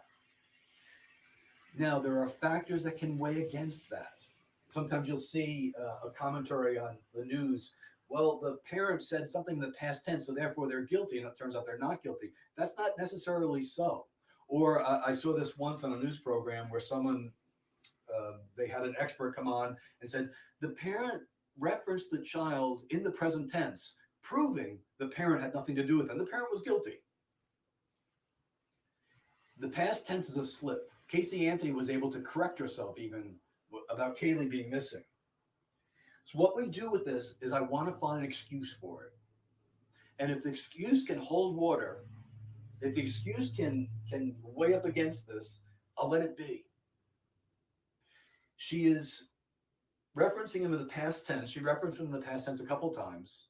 So the first thing we ask is, was that a past tense event she's talking about?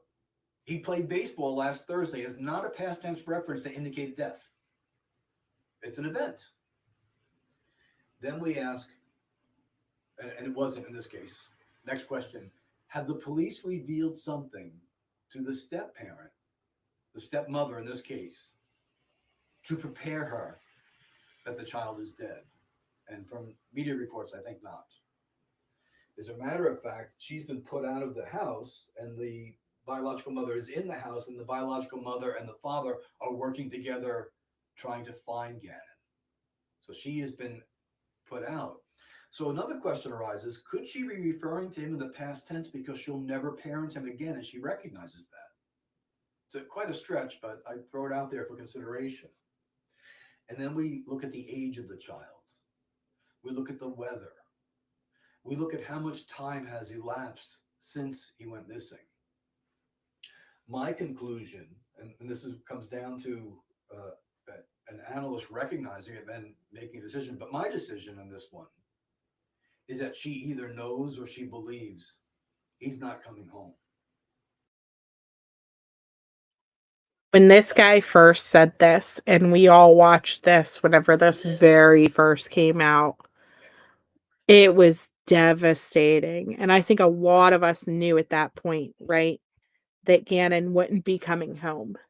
But to hear somebody analyzing it, it was really upsetting. It was really upsetting because you always have that hope that perhaps, something else happened, but it was sad. And then it wasn't too long after this that they came out and announced that they believed that Gannon was no longer with us. And then a couple weeks later, she was arrested. So, yeah, you remember seeing this at first. It was devastating. How in God's name did no one on the trip from Colorado to Florida not know that T was transporting Gannon's poor remains? Wouldn't there be a smell? So I believe that he was in the back of that truck, and you know, he had been sitting in the snow. Honestly, his remains could have been frozen whenever they initially left. It was just her and Harley in the vehicle. There's a very good chance that they couldn't smell him at that point. I honestly I don't know. But it was just her and Harley in the vehicle as far as we know, and the rest of her family went straight back to South Carolina. Her and Harley went to Florida.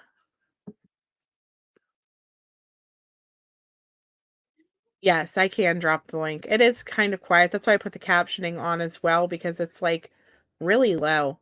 Let me drop the link again. Oh, it's up at the top. Oh well. And I'll put it down in the description as well whenever this finishes up. Yeah, or she had a Casey Anthony excuse for the smell, right? Who knows? Who knows? We will find out soon enough. I mean, this is what we're doing today, the jury selection and stuff like that leading up to this trial. I'm going to tell you guys for Sunday night, I think that there is going to be a lot of evidence for how and what happened to Gannon Sunday evening, proving that it was not just T that following day killing him around 2:30 in the afternoon. I think that's going to prove that this wasn't just her snapping, and it's going to be hard to hear a lot of the stuff I think that they have on her all through that evening, the stuff that she was doing. The arrest affidavit talks about her vehicle movements the following evening and after, after the police were at the house looking for him and stuff like that. But what it doesn't talk about is her vehicle movements that night, Sunday night, that he was harmed. And so that's going to play a key role too, I think. Okay, let me hit play on this again. If he is, she's not parenting, but I think she believes that he is dead. So we go from a next step now, the next set of questions. What we do is we look at a statement and we ask question after question after question, always looking for the language to guide us. Why would she believe? So do you see more of a trend where people are leaving their jobs, those traditional 9 to 5 hours, and doing their own thing?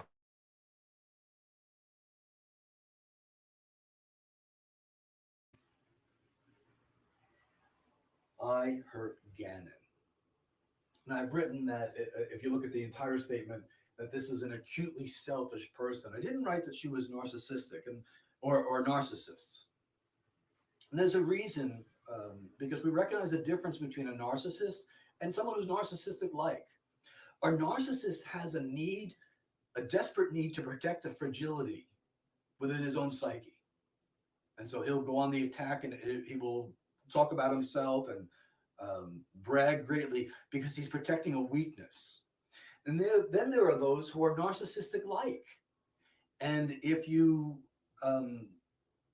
look in the news or listen to a celebrity or a sports celebrity in particular, they're narcissistic-like because of successes. They're walking proudly and they're boasting proudly because of the successes they've had. It's something that's not so much personality driven, but contextually or circumstantially driven. So there is a difference there. Now, she very well may be a narcissist, and we see someone standing up in front of a camera and talking about her woes while her stepson is missing. It doesn't look good for her. But I can't tell that she's actually a narcissist in the language. I can tell you she's incredibly self-centered. And as powerful as that is, that's what Gannon grew up under for the last 2 years. That's what he experienced. And at one point, someone who was just no concern for Gannon at all, finally in the statement says something about him in a positive way. It's very late as a priority, and the context is key. When he was obedient to me. That's her language. That's her verbalized perception of reality while he's missing. No concern for what he's going through now. No concern for his health, his well-being, or his return throughout almost the entire interview. When she finally praises him, it's about him being obedient. And when she talks about him being found, she reveals her motive so people can apologize to me. I literally can't stand her. Like, whenever she asked for her apologies and things like that, I was just mind blown. Like, she really just said so that people could apologize to her. Are you kidding me?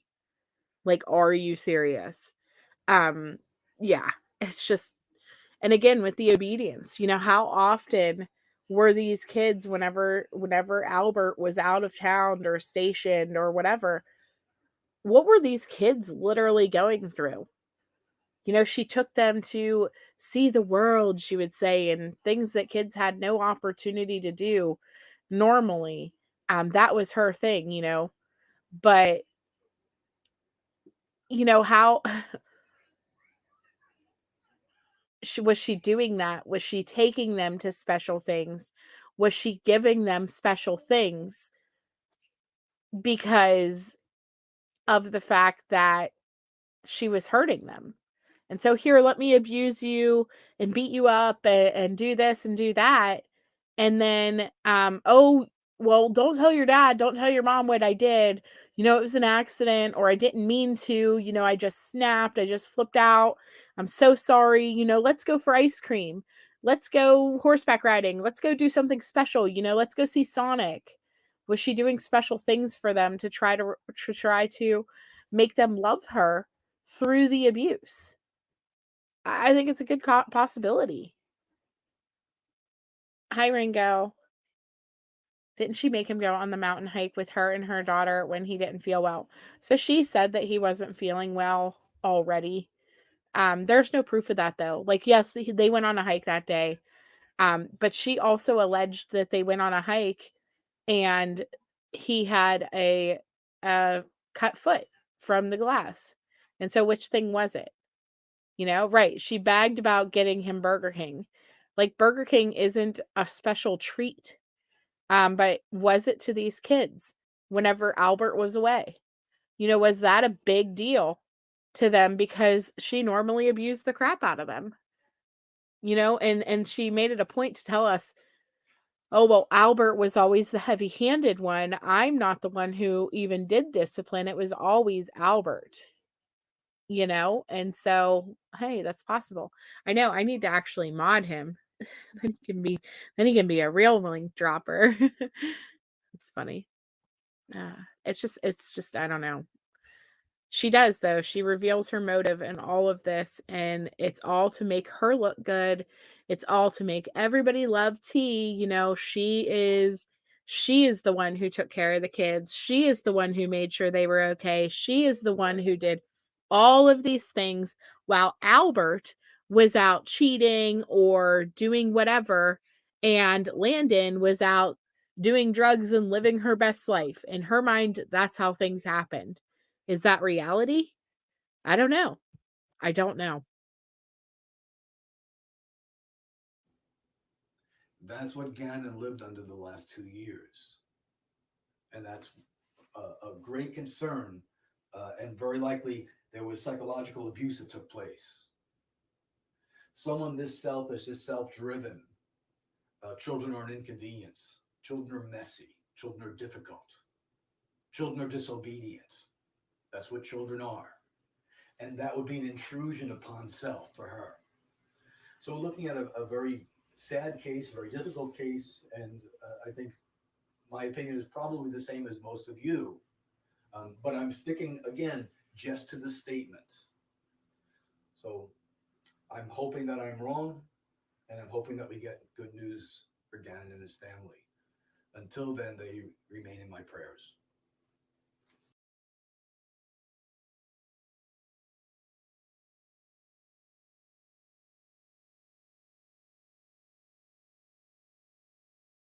I wanted to tell you guys too, Plunder is back on Gannon's case. And so she put out the video with him saying, "I'm bleeding." It's back out. So I was so happy to wake up this morning and see that Plunder had put it back out. Because honestly, I hope she brings all of her stuff back because so many things that happened were broken down by her in the very beginning. And it just honestly, it leaves a gap. It leaves a gap in everything that happened. Yeah, as a Christian, you're not supposed to hate, but you hate this woman. Had to make lunch and take the elderly dog out. It's okay in the bushes. I was wondering where you were. I was like, oh, she just like disappeared. If she is truly a narc, it's really hard to tell reality from their false realities generally because of how much they actually believe the outlandish stories they tell. Right, exactly.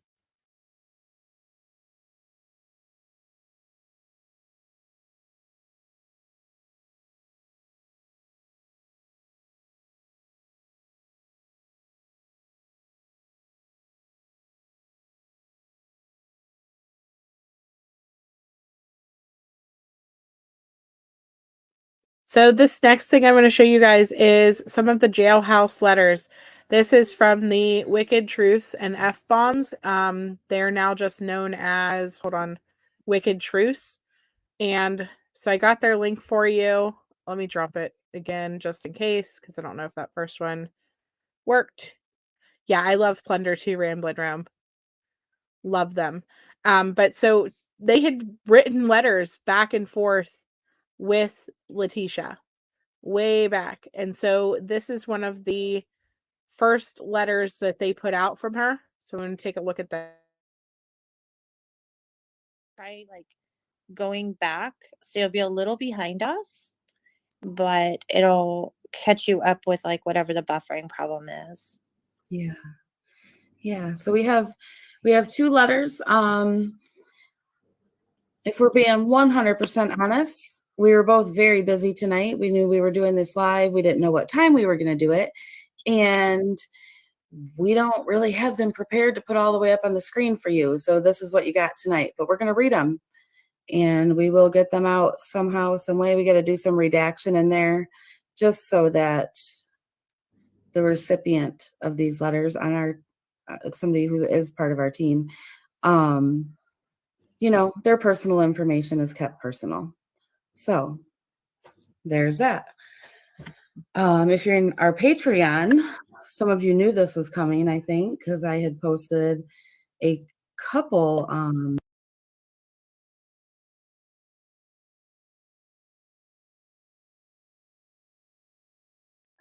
think I'm going to try to read them, or let me see if I can get to, I think this one might be the first one.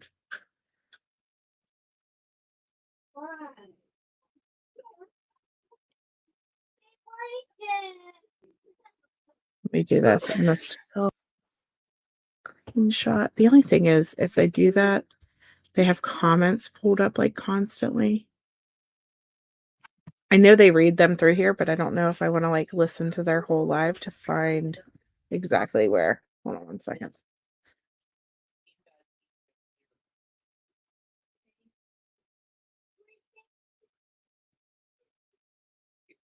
pass holder, several cruises out of there, and love shopping in Florida. Wow, 5 children, that's impressive. And I know you are a busy lady. I said I would not read anymore after I got my doctorate, but that changed. I've read over 60 books since I've been here. I have my family mail them, and then I donate them to the jail's library. I'm a huge James Patterson fan. I'm anxious to read the newer ones. I've read a lot of the old ones. I also like John Grisham, Janet Ivanovich, and some other big names. Let's see. It sucks for an innocent person, but joy will come in the morning when I'm not guilty, and I'm confident in that. I have a few consistent people. I don't write the ones looking for fame, though. Hold on. I don't write the ones looking for fame, though. Me signing release forms for books or websites. All that is nonsense. And if they do have it, it's because they were deceitful. And when I get out, though, I will head straight for the airport, and I can't wait to fly home over the Atlantic, landing to see my family at the beach and eat seafood. And seafood is in all capital letters. She's really, really excited to eat seafood. I will, of course, go to Florida, too. It truly is the craziest thing. Hold on. Oh, her handwriting's hard. It truly is the craziest thing that people in prison are treated better than jail. And presumption of innocence does not exist in society or the judicial system. It's an imperfect system made by man. I never knew it until now. I forgave everyone who judged and those who continue to persecute me. I will never collect off of this with these nonsense things they do off of high-profile cases. I will win one heck of a civil suit for the abuse at CJC. The amendment violations and the false arrests. Oh my Lord. I plan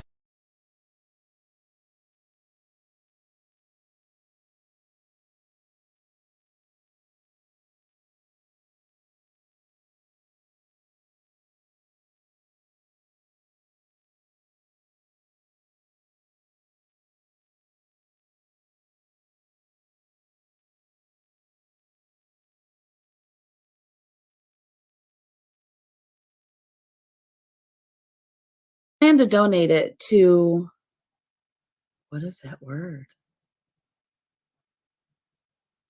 I don't know this word. I can't read it. I plan to donate it to these things for to preventing these things from happening to anyone else. Thanks for writing me. Talk soon, stay safe, and enjoy your summer.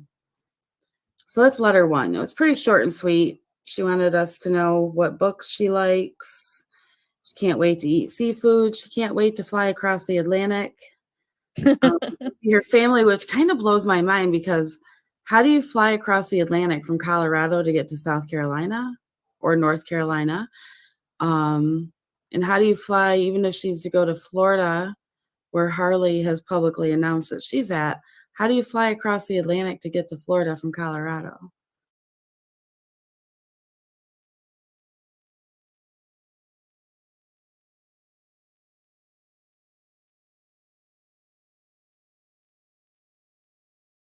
Maybe she's going the long way, like towards Hawaii first and circling back. Yeah? Mhm. Like through the Bermuda Triangle? Through the portal? Where's Lori Vallow when you need her? I know, right? Portal time. Oh gosh, she does have a PhD, and she does not write like it. I'll tell you that. And All she right. writes with conviction, no pun intended. All right. Second letter, 3 pages long. And it's dated August 12th, So 2020. here's the She second dated this letter. one and she numbered it. So it begins with, I just got back from CMHIP a week ago. Thank God for his mercy and grace. I do kind of agree with you. Hold on. I feel that in a self-defense, a person should have, I don't know what this is about. A person should have the means to defend themselves. I mean, law enforcement does it when they feel threatened. But I've learned that people don't realize what it's like to be in a traumatic situation. At least these people in CS don't. Everyone acts different, and everyone acts different, and people also forget that self-defense isn't always a pissed off love, even though most times it is. You mentioned self-defense here, which blows my mind. Like, is she trying to insinuate that she hurt or harmed Gannon because of self-defense? Like, come on, really? Guys, I'm dropping the link for this video. I will put it in the description as well as the Peter Hyatt video. Again, fair use and all that jazz, but I definitely appreciate the fact that Wicked Truth even went out there and took the time to write these letters. But yes, Jukebox, I should have that icon still. And I'll send it to you. It can be a normal person in a situation gone bad, having to defend themselves. It could be a spouse, your own child, best friend, parent, neighbor, drunk, someone on drugs, etc. You never know the situation. One has to defend their own life. I get it, and I've been there.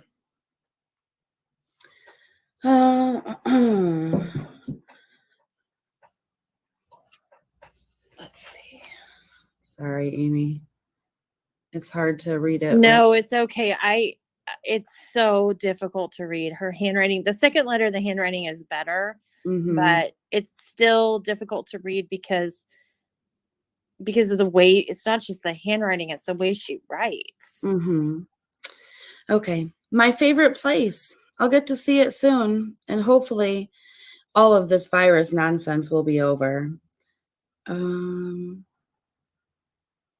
I've been to that Victoria's Secret store 100 times. I love it too. When I came to Colorado, I went there and to the North Face and Kate Spade to stock up just in case. LOL. I understand again what you mean. Hold on one second. Can someone else read the letter? Hold on. Let me get in the chat.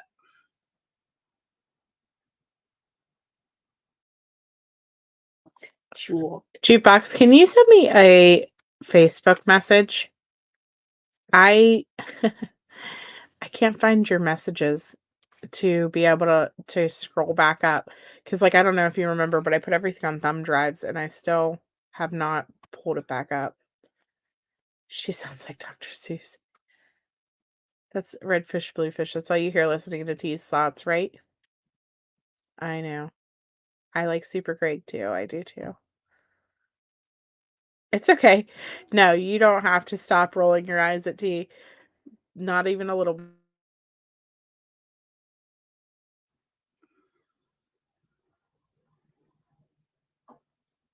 1 minute. You're fine. Let's see what you guys are saying. Thank goodness she prints. Could you imagine if she knew cursive? Her signature's pretty bad. Pretty bad. So if you can't be kind in the chat, either don't comment or leave the chat, please. Thank Yeah, you. that's the second strike for that particular person. Oh, okay. Actually, okay. Good. I hope you enjoyed your waste of my time. Now, where was I at? She's gone to Victoria's Secret and North Face just to stock up in case. Yeah, she really. Oh, Kate Spade too. Yep. She stocked up just in case. Who has to stock up on Kate Spade? Like, those are expensive. Mm-hmm. That's not really, I thought people like stocked up on toilet paper. As far as the Kate Spade stuff goes, just a little known fact. We actually found out that somebody who was in relation to T had gotten in charge for retail theft, and T was actually selling items that we believe were linked to that retail theft on her oh goodness, what did she have? It's that same thing that Seal uses. I can't remember what it's called. I gotta find it. But we took a whole bunch of screenshots of all of the different items and stuff that she was selling. And I really, really think that that the not Etsy. Oh goodness, I cannot think of what it's called right this second. But we think that the retail theft person was giving her items Poshmark to sell on her Poshmark. I had to sit there and think. Oh, you're fine, Kimberly M. Yeah, nobody can stand the step monster. Honestly, that's what I mean. Like, I don't know how anybody who has seen even a sliver of this case could go in and be impartial jury, because I know I sure as heck could not. I could not do it. Not even a little bit. I'd walk in and be like, nope. Yeah, no, that wasn't me. Sorry. That was the other video. I had it playing. You're fine. Right, selling the couch to fix the carpet that was burnt from the candle incident. Yeah, no. Okay, all right, I'm gonna hit play again. Not Kate Well, Spade. maybe stock up is a code word for put on Poshmark. Right. Yeah, maybe. Okay, anyways.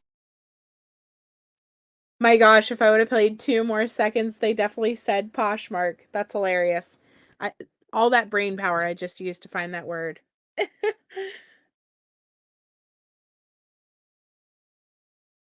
Moving on. I've done it for years for kids, and the world doesn't appreciate stay-at-home moms, stepmoms, etc. You live under some perfect microscope, and heaven forbid you make a comment about me time, and that's in quotes. And well, you know what happens. It's a shame. I've read 64 books, and I do read the Bible often and do study guides.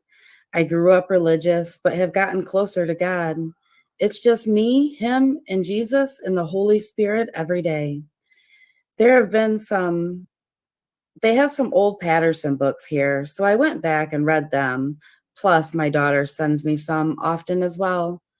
I just read Beach House and Beach Road. I also have read a few of the Chicken Soup books. Plus, I love Grisham too. Oh, Car Guy 72. Kate Spade is a brand. She's a designer.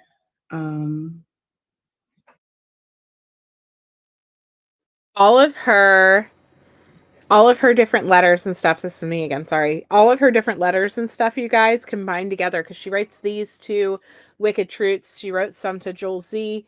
She also wrote some to Kit Kat.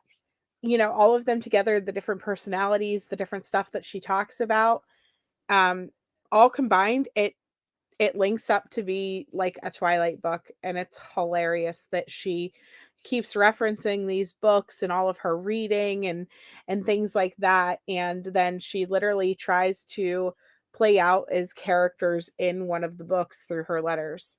So, oh, thank you so much, Spudler. Jude, I appreciate it so much.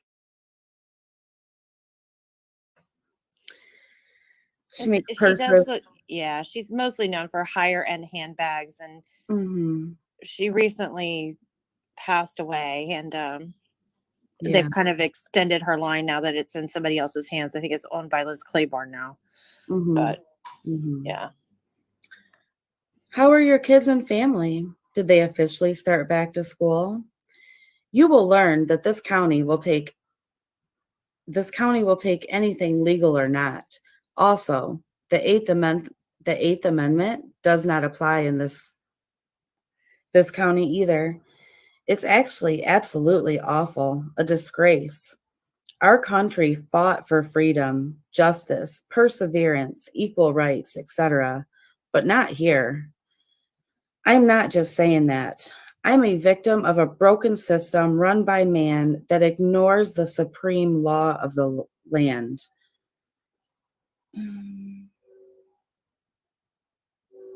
Hold on. Look at Casey, George Zimmerman. I don't know what the third case is that she references because you can't read it, etc. There's such a stigma on mental health. For so long, I had to hide anything that I needed because I had to be a perfect mom, treated like an oppressed stepmom, officer's wife, teacher, etc. I spent so much time helping others. You don't get to help yourself. That's the bad side of taking a deal. A jury could see pain and suffering, but I think, hold on.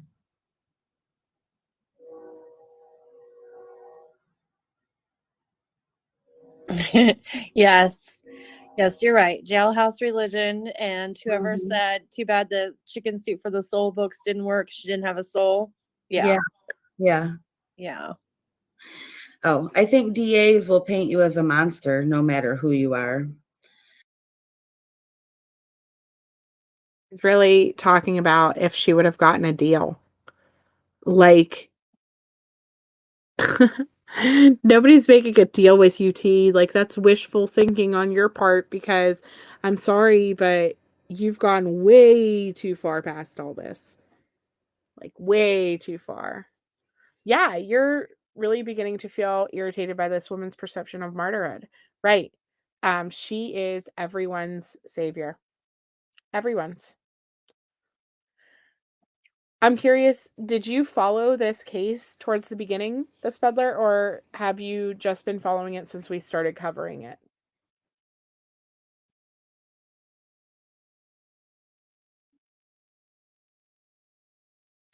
I've been a loyal pillar in my community back home. I worked many Special Olympics. Students with special needs, parents will vouch for that. I visited elderly and special needs facilities, raised money for kids with emotional disabilities, started a MOCA chapter, raised money for fire victims, did Toys for Tots, and I could keep going, but I'm a monster to them. I'm not, and they will get to see. Spousal domestic abuse is serious. I know 100% and have been a victim. This one's going to be hard because it's blurry. Hold on. So now we see that she's going to claim that Al abused her, which is, and Toys for Tots and everything else. I just can't with her. Yeah, a pillar, Amanda. She's a pillar in her community. Oh gosh. After what I've endured, the struggle is preparing me for his will. She's also forgotten words in here. Jeremiah Zach talks about his plan to prepare us and not, I don't know. Not something, the work, let me, his daughter, stay here too long. He will revive me and lead me to what's next after,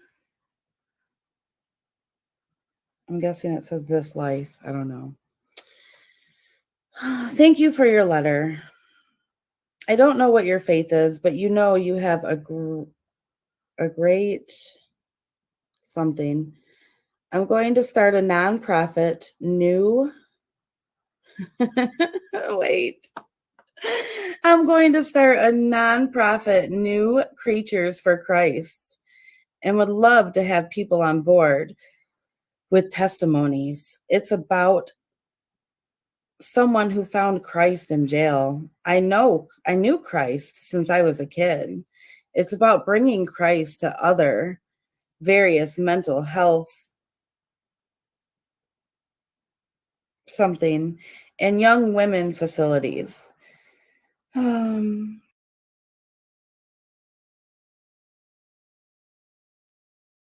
So, yeah, the carpet burn and the candle incident. And then she said that he had a cut on his foot. That's what she blamed the blood in the garage from.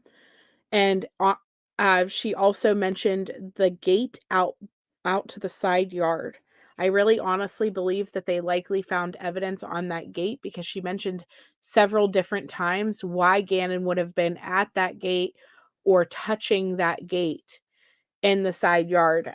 She said like he was the only one with the key to the gate, and she thinks that he hurt his foot, walked over, unlocked it, and things like that. So I think they're going to find blood in near or on that gate as well. But so that's what she said anyways. She said that he cut the bottom of his foot and she had to help him bandage it. So that's how the blood got on the bumper of her T-Gon whenever she was helping him bandage his foot. Yeah, she was trying to be clever then. She's not insane. She had an excuse for every single piece of evidence that they were going to find, and she put an excuse for every single piece of evidence out on Facebook. Everything. So, yeah.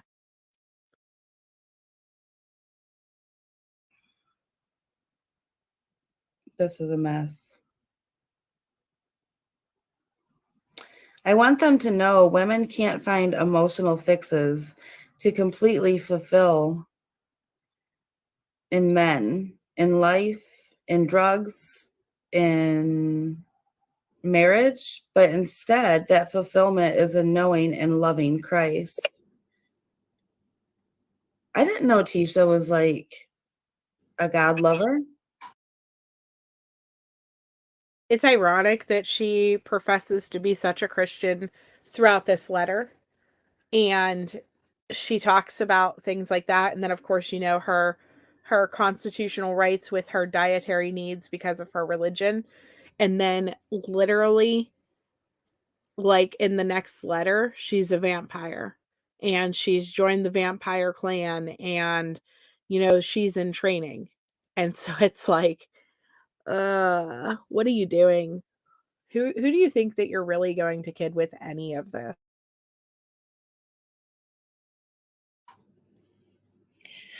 I would No, never guess that. no, I think she has caught Chris Watts.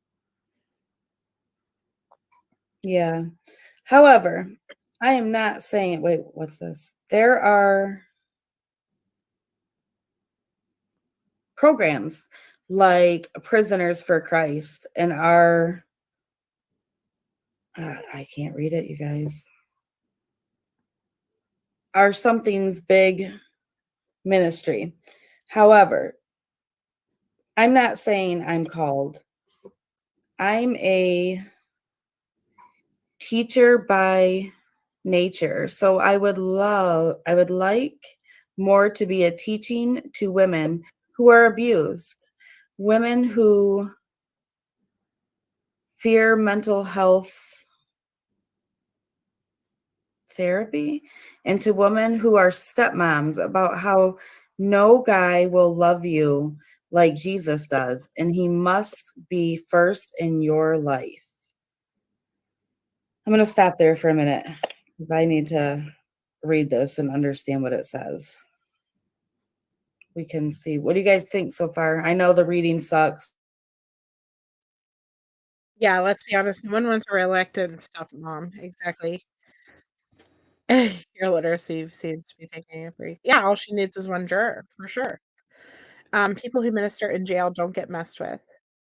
Is that what it is in the bushes? Do you think that she was doing this to try to make sure that she doesn't get hurt?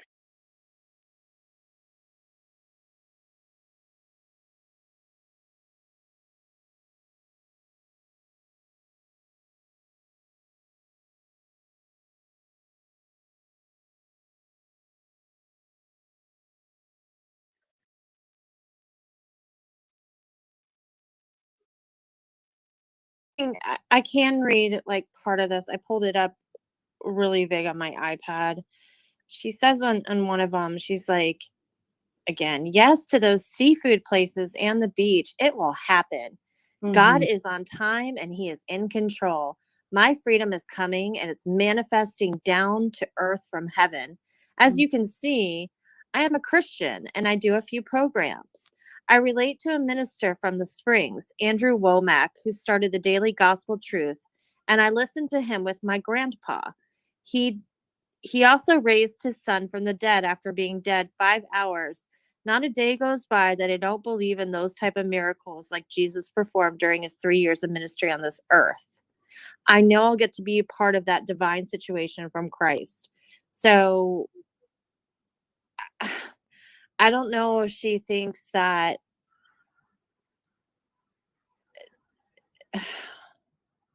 I don't want people to think I'm making a joke here, but that like Jesus is going to save her from this situation Mhm. that she's in. Like I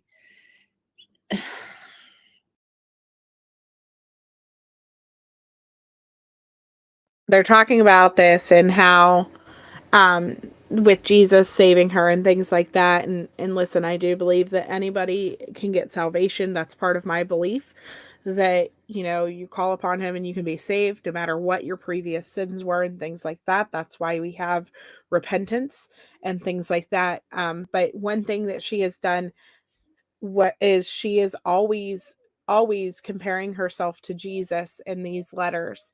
And in one of them she actually says, like, Jesus was innocent but was crucified as well by the public.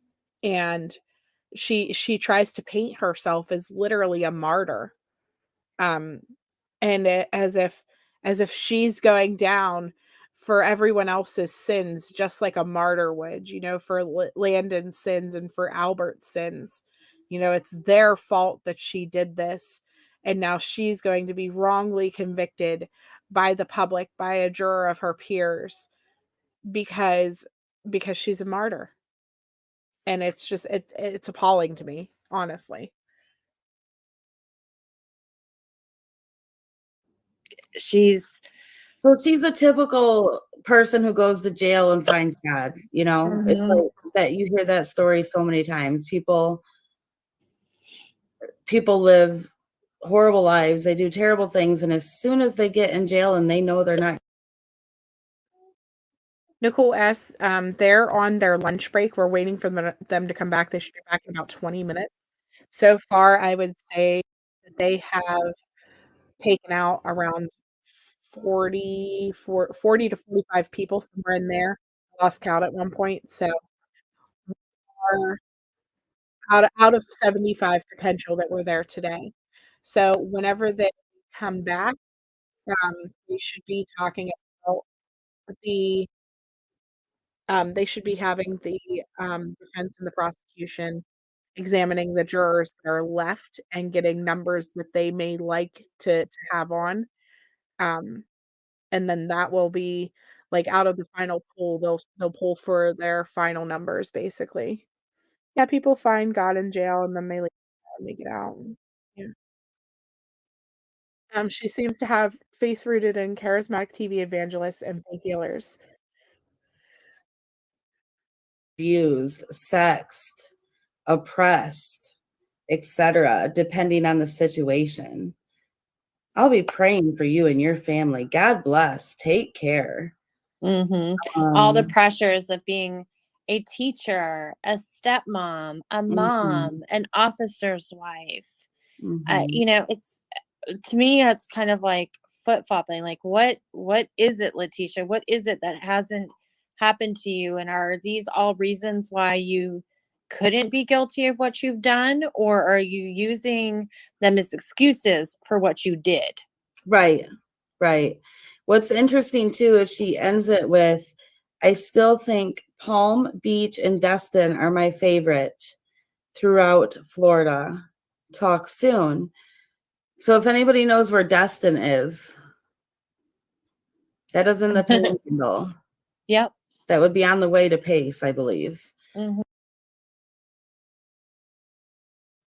Okay, so that was the end of that letter.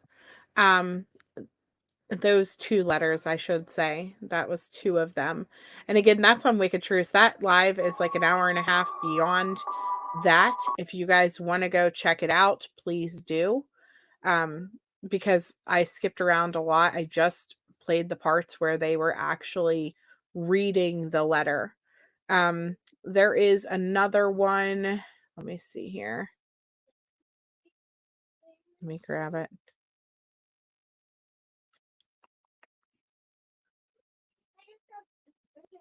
Let's see.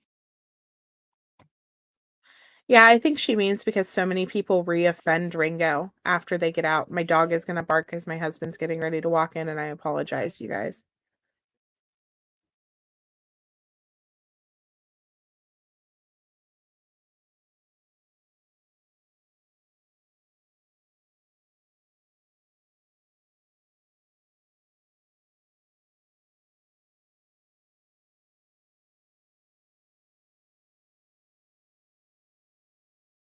Yeah, you can be saved, but you can fall too. Exactly. What did she say at one point? Every sinner has a past and every saint has a future is actually a pretty popular quote that T liked to quote whenever people were talking about her past, whenever people were talking about what she had done. And so like T said, you know, every sinner has a past and every saint has a future.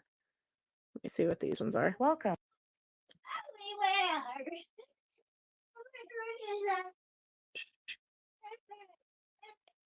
Let's see if these are still the same ones.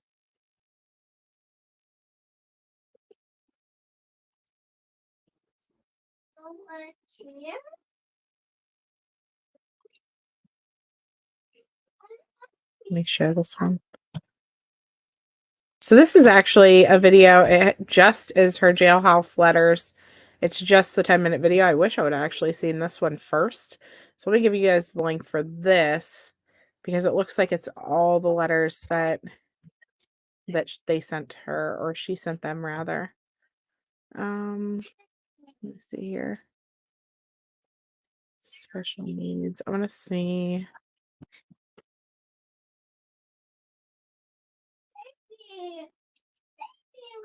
Did she talk about? Yeah, this is the same one.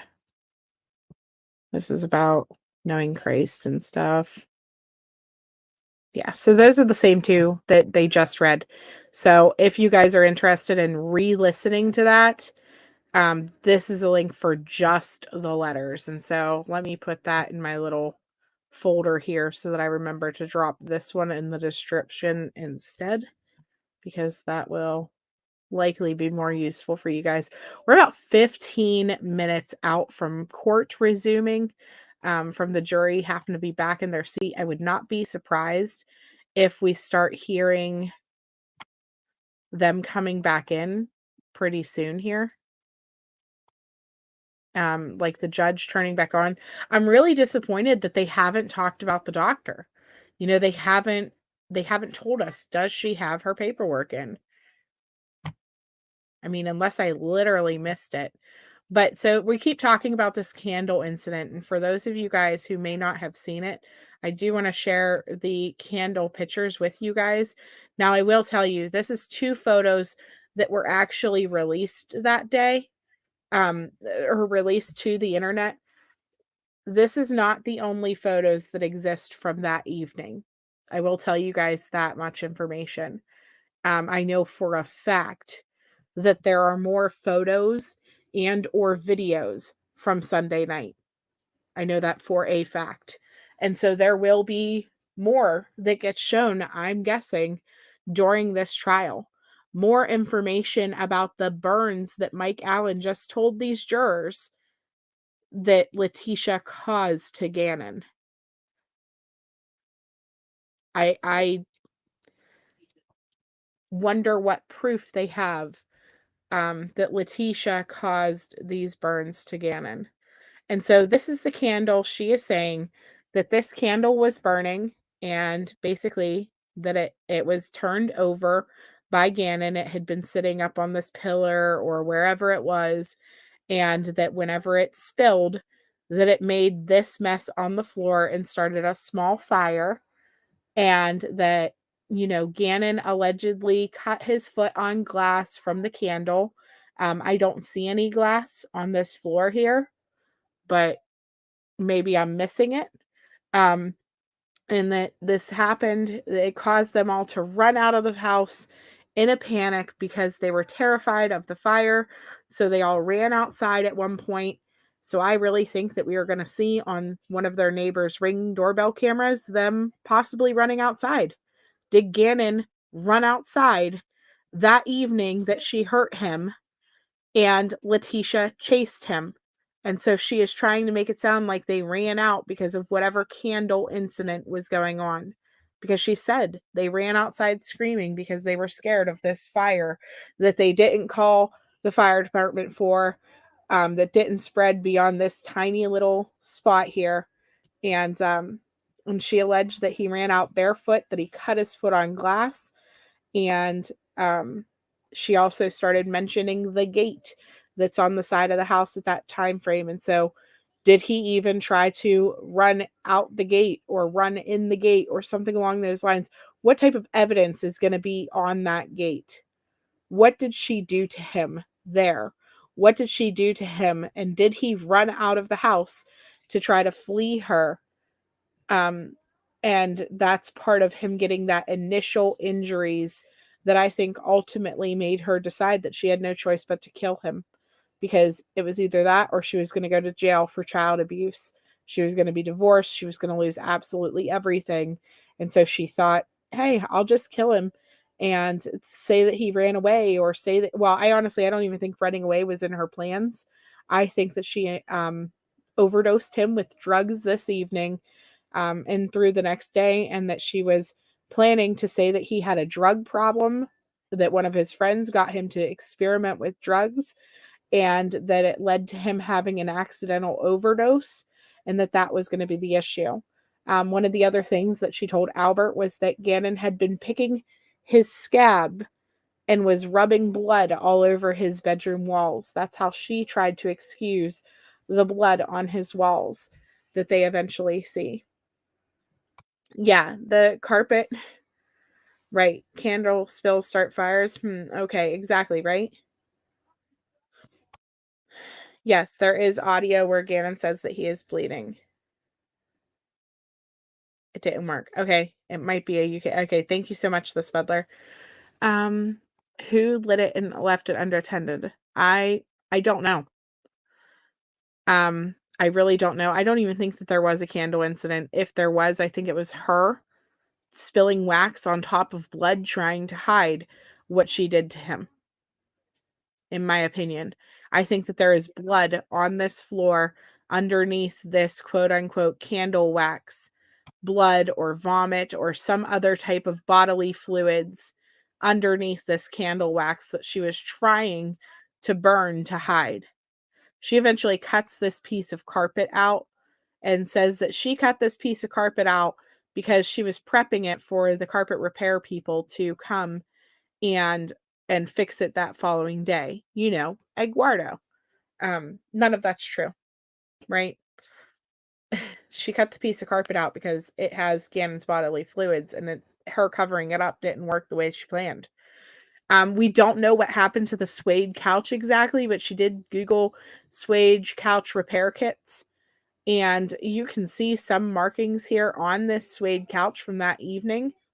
I honestly believe that there could possibly be other types of blood or fluids or whatever underneath these blankets, and that she put them here the way she did to try to cover up whatever. And just wanted this picture here to show to Albert. You know, that's what she was doing. She was constantly taking pictures to show Albert everything so that he could see what was happening.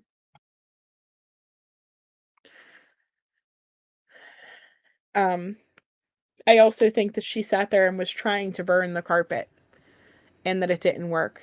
Maybe even poured an accelerant on it or something along those lines. Because honestly, most carpets are fire retardant now. Yes, that's a WTAF watermark there. You know what? And I have the pictures without the watermark, but I was in the Facebook group, and so it was just quicker because I was sitting there and I was like, oh, there it is. So it was just quicker. But that's who the letters are from. So if you guys, go listen to Wicked Truths and check out their letter videos and things like that. Yeah, she's cold and heartless. I'm terribly upset that Gannon had to endure her cold heartlessness. I am too. I am too. And so it's like, I don't know. I think a lot of things happened that evening. And I don't know how much of it Lena witnessed because she was hopefully sleeping or pretending to sleep through the majority of it. Maybe even pretending to sleep so that she didn't also get hurt or harmed.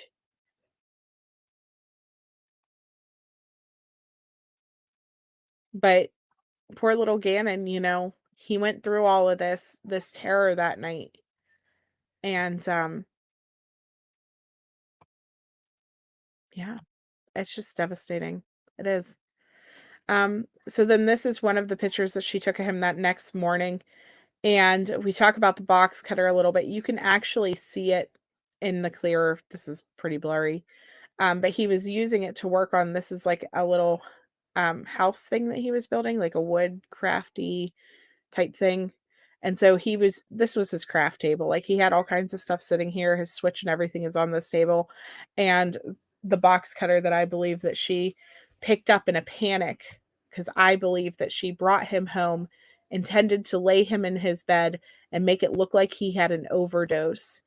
And whenever she opened the suitcase, because I personally believe she brought him home in the suitcase, thinking that he was already deceased. I think that whenever she opened the suitcase, he was awake. And I think that he jumped up and started fighting her. And so she grabbed his knife from off of this little table, his little work area here, and she started stabbing him. And that's why she tells us that there will be blood on the box cutter. She literally tells us, well, there's only blood on that box cutter because remember whenever you were showing him how to use it, Albert, and he cut himself, that's why there's blood on it. And so literally she tells us why there's going to be blood. And so that's my opinion, that she brought him home like that. He was still awake. She couldn't do the drug overdose theory thing there, because he was still awake and he jumped up and fought back, and she panicked and started stabbing him. And then to make sure that he was deceased, she went and got the gun from the bedroom where they kept it, and she then shot him. I know one thing that everyone is asking about is the Nintendo Switch. And I know that the arrest affidavit says that the Switch was not found. That was brought up on a couple other channels. The arrest affidavit says that the Switch was not found, and that they believe that T got rid of the Switch in order to make Gannon further appear as a runaway. That Nintendo Switch, I was told, was found whenever the police released the house back to the family, and the family was able to go in and clean up and gather their items and things like that. There were several people who went with them that day to help gather things. And I was told that that Switch was found in the one TV room, and that it was found underneath the TV. And so that's what was told to me by, I believe it was Bobby Owens, who said it in the group that we were in. And so that would have been after the arrest affidavit was written, after, because those documents never got updated for us. We have not seen a more up-to-date arrest affidavit. They put out one, and that's what we've been reading from. But it was, while the family was cleaning up and getting things ready. Sorry, I don't know if you guys can hear the kids, but they are getting crazy. So let me see here. What else can I hit on real quick before they come back?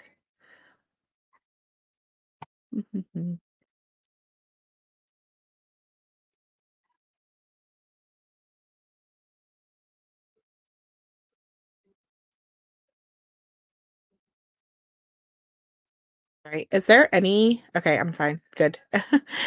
They're not used to me being live. What is this, 4 hours that we've been on? Which, granted, while the judge has been talking, I've been walking around and doing school with my son and getting lunch and, all the things. So it's not like I've just been sitting on the computer for 4 hours, but, it's a long day for them too.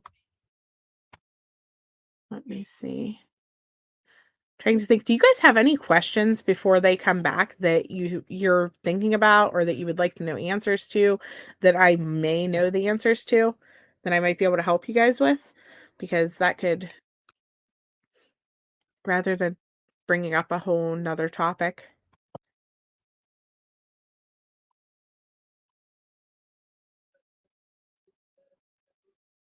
I do love that they made her be there for jury selection. I'm kind of sad that I couldn't see her whenever the camera first came on, but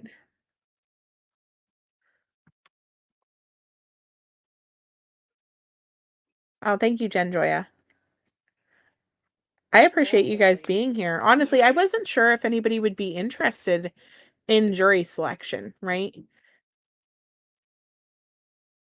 And so I wasn't sure to stream it or not. But then I was like, I want to hear what the judge has to say about the paperwork.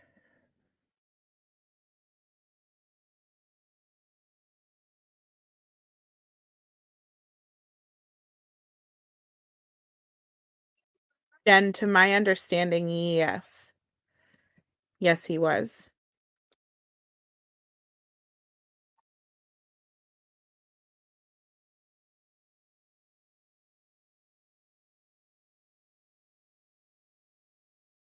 Thank you, True Crime with Shannon. You want to go through the letters and the evidence? Yeah, I need to pull up the rest of the letters. Those ones were just easy because it allowed me to kind of mute for a minute and deal with things while they were reading it, to be completely honest. But I do need to get the other ones pulled up for you guys. Which, I mean, she has written letters to the judge. She was just writing away. She had so many pen pals while she was in there. I want to show you guys this too. Somebody else tried to take a white candle and spill it on their carpet and tried to get the same type of result.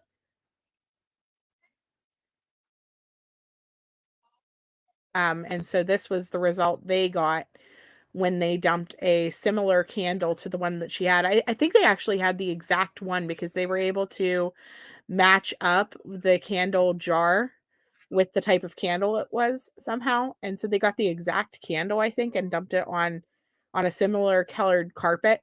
And this is what happened. It did not start a fire or ignite or any of those things. The way that Letecia is alleging that hers did. Like, I don't know if you guys have ever replaced your carpet or tried to burn a carpet or anything like that, but they are literally very difficult to burn. Very difficult. Praise you for your dedication to Gannon Stauch. Yeah, he deserves this attention. I agree. I'm happy to be here for all of it. Long overdue justice.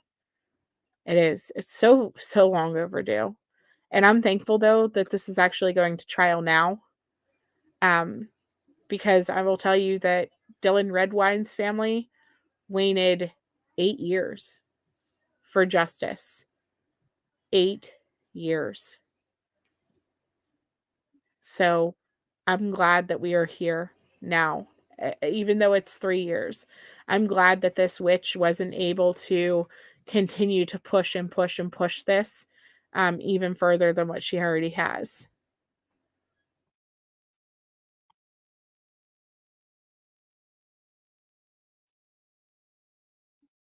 Let's see.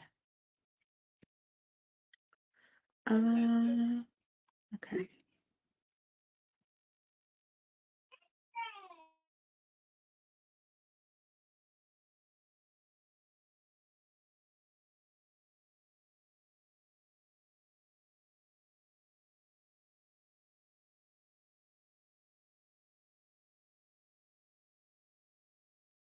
Hey guys, I actually found a screenshot of Bobby Owens saying that the switch was never missing. Just so that you guys could see this. You know, I'm not making it up. That is what Bobby Owens told us. Hi,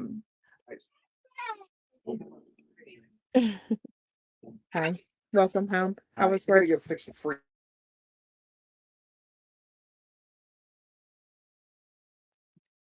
I've got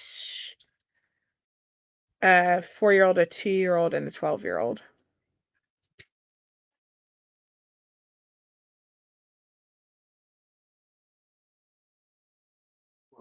Yeah, there are a lot of regulations, Elizabeth, about the carpeting being flame retardant. Yep.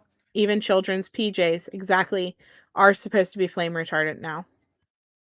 Yes. And so this screenshot says the switch was never missing. I don't know why it's in that report. Landon has had the switch since the beginning. I have had that switch in my hand after the fact, so I don't get that part, but it is not missing. So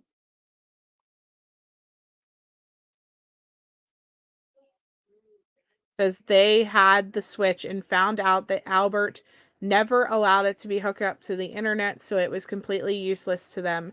My God, you people make no sense with the S that you spew out of your mouths.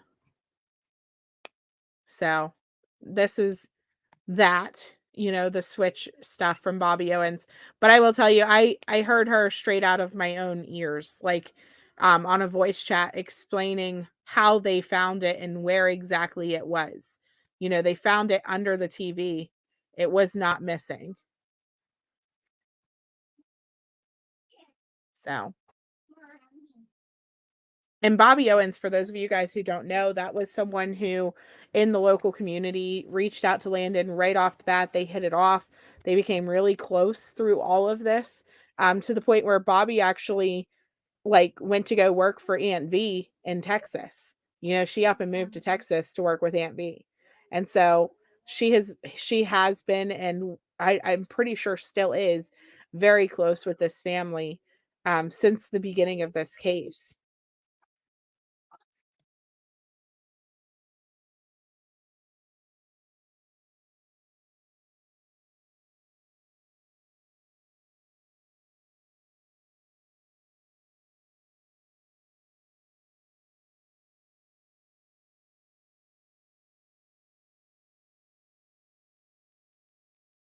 Okay, and then this picture was during the search while they were taking evidence out. They eventually took these boards out, and it's believed that one of them had blood on it. And Letecia took the plywood out of the house, but she didn't take the board. Like, she just flipped it over. And so she had the blood side down, from what I understand, and just left it there. Like, they weren't going to search everywhere, which obviously they missed the switch, right? But they found all the blood they could. They were searching this garage for blood evidence after the blood trail led from Gannon's bedroom all the way to this garage. So, sorry, still waiting for them to come back. They're about 3 minutes late at this point. They were supposed to be back a few minutes ago. So we'll just keep showing different stuff.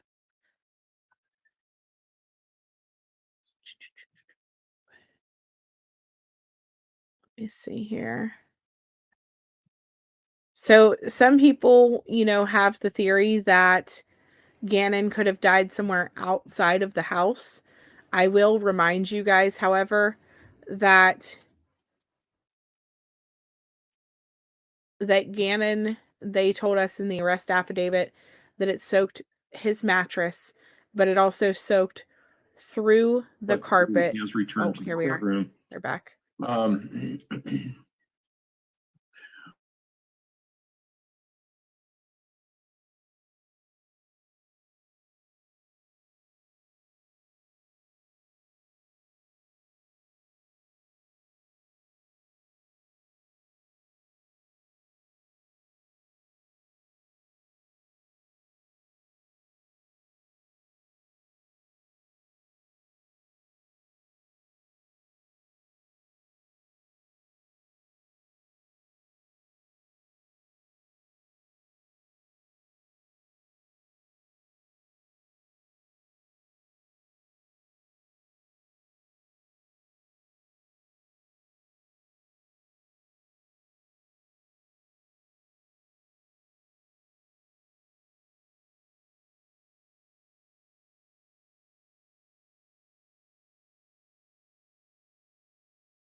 Even though you might be shy about public speaking, please raise your hand and speak up to further that discussion on these different topics.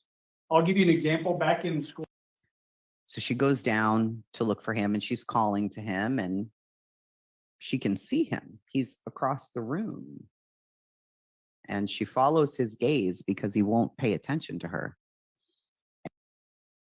She sees the man. And he's covered. His face is covered, of course. And Marie was a Spitfire. She was not going to run the other way. She attacked, screaming, "You bastard," and went after him. But he was prepared for such, things. He always prepared. He always planned in advance.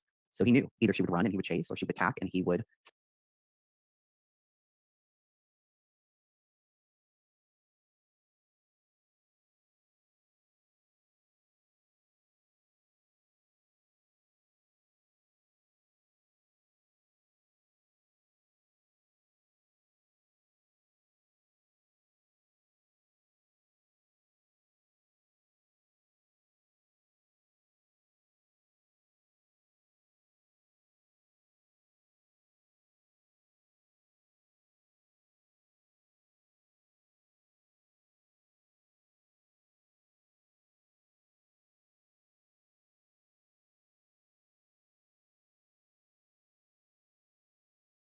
Okay, let me find out what's going on because it should be working. And the reason for that is bias.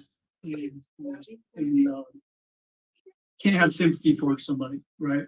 Whether it's defense side or prosecution. So let's talk about You that heard it, no aspect. silence. Yeah, it's whenever I mute it, but it should be. In favor of one side or the other be a bad thing in this situation. Yes, ma'am, and you are?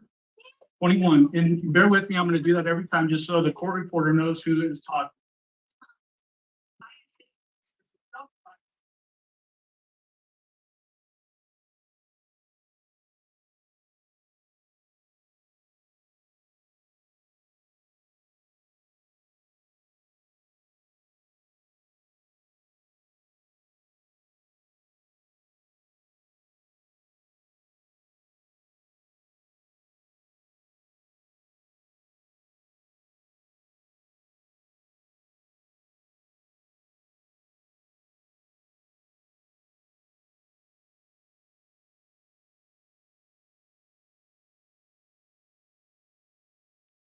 I don't know why it's doing The that. answer We should did be that no. this whole We afternoon. haven't talked Okay. about any of that stuff.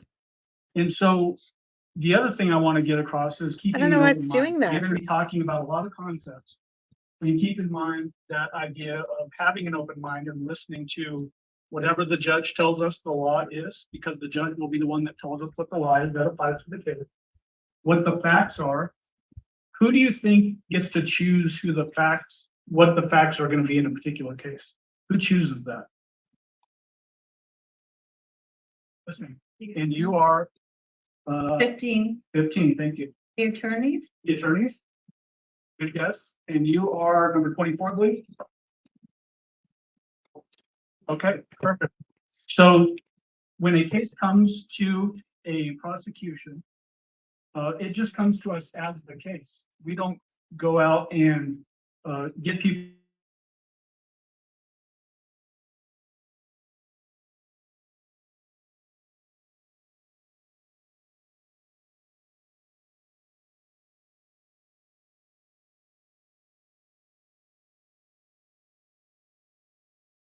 For 29. So you've got in sort of being that charging capacity in a grand jury. Tell us what your thoughts are as it relates to the concept. And probably each of them brought to you and be in the simulating mode of hoping, hey, decided to that's enough to try. I think that still all brought to us, but there was one point of time we asked for more information. Have not get this information. Especially that was my experience in that, you know, I think that you especially that. So what you're talking about there, where you heard some evidence that came in that was presented to witnesses, but then the grand jury got to decide, hey, we want more answers on this particular issue. And so you directed an investigation, right? Meaning that you were able to hopefully uncover additional facts that weren't presented to you. But the facts were still just what the facts were. Would you agree with that? Absolutely.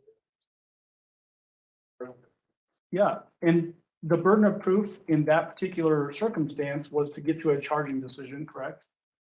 Remember what that burden of proof was called? Does probable cause sound familiar? Okay, so tell us what you think that means. And I apologize for putting you on the spot, but having a grand juror here is a really good somebody that can give us a perspective.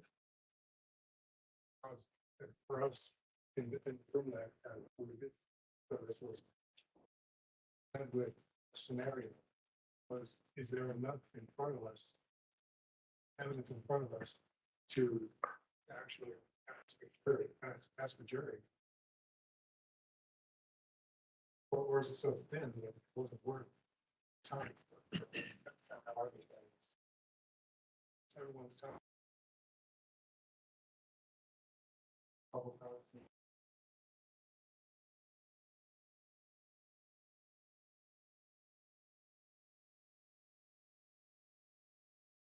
And then in your understanding, or if anybody else wants to chime in on this particular topic, please raise your hand.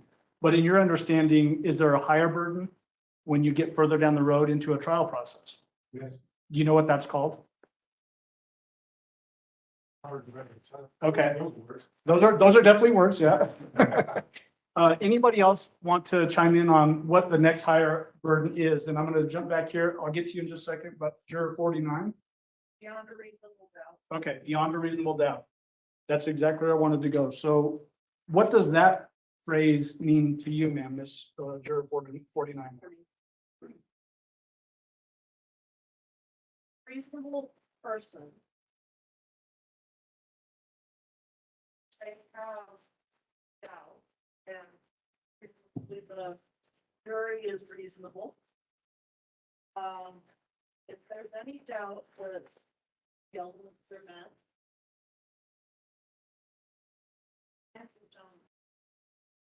How do you figure out whether something is reasonable or not? That's what the jury. Both minds. Considering all the evidence presented.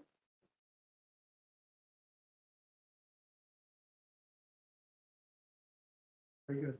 Anybody else have any thoughts on that concept? What is reasonable and what beyond a reasonable doubt means? Yes, sir. And you are number 28. I just think that Golden kind of taught all of the issue of the circumstantial evidence isn't.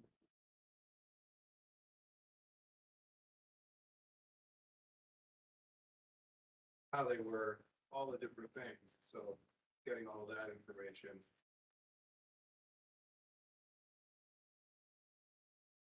So now we're talking about a different concept and I want to delve into it. Circumstantial evidence, what does that phrase or that combination of words mean to you? It's not eyewitness, it's not eyewitness testimony for like, not a person telling you what they saw and what they remembered. It is forensic evidence, it is cell phone records, all those types of things that allow an investigator to piece together a set of circumstances and track someone through a timeline. Make sure that, yeah, we know that they were in this place at this time with these people because of these other things that are not eyewitnesses. They corroborate eyewitness or they contradict eyewitness. So one concept that is spot on is that the law says that direct evidence, so eyewitness testimony, maybe surveillance video that shows somebody stealing a candy bar, that kind of stuff is direct evidence.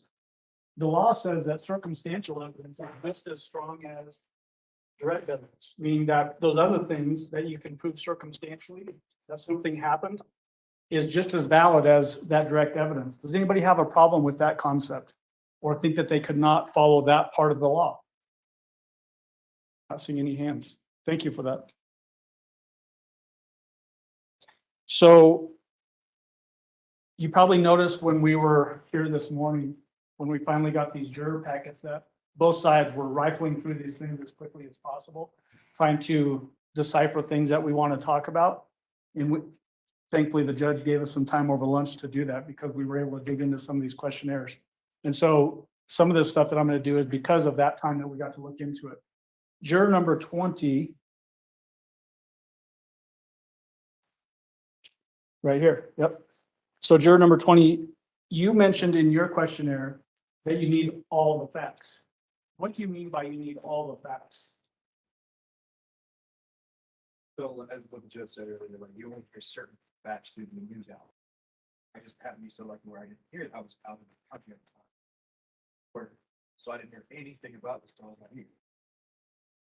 And I've heard people like say, oh, I followed it on the news. Oh, this is a certain sense of this is a certain sense of that. But the issue with that is you're only following one arrow. You're only looking at one picture of the thing, but if you turn around, like say you're looking this way, you see a square.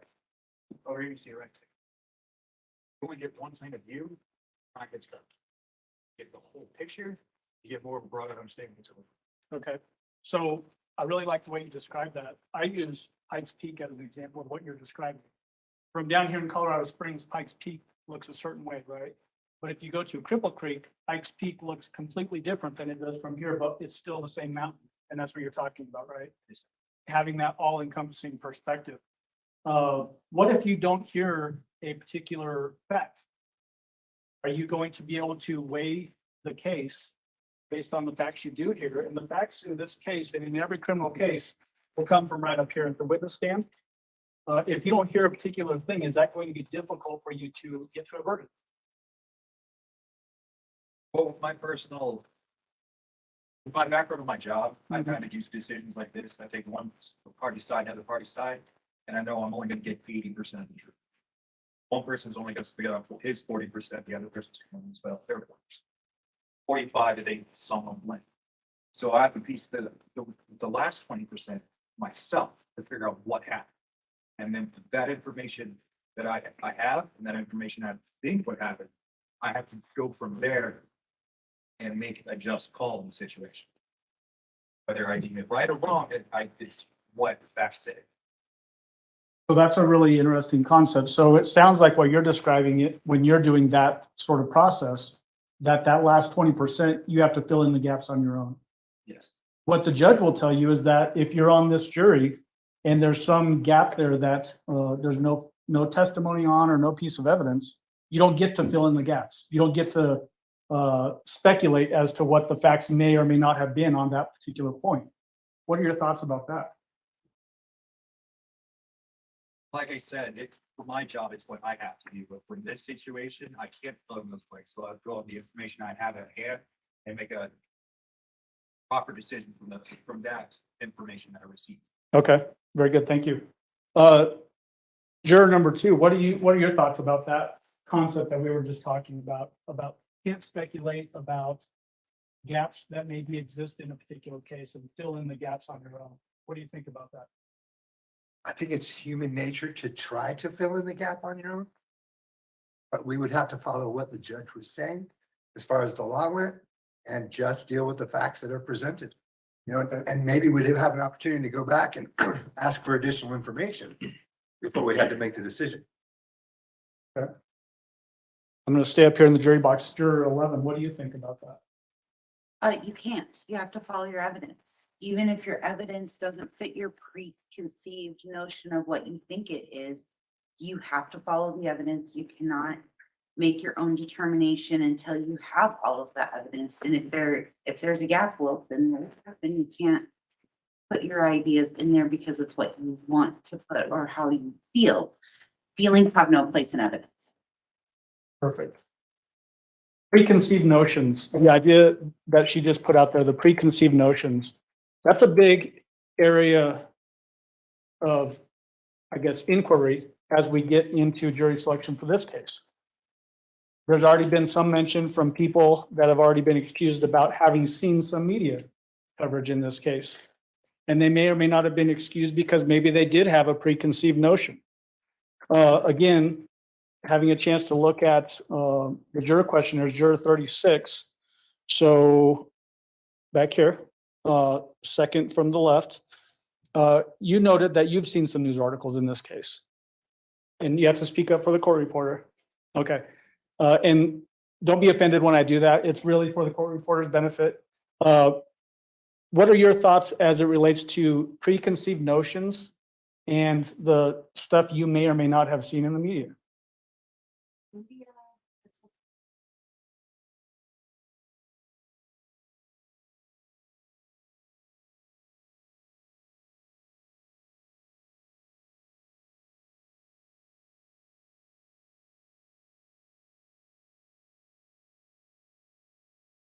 Preconceived ideas, right?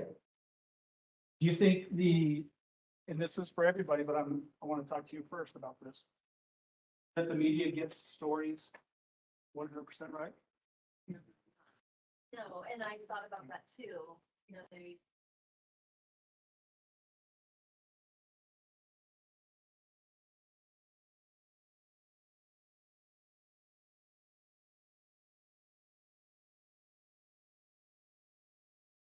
What about the idea, let's use newspapers for example. Usually each newspaper article has a word limit, so they can only fit so much stuff in before they get to the end of their story. In a case like this, do you think that they can fit all of the facts in a particular news article to tell the story? Probably not, right? So with that in mind, based on you've already said that you've seen some media, can you set that aside And if you end up on this jury, only listen to the facts that come from this witness stand and then render a verdict based on what you hear from this witness stand as opposed to the outside noise of the media. You believe you could? Okay. Juror number 44, you also indicated that you had seen some media here in the second row. What are your thoughts about what I just talked about?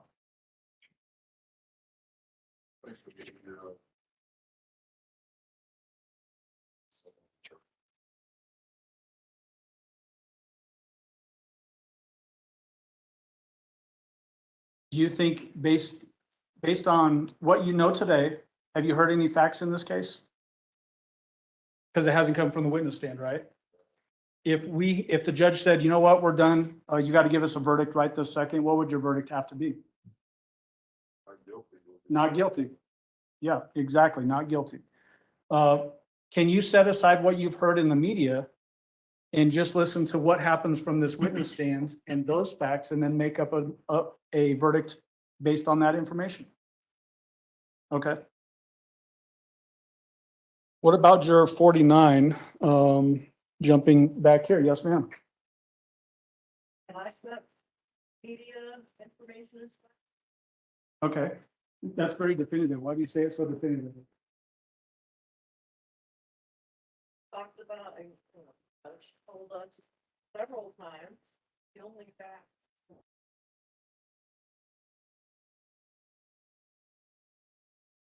So. So white line,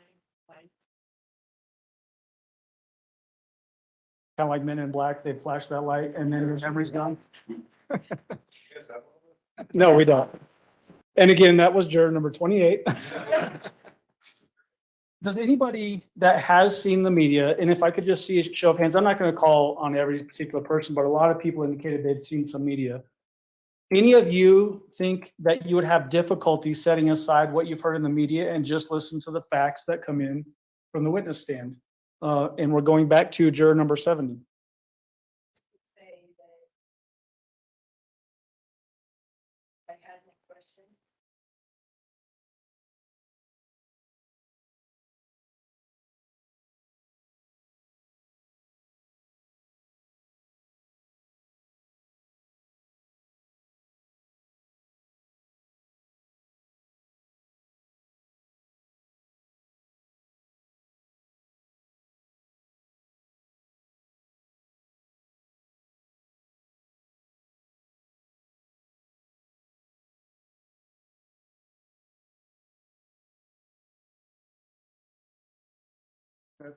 You bring up an interesting point, and that is that jurors that sit on criminal cases in Colorado, let me back up. When we put a witness on the stand and it's a prosecution witness, one of us will do a direct examination, and then defense will get to do a cross-examination, and then we'll come back and do a redirect examination, and then we're done. Whoever sits on the jury, sitting up in this box, gets to write down their own questions and pass them to the bailiff, and then the judge will ask the question. If it's an admissible question, we'll ask the question of the juror or of the witness, so that jurors get to be a participant in the questioning of witnesses in case there are, just as you described, any questions in your mind. It's a really valuable tool for jurors to understand and ask questions in their own way. And oftentimes they ask better questions than we do because they're coming at it with more of an open mind to the case, and they don't have the preconceived notions that we do from one side or the other. Anybody else that had media exposure to this case think anything that you want me to know about right now as it relates to media, or that you would have difficulty setting aside that media exposure to this case? Not seeing any hands. Does that mean everybody that has seen the media can set that aside and be fair and impartial? And ma'am, you're right, you're nodding your head, and you're a juror 34. You know, I kind of, as a person who's kind of been on, both sides of the thing, kind of the accused and the seen, how the media twist things. So I kind of hold that with a grain of salt personally. I know that, I can be advised, because like I said, I've seen that and I've seen how they, work. Hey, wait a minute, that's not what happened. But like I said, I've seen how they personally. It kind of danger and that. And so, and you're one that had, I think, marked down that you had seen some media, right? Yeah, I see media, yeah. Yeah, and you can set aside your exposure to that media. Okay. Okay, perfect. Let's see.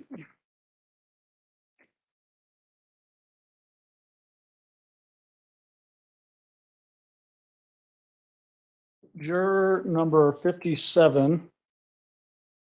Yes, there you are. What are your thoughts about sitting on this length of a jury trial? You talked about a little bit earlier about with the judge. You had expressed, even on your questionnaire, some real reservations about that. What's your thoughts? Okay, freaks you out. Why is that?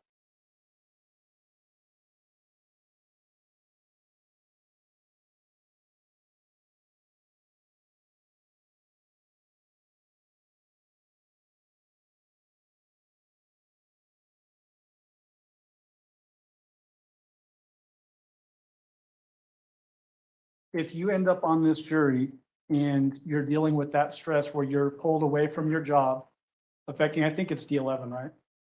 Affecting D11 school district, are you going to be so focused on that concern that it'll be hard for you to sit and listen to the evidence in this case?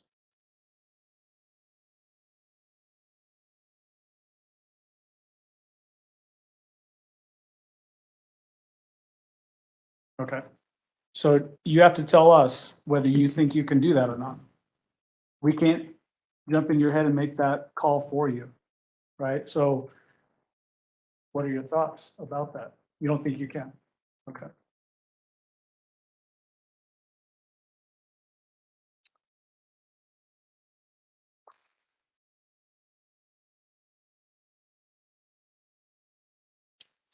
Let's talk about the concept of difficulty sitting in judgment of another person.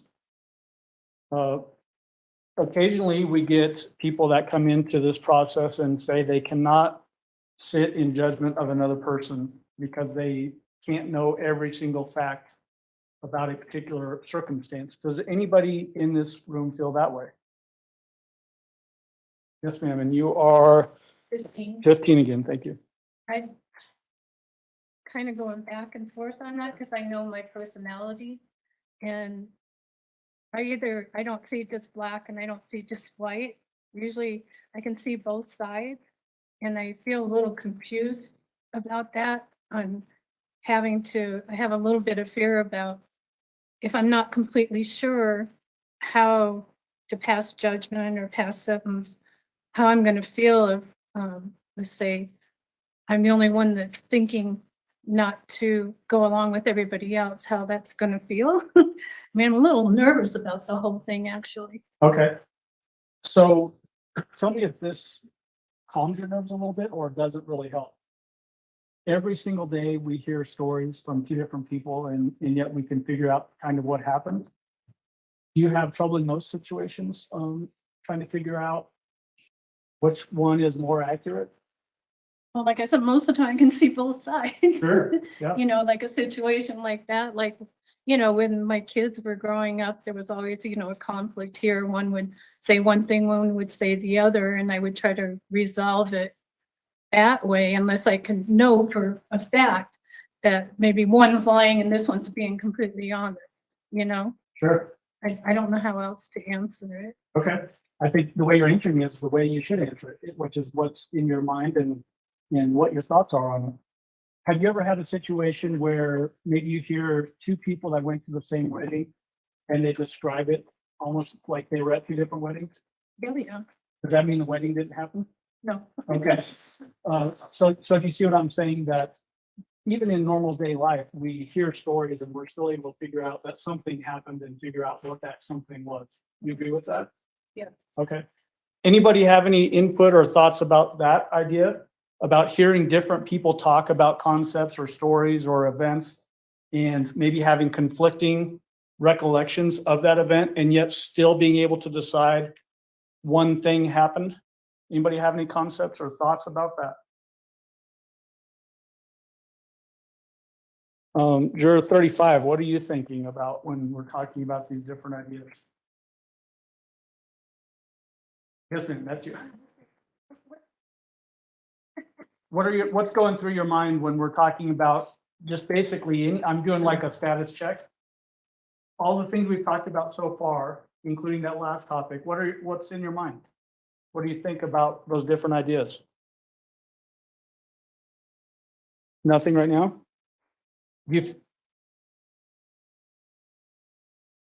You're half asleep? Okay. My wife tells me I'm boring like that too, so. Will it be hard for you to sit for basically a full day each day to listen to witnesses? Today, yeah. Why, what about today? Haven't spent this thing in my thing. Okay, okay. Mr. Allen, Yes. you have a question. Oh, yes, sir. And you are juror number 26, I believe. Yeah, I would just say that, you know, all individuals all these people, and we have different experiences, whether it be education. But we're not interpreting things differently.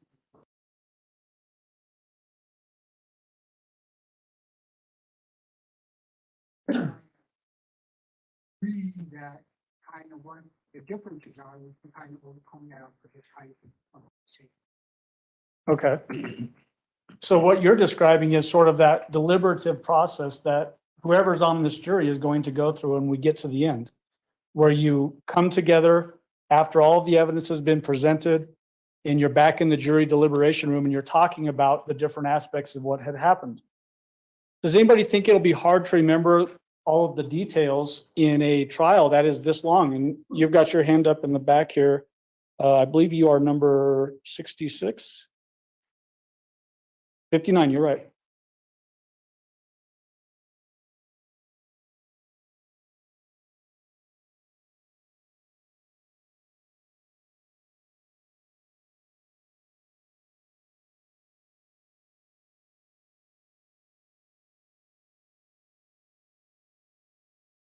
Part of that is that, I'll get you in just a second, sir. Part of that is that we all learn differently too, right? Some of us can be visual learners. Some of us have to read things. Some of us has to hear something over and over before it really starts to sink in.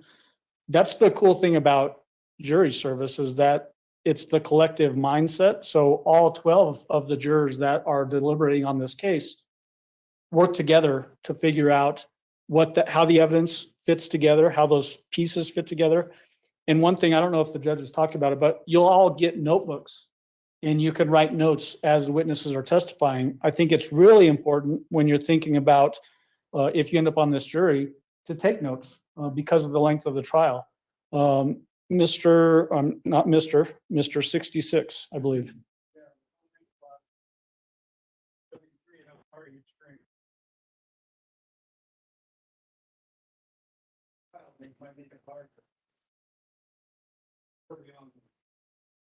So do you think that even though I just described the way that a jury works together, do you think that would help with that process or do you think it would help? Okay. So do you feel comfortable in your situation to being able to hear all the facts, consider those facts, and then work with others to come up with a verdict? You do the best you can. Okay. And number 70 again? I feel like I need to let.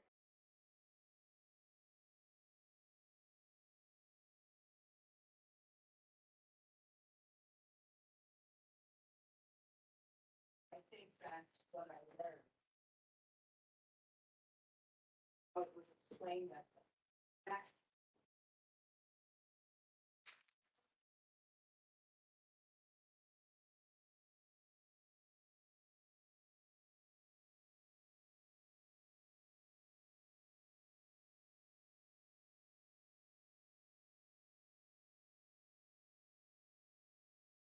And are you referring, oh, go ahead.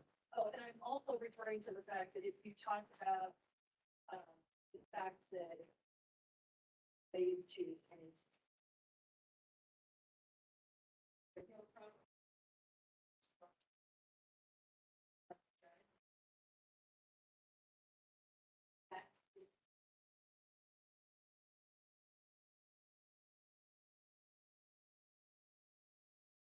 be remiss if I didn't say.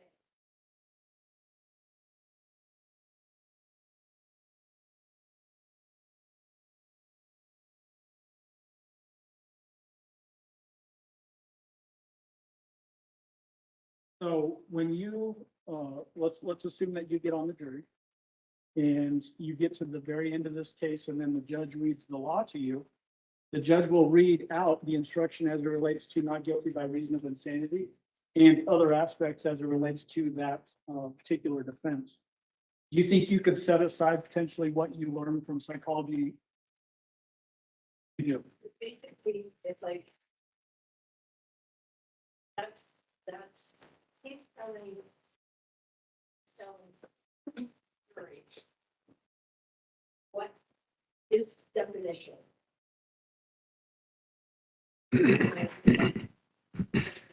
Sam.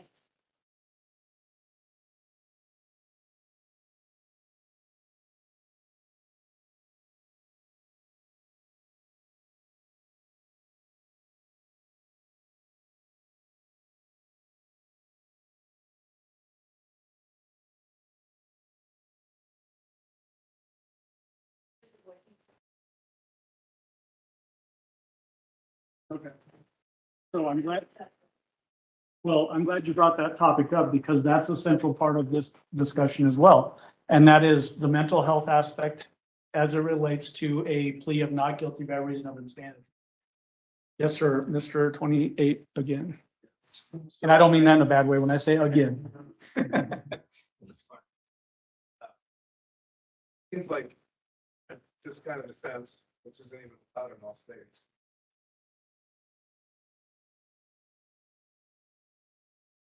Because you're on head on this, it seems to me that this isn't necessarily saying that the defendant didn't do it, saying they did do it, however, they weren't in control of their faculties at the time. Reason why they didn't do it, you can't hold them responsible the same way that you would hold someone responsible who had their full head.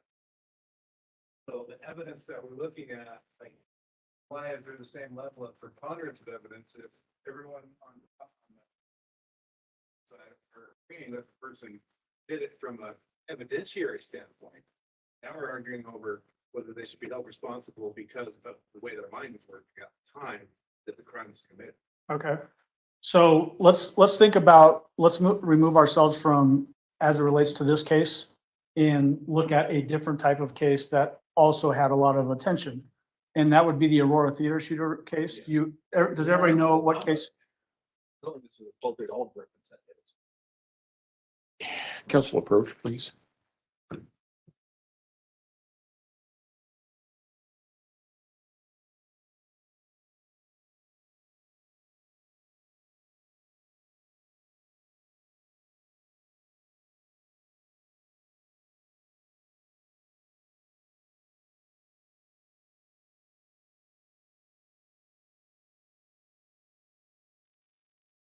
Oh, they got to approach.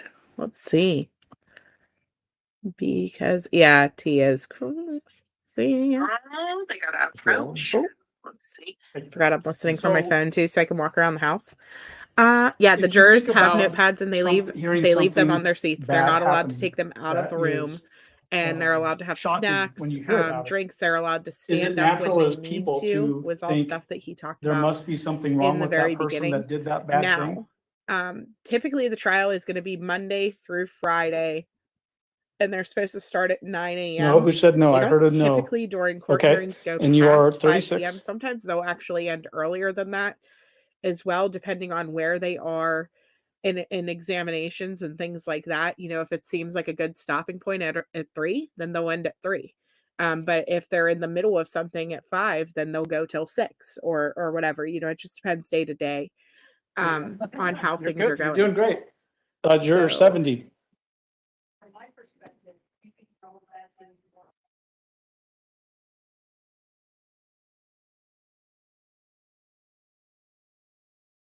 I didn't hear what she said. Totally missed it.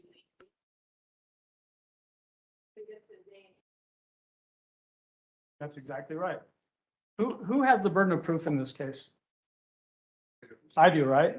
the DA's office sitting at this table has the burden of proof. What things do we have to prove? Anybody know? You don't really know because you haven't had the instructions yet from the judge, right? The judge hasn't told you this is the recipe for whatever the crime might be. So the judge used the idea of a Denver omelet and throwing some ingredients in there and saying you might have a tasty omelet, but it's not a Denver omelet. Who thinks that one of the ingredients to prove a crime in the state of Colorado is that we have to prove motive? Juror 11. You have to prove that they had an intent to commit the crime in order to receive something of benefit, whether it be that they received something, removed somebody from their life, removed, like in case of arson, a home or like a bill from their life. You have to prove that they had a motive to do this with the intent to change something. Okay. Who else have their hand up? Yes, sir. Juror number 24, I believe. I think for the overwhelming majority of cases, there are motive aspects, however, there are instances of crimes which Okay.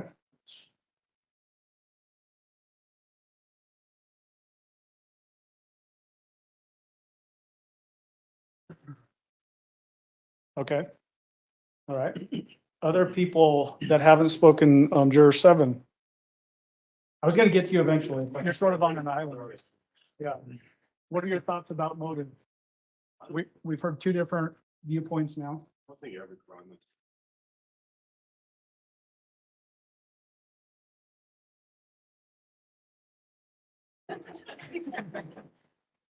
All right. What about juror 9? What do you think? You thought you were on an island too, didn't you? Yeah, I don't think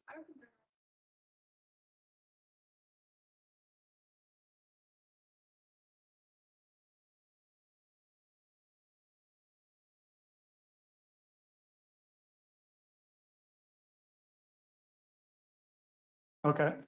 So would it shock any of you to hear me say that in the state of Colorado, ingredients to prove a crime, motive ain't in that ingredient list.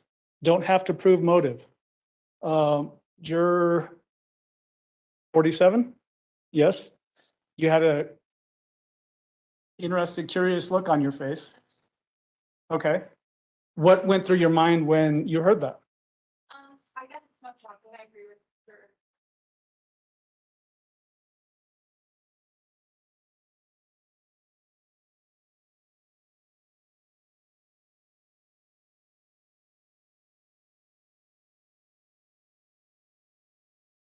Okay. All right. What about juror 45?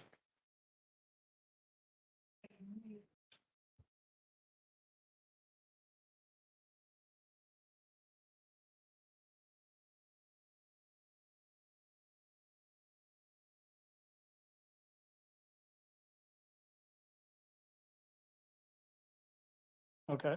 Juror 61. Let's assume that you end up on this jury and you hear lots of evidence, but you hear zero evidence about motive. You think you can still render a verdict?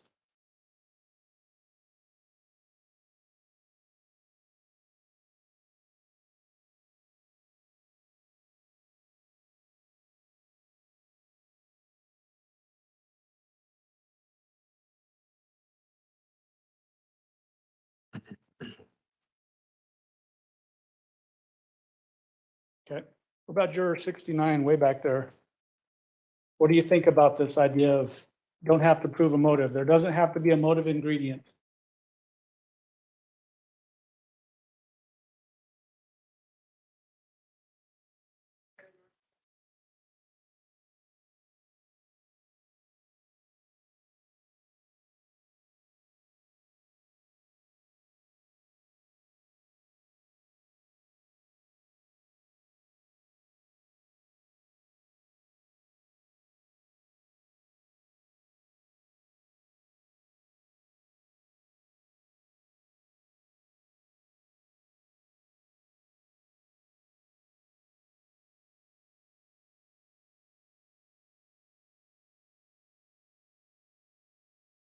No, it does.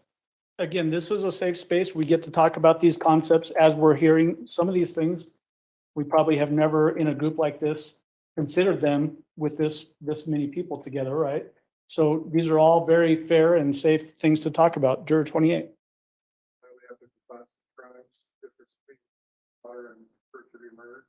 So These being, are a lot worse for first degree murder because it's premeditated, whereas someone who accidentally killed someone, even if penalties are less. They didn't think it through. okay, so let's talk about that. 2 minutes, Mr. Allen. Thank you, Judge. I was just gonna ask. Premeditation, you mentioned premeditation. That means that somebody planned to do something. But even in premeditation, there's no evidence that's presented on motive, why they did something. That, if you can't, it's like someone, you can't prove why. That's evidence that points to a why. That helps investigators decide who they're gonna try to investigate more strenuously. Can't prove why.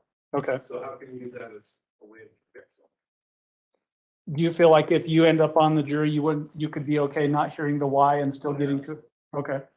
Coming back to juror 11, after this discussion on the motive part of it, what are your thoughts now? That I can see that there have been times where maybe there wasn't a clear cut intended motive. And then, especially when you're looking at mental health, there may not always be a why. Thank you.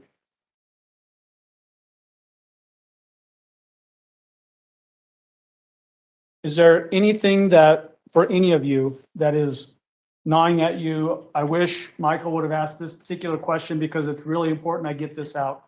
Anything like that that we should hear about now before I sit down and stop badgering you with questions?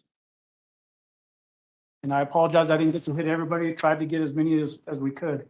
Any last thoughts, last ideas, things that you think would be important for us to know about you? All right, thank you. Thank you. I wanted to do a little bit of follow-up with juror number 9. I was looking at your questionnaire and you said that you had physics class and I saw that you had it on Tuesday and then there was a TR something, but I didn't know what that meant. So Tuesday, Thursday, but my Tuesday class is 9:30. My Thursday one is longer because this supervisor is to 1, so it has a lot of things wrong. Already thought about it and I could. But I also do work full time, but. Well, I was going to ask, how are you going to, because you didn't really raise that much. And so, and I had a lot of other students that were in here. So I was trying to figure out how you're going to still make your physics class. When does it end? Family. Okay. I'm graduating from bachelor's, so I'm teacher. Well, I've thought about discussing with the teacher. Oh, he does his lecture on. I have access to those PowerPoints. But I do class, so I mean. Okay, well, if you're still here at the end of the day, here's one of the things that I want you to do. I want you to talk with your teacher, find out whether or not there's something that can be worked around, whether or not it can be accommodated, okay? Because if you're still here at the end of the day, you're going to come back in 2 weeks. And one of the things that I'll ask you is, what's the answer to that question? Okay. And then juror 45 over here. Tell me about your horse farm.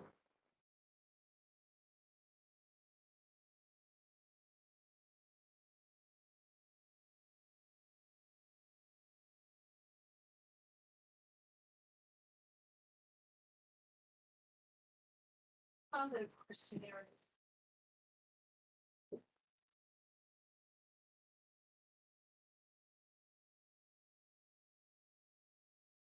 Okay.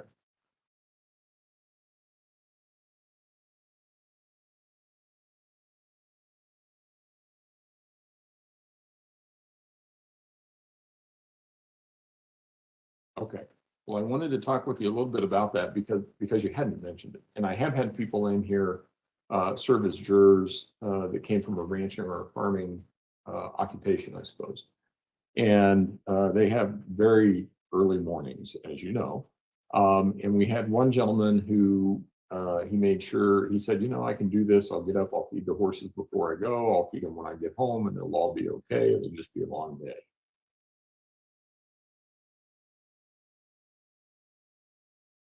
So you think it's going to be okay? Okay. All right. And Councilor Froch, please.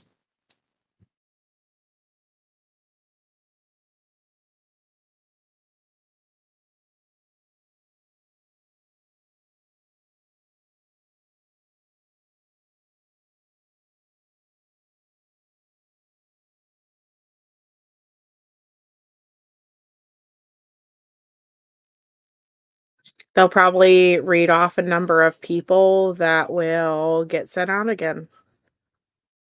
You'd cancel everything in your life to sit on the jury. I'm telling you, the one lady sounds like she has been Right. Googling, what do I need to say Mr. to stay on the Giannini? jury? Because she has been amazing with like book type answers. Because she wants to I be hate there. this part of the trial. Not this part, all the time before where I can't talk. This part I like. This part I like. I want to start off by thanking each and every one of you. We let you all go to lunch, and you all came back. Her You lawyer came is back as arrogant knowing as her. that you could end up having to be with us for the next 8 weeks.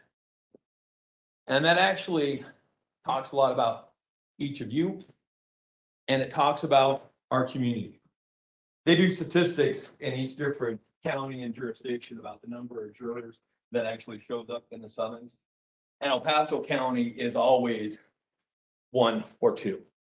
Because our community here cares a lot about their civic duty. And I want to thank each and every one of you for doing it, because I know each and every one of you has someplace else you would rather be. And I know, as I think we heard juror number 45, talk, she heard all these other people's reasons why they can, and said, you know what, this is going to be inconvenience and I can do. And I think there's a lot of people here who were in that kind of position, juror number 28, who I'm going to get used to this number thing, but a lot of us, we want to do this because we know it's our duty. And I worry sometimes we want to give the answers that indicate that we can give to our duty. And what I want to emphasize more than anything right now, you guys only have one duty, and that's to tell the truth. Okay? Answer as honestly as you can, and not try to give me the answers that I want to hear, not the answers you think they want to hear, or not even the answer you think the judge wants to hear, but to give us the honest answer so everybody can make decisions based upon that. Now, they call this jury selection. I think that's a little bit of a misnomer. What it should really be called is juror deselection. I don't get to pick anybody. Mr. Allen doesn't get to pick anybody. We're going to go through this process the next 2 weeks, and hopefully we come Monday, April 3rd, we'll have another group. We'll get rid of some more of them, and then we'll have the people who are going to be here with us for the next 6 weeks. It's kind of like Survivor, that game show, but instead of like a cool prize, you get stuck here. Now, the good thing for a lot of you guys haven't even made the island, okay? This is the casting part. This is he who's going to get to move on to Survivor Island next April 3rd. And the other thing I want to know, you all to know, we know how hard it will be on everybody. We also know that because of some factors I'm going to talk about, it's not going to be easy. It's very easy getting a jury in this case for a lot of different reasons I'm going to talk about. And we're ready for that. That's why we've got 2 weeks of this to go through. And again, that's why it's important just for you guys to give the honest answers so that Ms. Stauch gets a fair trial, which is what we're all here for. And everybody agree, I'm just going to give the truth. I don't care what anybody says. Okay, don't worry about being offensive. Don't worry about being politically incorrect. Don't worry about being selfish. Don't worry about hurting my feelings. I have none. And so when we talk about, I kind of like to look at this kind of almost like a job interview. are the people that I'm going to get to be surrounded with for the next couple of months. And the first thing that I want to talk about, and the judges talked about it, Mr. Allen's talked about it, it's hardship. And we're mean, we drag people off the street, we make them come here, but we don't want to make somebody homeless. We don't want to make somebody miss a vacation they've had planned for a long time. We don't want to make kids flunk out of school that they've been working, hard for. It's inconvenient, but sometimes it gets to the area that it's not fair. And that's just general applies to every juror. I also have some selfish concerns because my only concern is that woman right there. Okay, I like everybody. I want everybody to be happy, but my obligation is to her. And so I also worry, this is 45. I'm not saying this to you, but just as an example, that people have stuff going on in their lives that maybe it doesn't rise to the level of what the judge thinks of a hardship. And maybe we can make you come with us for the next 8 weeks, but I can't have you there paying attention. Even if I make you come and sit here, your mind's going to be somewhere else. And that you can't focus on the evidence beforehand. And so when I'm asking some of these questions about hardship, that's kind of what I'm going to. And I thought I read in your questionnaire that your husband has some disabilities as well. So, he's not disabled.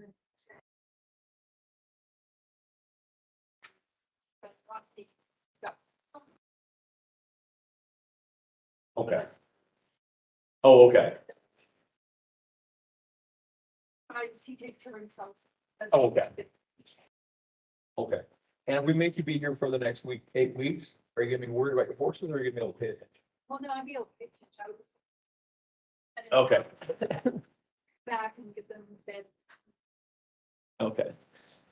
You're number 15. Yes. I noticed that, I think you're talking before, you indicated you got to take care of your grandchildren. Yes, I take care of them now. I go up to Centennial either Sunday night or early Monday morning, and I stay with them Monday and Tuesday, and then I come home on Wednesday. Okay. My daughter does not have anyone else to watch them, and if she had to hire a nanny or someone to come in, that would be like $300 extra a week for her. And when I text her at lunch and told her I was still here and what might happen, and she just sent me a capital 4-letter word. And so, I bet I can guess the word of it. She had to take them to work with her today. Yeah. And she's a sales rep for liquor. Yeah. So she had to drag them into the liquor stores. Okay.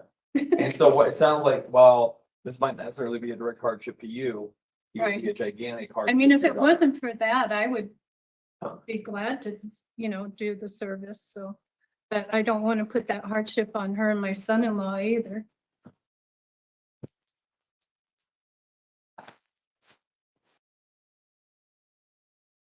And juror number 59?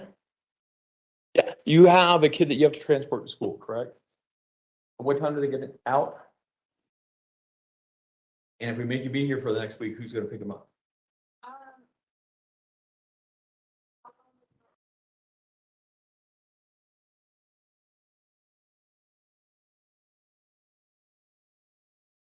Okay, you gotta tell me how big of a, because look, I mean, if this was my guess, like a 3-day trial, it'd be easy for you to say, hey, this is no problem, I can do. We're talking about, you're gonna have a couple weeks off, but then 6 to 8 weeks with us. How hard is that gonna be for you?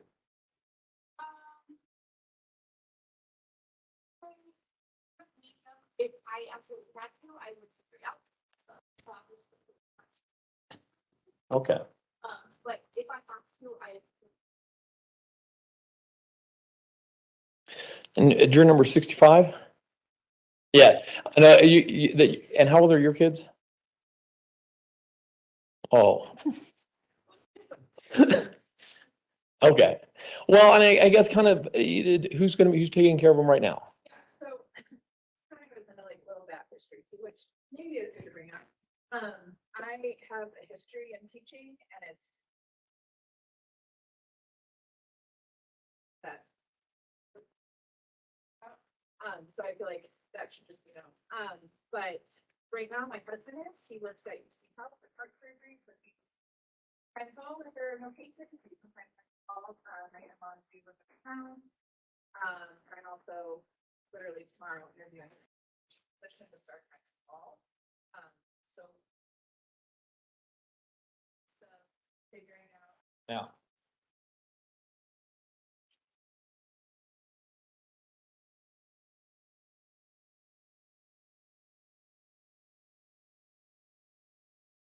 Okay. Hey, how, did you say your child was 21 months? Okay, go ahead. And is it going to be a situation if you're here for the next week, 8 weeks, so that a lot of times your mind's wandering back to how your son's doing? I mean, I feel like. Yeah.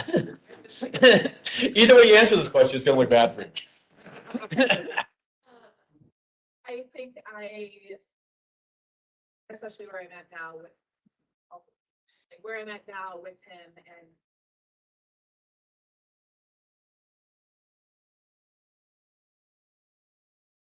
Okay. Juror number, is that 66? And again, I just want to hit back on this memory. Like you said, you have short-term memory issues? No, my memory's not what it used to be. Okay. I find myself focusing every day on a little more on what day of the week is it, and if I got anything important going on, and it doesn't come naturally. Yeah. Well, I mean, you know, Some, not a lot, but some. and we're gonna get a lot of information, you know, when in the 6 to 8 weeks that you've got to kind of keep and store. You can take some notes, but otherwise, you know, she has a right to 12 jurors, not, you know, 11 and a half. I'm not saying that, you know, badly. No, and I appreciate you doing. You know, I could try to dunk a basketball all day long, but it's just not going to happen. I mean, would you say you have some significant concerns about being able to remember everything over a 6 to 8 week trial? Okay. Juror number 47. Oh, right. I'm sorry. You put on your questionnaire that you're supposed to be out of town on the 22nd, April 21st and 24th. Yes.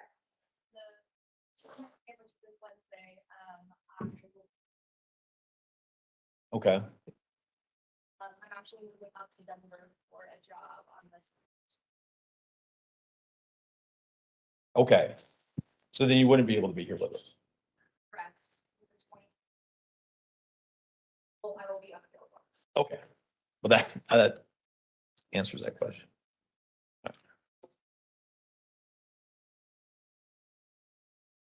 All right. Now, kind of get over, you know, the first part, the hardships, and those are pretty easy. Initially, when everybody asks, you know, the jurors, they ask, you know, do you think you can be fair? That's 34. What does that mean? Because it looks like. Fair, trial. Yeah. You don't make sense.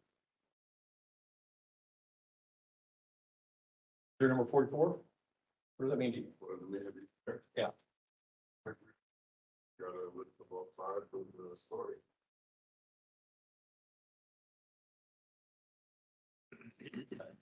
Now, if this was a civil case and just about money, Mr. Allen rear ends me and we're trying to determine who's at fault and where the money goes.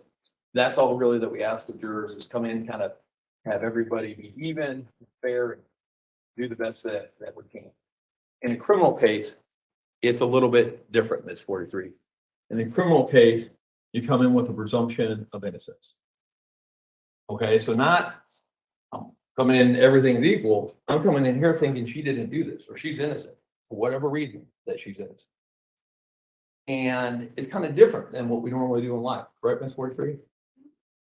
For example, I've got 12 and 14-year-old boys. And when they were younger, you know, 4 or 5 years ago, they'd be out playing in a different room. And I'd hear the younger one start crying. When I was coming back in that room, I wasn't presuming the older one innocent. I was wondering what you do to your brother. Okay, it's a little bit different concept. Would you agree with that? Yeah. And it's not how we normally do our day-to-day life. Is it 56? Yes. What does that mean to you, the presumption of innocence?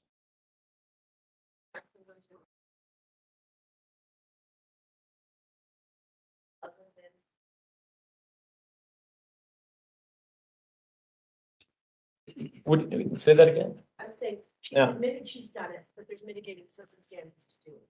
Well, and I want to get something clear here, and just so everybody's out. That's not saying that. They still, it's the burden to prove beyond a reasonable doubt for what charges. And then I guess the easiest way to think of insanity would be something similar to an affirmative defense. For example, I'm charged with assaulting Mr. Cook or with punching him. Okay, they would have to prove that I actually punched him. A defense may be, though, that I did it in self-defense, that he said he was going to punch me, and so I did it. And so that made it clear they still have to prove it. And then then as well, though, after that, then you have to consider whether or not she was insane at the time. Because the fact is you're both are saying the punch happened. Yes. That's what I'm saying. The fact Okay. is, it's happened. Yes. No one's disputing the fact that it happened. Okay. Dispute is whether it was a mitigating circumstance to that. Whether, The reason for it. and then you'd have to presume that if it's not guilty by reason of insanity, that she was insane, and they're going to have to prove, they have to prove that she was sane. Okay, it's not our burden to do that. Okay, juror number 54, what do you think about that? Presumption of innocence. Yep. Foundation. Started. I guess you got a lot of information. Start with that. Okay. Well, and it's interesting, you say we have to start with that. When the judge read that instruction, a lot of people miss out, and they think the presumption of innocence just is at the beginning of the case.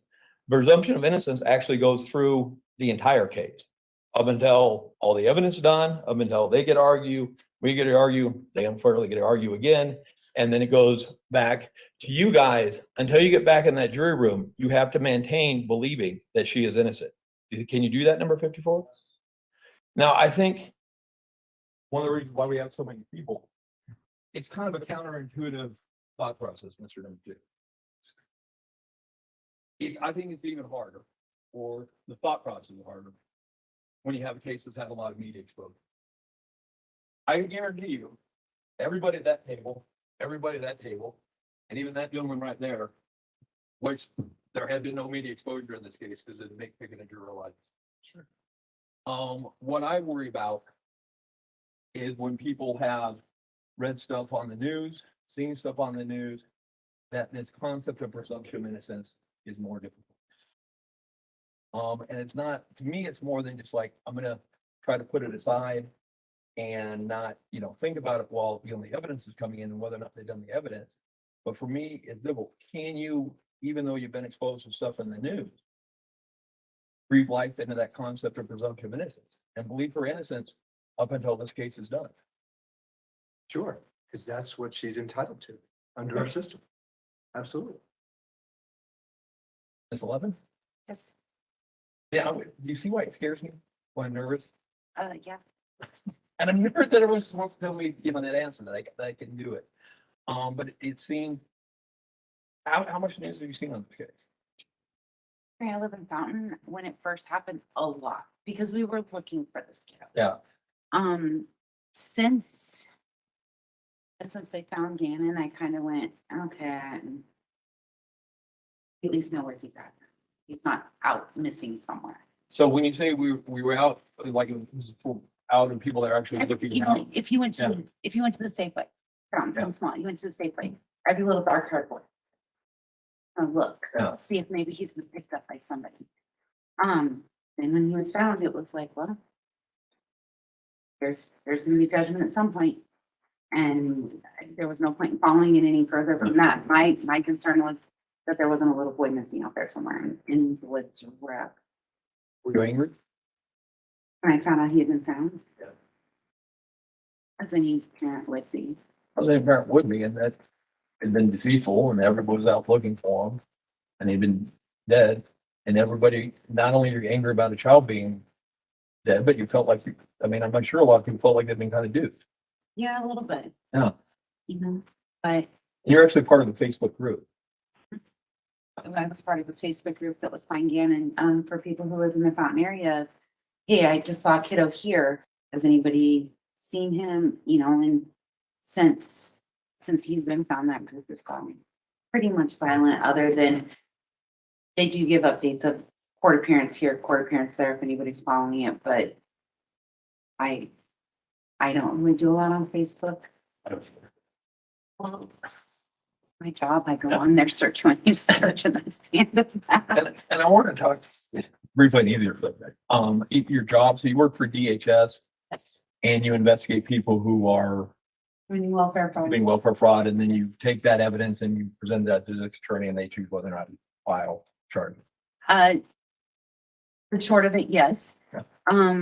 A lot of it is, there are times where it's not a high amount, wasn't a high motive of intent. Yeah.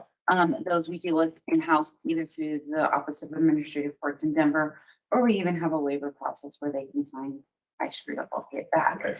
When I have high amount of dollars or high amount of intent, meaning they made trying to commit welfare fraud their full-time job, those I do refer to the district attorney, district attorney's office to then file criminal theft charges. I mean, so at least, I mean, in part, you're a criminal investigator. Yes. How did, Mr. Seven? Have you had any media exposure? No, actually. I haven't. Being in Iraq?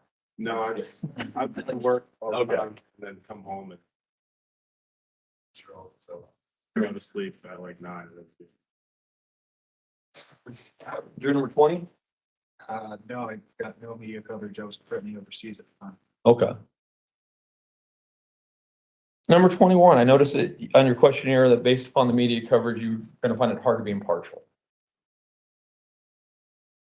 I don't follow mainstream media. Yeah. Okay.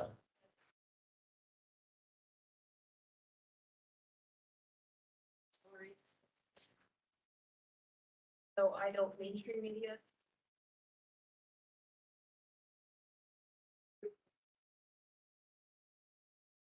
So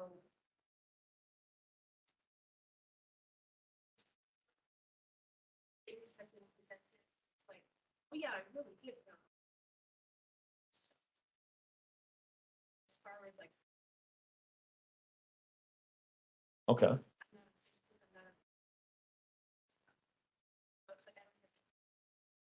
Okay.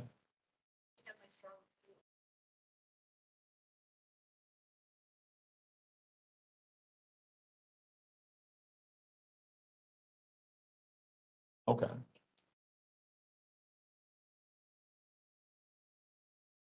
And I guess even more so than setting aside though, but presuming during the entire trial that she's innocent, how hard is that when you're coming in with some preconceived biases? Okay. No, and that's all I asked. it would be difficult. I would hope that if I was in the position. Yeah. People ask me about certain things, I'm like, you really don't. You can know what you hope. Yeah. But you don't actually.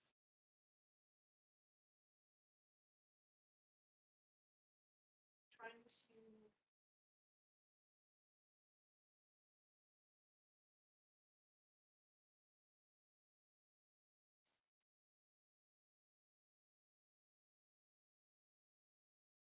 So this is.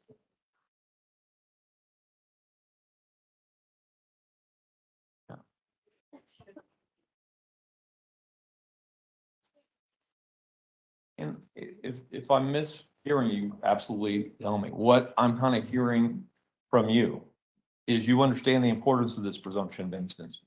You want to do this, but in a case where somebody is accused of brutally murdering an 11-year-old kid, and that you've heard about that before, you've got some serious doubts about your ability to be able to do that throughout the trial. I'm a teacher. Not resulting in this. Yeah. Yeah, absolutely. We really don't. No, Just no, and thank you, Ms. Sloan. I mean, this case isn't for everybody. And the only thing that we're asking right now is for people to let us know. I guarantee if I answered, I was like in your spot and I was answering all like the questions from this table, I wouldn't be a good person to be on any criminal case. Because I have beliefs that cannot be overcome in regards to certain things. Civil case, I'd probably be fine, but I have core values that sometimes we can't ask people to set aside core values. And that's kind of what I'm getting at here. You know, we have, you know, somebody who's accused of a horrible crime. Breathing presumption of innocence into a case like that, sometimes people have core values that they just can't do it. They can do it like on a theft case, or they could do it on a drug case. Juror number 24. What do you feel about that?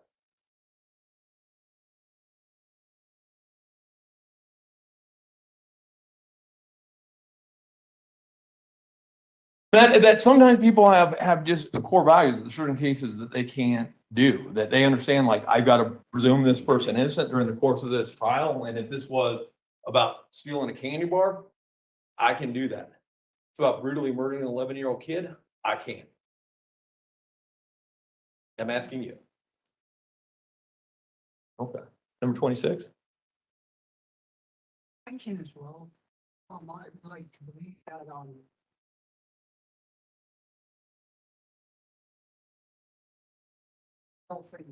that position when you were judging somebody and say, hey, am I being fair to that person when I and the facts?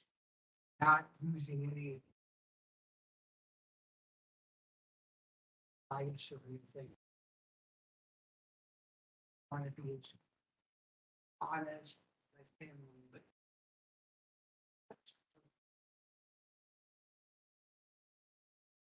And Miss 34, you follow the some in the news, correct? And it is kind of the same thing. I mean, my worry, you know, people, Jan said, I just, maybe I'm wrong, but I feel that it's easier for people who know nothing about the case, having no, well, presumptive innocence, I can do that. But you're paying attention. I watch the story on the news. I make an opinion on it every Right, time I watch. absolutely. I think that, you know, and I think if you ask me to do that, sure. I think, you know, after I said, no, let's go through it. But I wasn't as aware of it, you know, these Yeah. told from a certain perspective, you know, that they really have, you know, audience to gain. Kind of made me go, wait a minute, you know what I mean? Yeah. So, yeah, I think that, you know, it very much changed. Mr. 39, what do you think about that?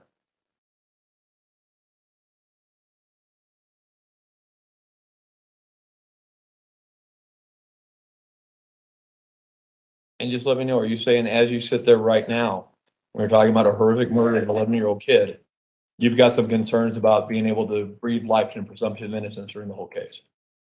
All right. Ms. 43, are you more with Mr. 39 or Ms. 34? That way, I'm actually sitting here. Okay.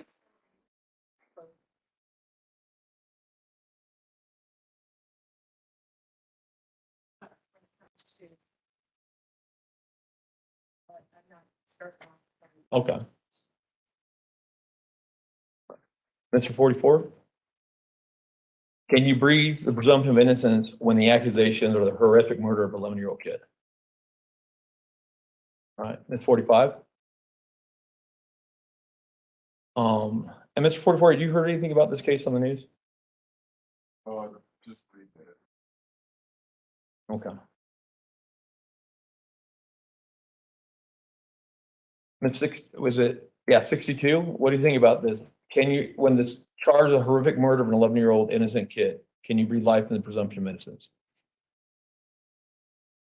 Okay. Yep. I'm just asking, as you sit there right now, whether, I'm not asking if you can try it, do you have serious reservations about your ability to do it? Thank you. Mr. 61?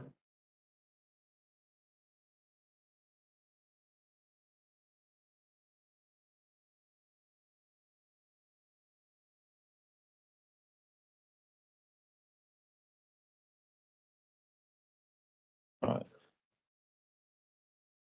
Ms. 59, do you have any reservations about your ability to breathe life into the presumption of innocence when we're talking about the horrific murder of an 11-year-old kid?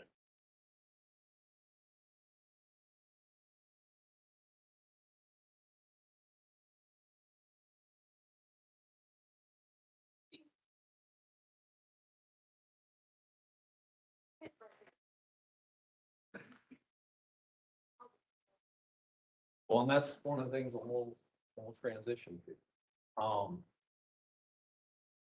I think a lot of times in boarders, we forget what kind of some stuff has.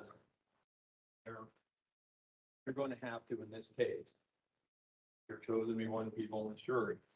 Look at autopsy photos of a dead 11-year-old kid, been decomposing for a while. And you gotta look at those photos to determine if there's evidence you're died, that'd be important. And some people do it, and some people just the thought of it is getting emotional and they can't do it, no matter how much I ask them. Like, I can't dunk a basketball. Some people, I can't look at that and be rational about it. And I know Miss 65, I see you getting emotional. Oh, maybe not. I'm far back, so. Because I've been thinking about that for months ago, and I would like to think this is like a because it's the anyway, so like, and as some people were saying something earlier, it's like, well, yeah, like, I'm a parent too, but from this side, you know.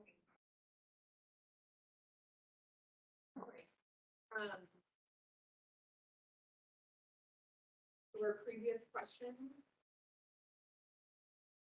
Breathing life into the presumption, breathing life into the concept is a due process right. Everybody in this country is accused of a crime, has that right, no matter what they've been accused of.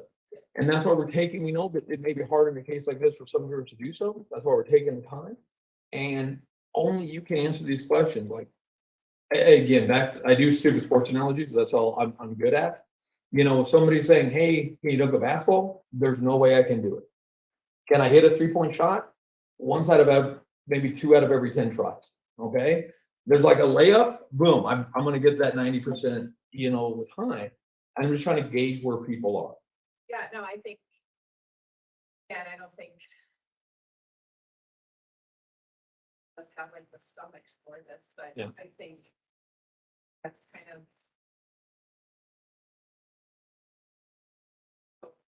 would I be able to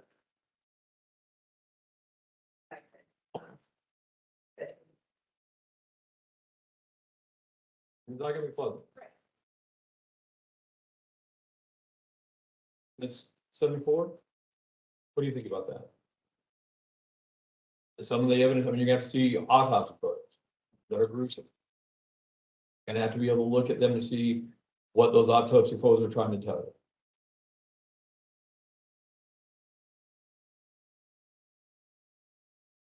How confident do you think you can, because again, that presumptive innocence goes all the way through trial. Breathe that in, breathe into that concept even after seeing those photos. Can you do that from this step? Number 69. Number 49. Yes. If I have a job to do.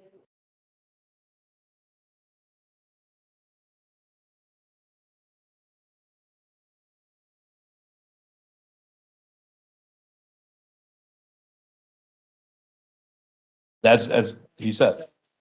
Yeah. I see you raise your hand, 24. Yes, I think that the severity of the situation.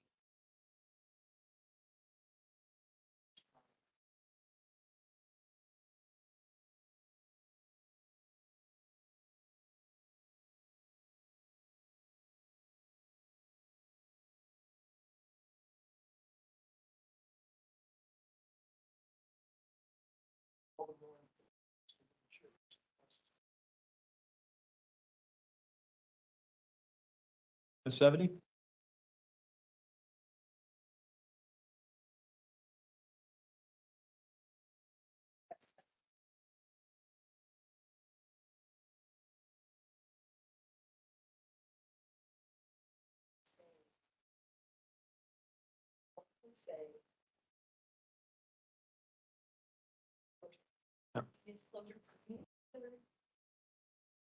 Yeah. But that instead of them being sold.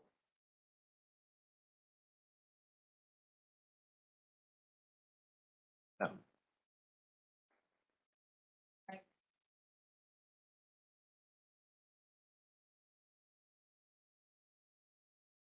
No, absolutely. And I guess the way that I would rephrase this, I'm doing this kind of almost like a job interview. I've done a lot of cases. I've had cases where jurors said, I have to look at autopsy photos. No, I'm not doing it. You know, you can make me sit here, but you can't make me look. You can't make me do that type of thing. And there's a lot of people like that. And so I'm trying to get a sense. One, I want everybody to know what this job's going to be. And then, you know, to see who's going to be best to have that job. Does that make sense? I guess my other question to you is, it doesn't, you know, so if what you're asking is whether or not I will be able to be legally, like, No. then we'll tell you. Yeah. Okay. But the question is whether I can presume see enough. And based on the instructions. Yeah. That's what I'm asking. Like, it is, you know, is looking at those photos going to be so emotional that you're no longer able to do that job, I guess. That's what I'm just inquiring. I don't think so. Okay. But I'm just saying, if I sat here and I was like, you know, I know that I can maintain an expressionless No one. poker face. Doing, I mean, throughout, could I do that for 8 weeks? No. Ability. No.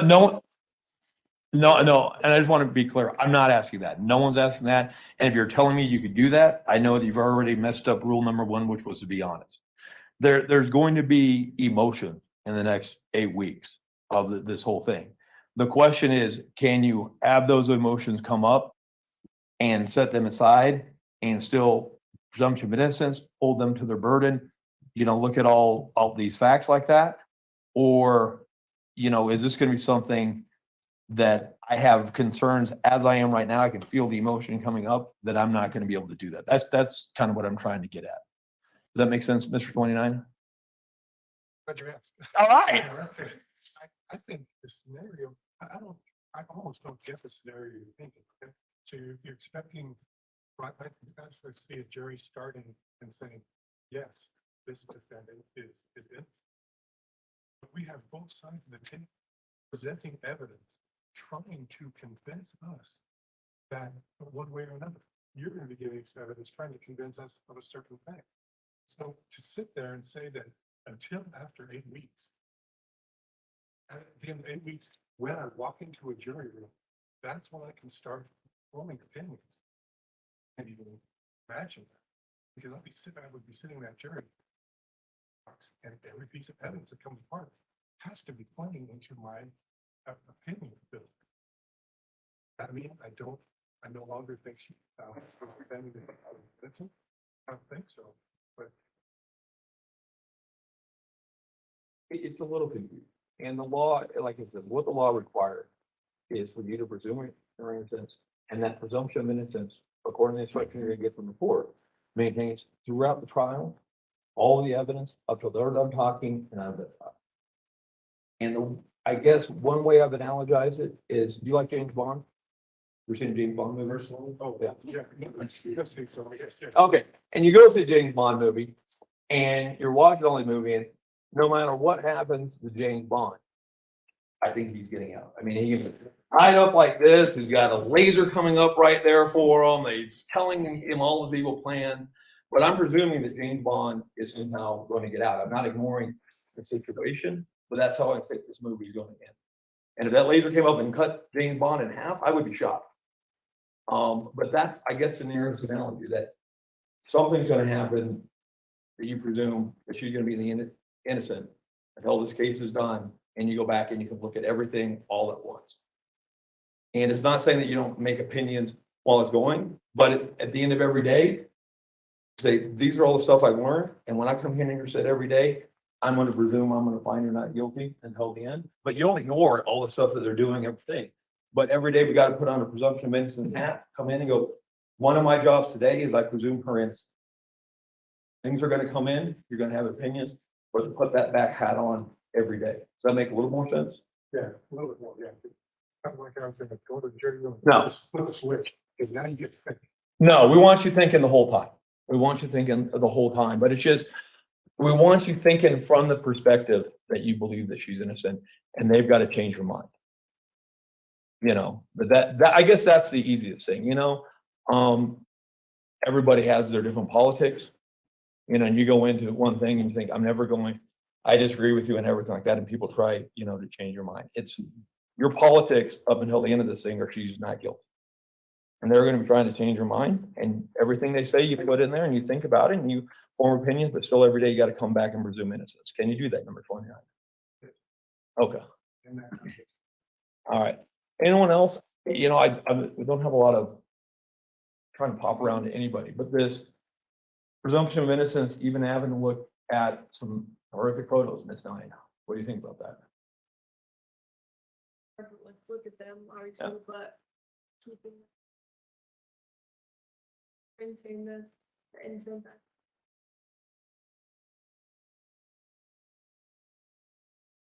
Difficult, but I think I'm. Number 69. Maintain a presumption of innocence, even having to look at autopsy photos. All right, let's move along. Oh, My line of work, and then we're going to let you go, so don't worry.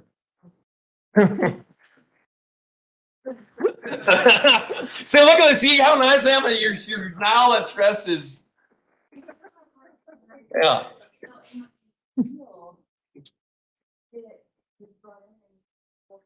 Oh. So we're told do this. Yeah. And you form anger towards that person because you've got a kid that's come in and hurt, and that kid didn't deserve it, and it pisses you off, and you want someone held accountable. Everybody feels that way. You got a kid that's hurt, your initial instinct is, I want to hold somebody accountable, and somebody has got to pay a price. And that is human. But that is not the 12 people's job who's going to be on this jury, or we'll have more than that. Some will be alternate. The people who are going to be on the jury, it's not vengeance, even though that may be an emotion we all have to feel. We all have to put, whoever's going to be on this jury is going to have to put that emotion aside and determine whether or not they approve this case beyond a reasonable doubt for the facts, for the elements like the omelet, and whether or not they prove that she was insane beyond a reasonable doubt when this happened. And so, does that make Miss 28? I wouldn't want someone coming in here and say, it doesn't piss me off that an 11-year-old kid's dead. But separate this is two different phases. Yeah. The thing about what happens to the person that is found guilty, that's up to the judge, the jury. It's the vengeance, that is the full weight and authority of the civil institution. Violence that the government is bringing. Consequences of whoever's found guilty. Yeah. We're trying to figure out if this particular person that's being put in front of us is guilty according to the rules, and it doesn't mean that we don't want someone to be found guilty. Yeah. We have to figure out if that person is guilty. And if that person's guilty, then judge throw the book out. If they're not guilty, then let's have another trial and find someone else who did do this. Matter of principle, and set us apart from every other legal system on this planet. We're innocent, though we're proven guilty. Person who is guilty goes free. For the proof, they're going to screw up again. Yeah. Generally. But rather, it's hard, but I would rather that innocent person not be put in prison versus a guilty person getting set free. But not, it's hard. neither one are ideal, but that's how our system is designed. Our system is designed that it's better for a guilty person to go free than an innocent person being convicted. And no system's perfect, but that's well ours is. I'm guessing I'm running out of time here quickly. A lot of people had thoughts about not guilty by reason of insanity. Miss 21, You indicate you put on there that you think it's for cowards. I, just being honest. Yeah, and that's all I want. Yeah. And, I just have a hard time believing.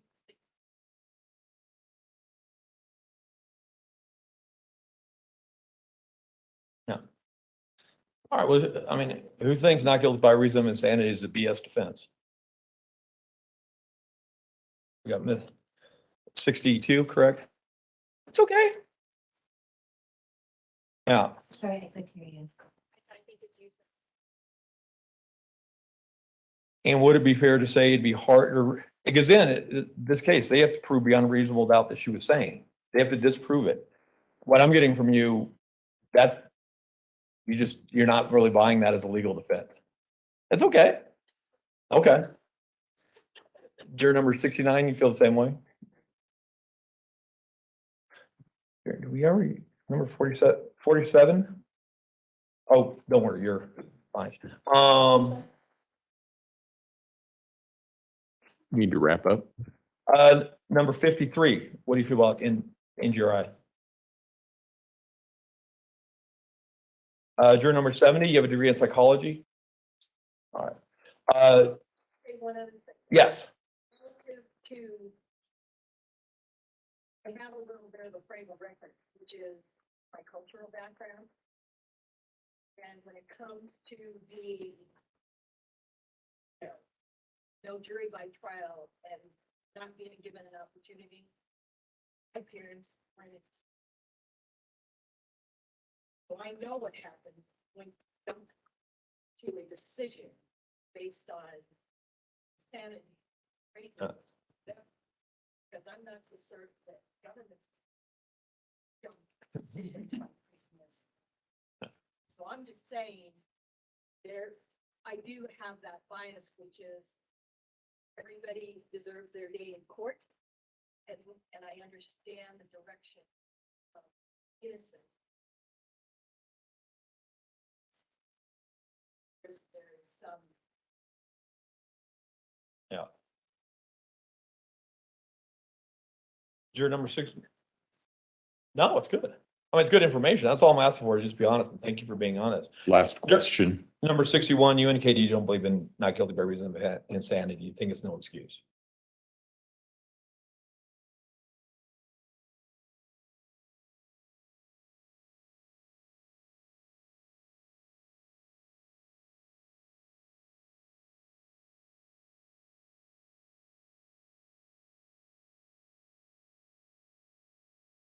Okay, thank you.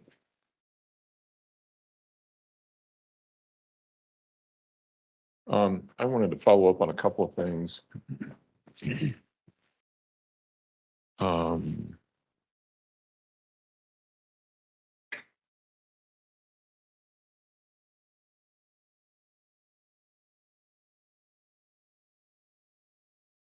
Juror 47, are you the one that said that you were not going to be here on April 21 because you're moving? Are you moving to Denver? And so remember when we started out this process this morning about are you a county resident or not? Temporary, just for a job for like a 1-year-ish period. Okay. That was kind of what I was trying to get to. So you're planning on moving to Denver. You're going to be there about a year. Okay. All right. And then,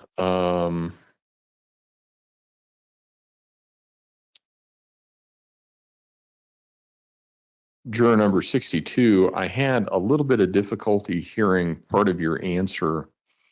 Did I understand correctly that you had served on 2 juries? Well, you should play the lottery.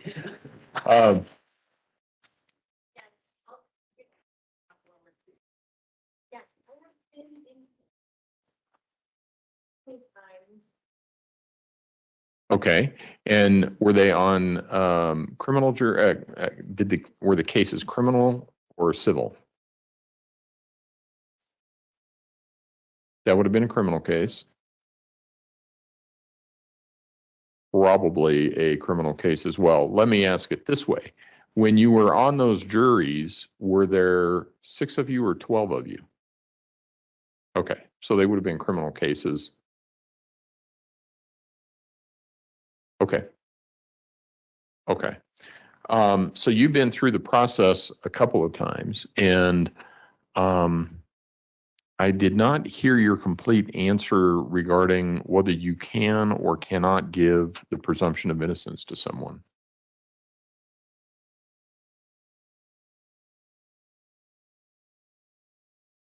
Okay.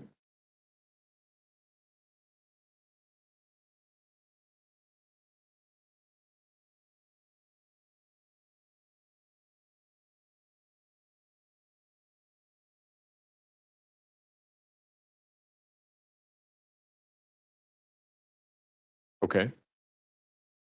All right. And, all right.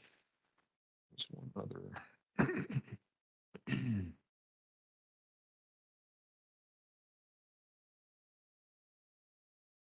Juror 59, you had said that you had the 21-month-old and you would be able, you'd figure it out if you needed to. Would it help? I'm sorry, juror 65. Juror 59, you probably don't have a child care issue. But juror 65, you're the one with the 21-month-old, right? Okay. And you said that you would figure it out if you had to or if you needed to. And actually, I'm right. Juror 59, you have a child care issue too. So the question that I have is, we have court care that is available in the courthouse. It's on the first floor. Juror 65, yours is 21 months old. Juror 59, your child though is coming home from school, right? Okay. So juror 65, if you were able to bring your child into the courthouse on days when you could not find care, there's some parameters that we have to work with, but it's primarily my issue, not yours, which is I got to make sure that we get you out timely because court care closes down, I think at noon. They don't reopen again until 1. So we have to make sure that regardless of where we are, I just tell the lawyers you're done for now. So that gets you out of here so you can go down. Would that be helpful?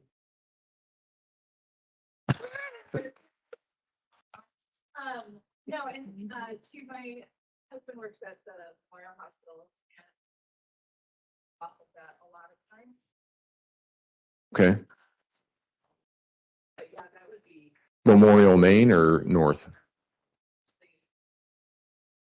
Okay, so yeah, not very far. Okay.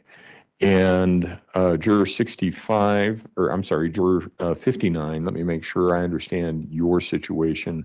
Is this going to be an issue for, I mean, if you're here 6 weeks or so, how much of a problem is this going to be for you to get your son, right? 10-year-old home? 9.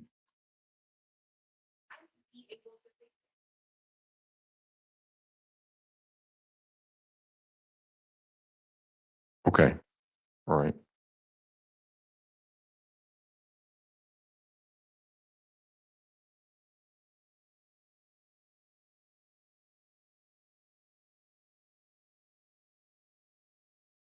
And juror 66, you would talk to us a little bit about your memory problems. How long have you been retired, sir?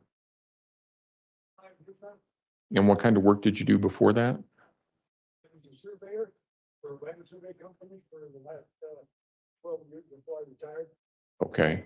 And how are you doing with your memory today? Okay. Does it vary day by day? Or is it just over a period of time? Okay. Over time,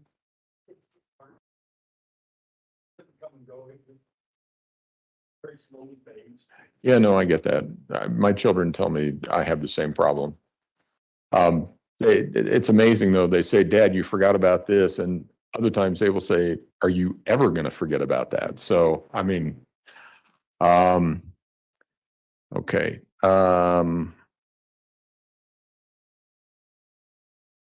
All right. At this point in time, what's going to happen is we're going to take about a 15-minute recess. So I need everyone to leave the courtroom. Same thing as this morning. Remember where your seats are. We'll have you come back at 3:20. So be ready at the door at 3:20 to come back in at that point. And then what will occur is that the attorneys and I are going to have a conversation up here, and we will discuss jury selection at that point. So all rise for the jury, please.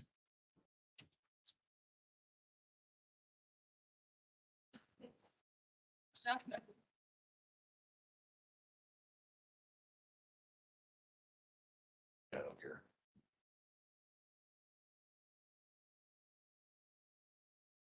Webinar.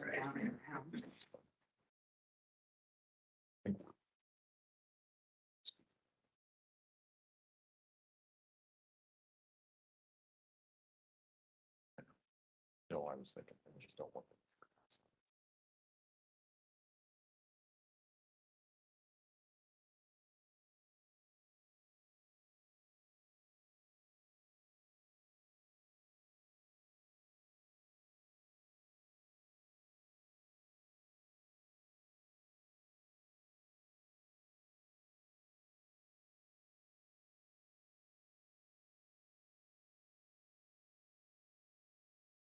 Thank you. You may all be seated. Record should reflect the jurors have left the courtroom. We can do this in one of two ways. I assume Ms. Stauch would like a break at this point in time. Okay. We can do it one of two ways. We can have her take her break now, and then come back and do challenges for cause. We can do challenges for cause now and then take a break. I don't know if you want to waive her presence while we do the challenges for cause. It would be my preference not, but. Pardon? Okay, so you just need to tell me whether you want to break right now. Okay, no, that's fine. That's fine. We'll do it now. All right. We'll be in recess then for about 10 minutes.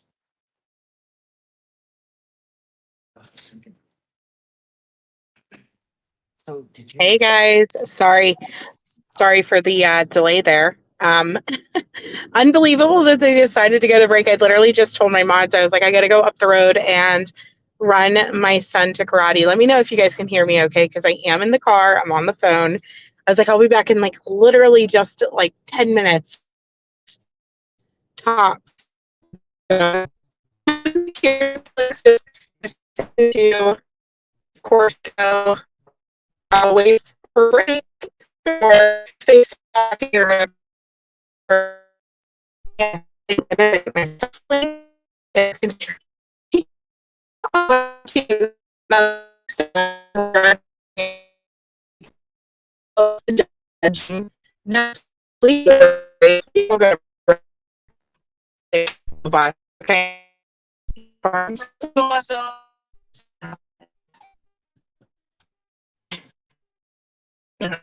Yes, yeah. Real fun. Yeah, it doesn't like hold on a second.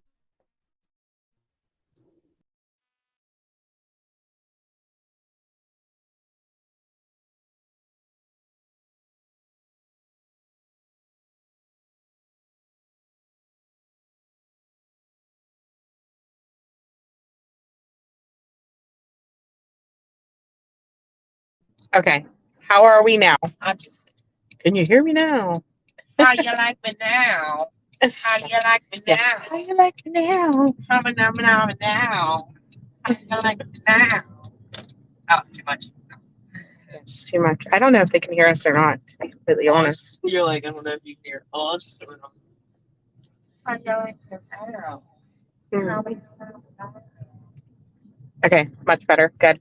Yeah, it's the light right by our gas station. We lose service right there. So this is awesome though that it let me stay on because I wasn't sure if it was going to kick my computer screen out or not if I tried to join. You hear me both. Yes. Hear us both. Thank you. Yeah, I realized. I'm famous, people. Oh, stop being a goof. Oh man. Okay. Go in, have fun, behave. Kid butt. Yeah. Sent kids to the hospital. What?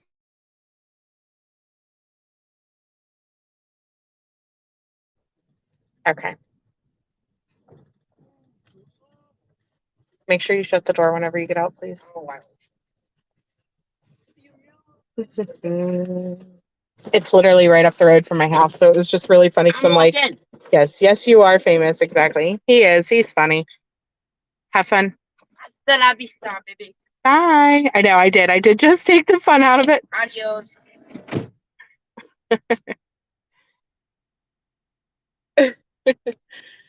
Oh man.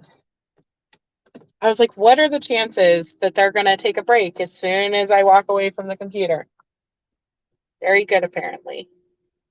I told my husband, I was like, I'm running him up to karate. Please do not let Junior shut down my computer because it has a really bad habit of letting her go in the room while I'm not in there. And like the other day, she shut down my computer 4 times in one day because every time that I left the house or went somewhere or whatever, she would go in and shut it off because she just likes the little green button on it, I think. And I'm like, it's so bad for my computer. Like, you can't do that. Yes, I do have a cool kid. He's fun. He's really fun. You tried to tell bushes to go up. I was waiting for somebody to pop up so I could hit the, okay button or whatever so that you guys could join, but it's okay because I popped up. As soon as I go to the top of this hill, I'm going to lose service again, though, just so you guys know. It's going to happen. Like, literally. Let me see here. I have a screen thing up, too, and I can't take it down because I'm not at my computer, so you guys can't see me, so sorry about that. Because otherwise, I would be up there. Right now, an overlay. I can disable the power button in the control panel. Really? Ringo, I need to message you later, honestly, because here's the thing. We upgraded our internet speed like massively, and I'm still having issues lagging and things like that. And somebody told me that it's because I need a new processor and a new RAM, which I knew because my computer was not set up for, it's like a base model, like a super base model computer. And it's going to robot in a second, so I might as well not even say the rest of this. But so anyway, so I'm looking at a replacement that, hopefully isn't a bajillion dollars. So I'm trying to find something that I can afford with my little sleuth mom salary that can still do better than what I have right now. And I don't know. So I think I'm going to send you a computer and have you look at it, like spec wise, to tell me if it will do better than what I currently have spec wise. Because I'm going to tell you, looking at the specs and stuff, I don't understand it. I just really don't. We have all the upgrades. I'm hardlined. Like I hardline my computer. It goes straight through a wire. Yeah, don't tell me to take anything apart. I had a nervous breakdown whenever I came in the one day and my husband had my computer in pieces because he was putting my computer didn't come with a graphics card, so he put a basic graphic card, well, the biggest graphics card that mine could have in it, which wasn't very big, because I have a mini, like I have a computer mini or something, like it's a desktop mini, and so it's too small for most upgrades that I would want to be able to do to it just hardware wise. And honestly, so it's just easier for me to buy a new tower than it is to try to modify mine and buy the stuff that would fit, because the stuff that fits in the minis is like super ridiculously priced. So yeah. Okay. Okie dokie. Good. Thank you. I'm going to do that then, because there's a couple that I've had in my cart and like looking at to try to purchase or to think about grabbing, but like, I just don't know. And I don't want to spend like, 3 months of sleuth mom money on something that isn't gonna actually fix my issue, if that makes sense. Because in general, like, I mean, this channel only brings in like, after all the YouTube stuff, like, it's not very much. It's just not. And so, it would probably be about 3 months of stuff to be able to buy the new new thingy. And anyways, yeah, we'll talk about it more offline though. I just was curious if, yeah. You're always so smart with computers and I just don't have that. So what do you guys think about these jurors so far? Like, do you guys think that some of these jurors are just making up stuff to get out of there? Or do you think that, like, I think that one lady wanted to be on the jury so bad, but for sure that defense attorney was like, nope, you're gone. Like, she does not stand a chance to be in there. Which is sad because you could tell she wanted it. But I think they're going to end up eliminating a lot of these people, or trying to eliminate a lot of these people. Your husband is an IT guy. He builds networks. You don't understand. I don't either. Now, like, we have a. You good to go, Kathy?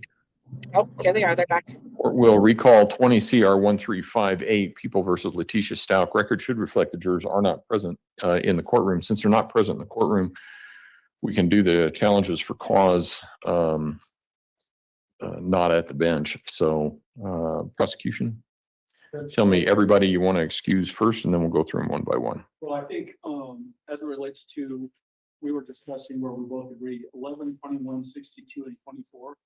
Hold on, 11, 21. 11, 21, 62, and 24. Okay. Both sides agreed to excuse for cause. Let me see where we are. 11 is over here. 21 is there. 62 was that one back there. And 24. Okay. Oh, sorry, Mr. Tellini, do you agree? We do. All right. Court will also excuse 11, 21, 62, and 24. 11, 21,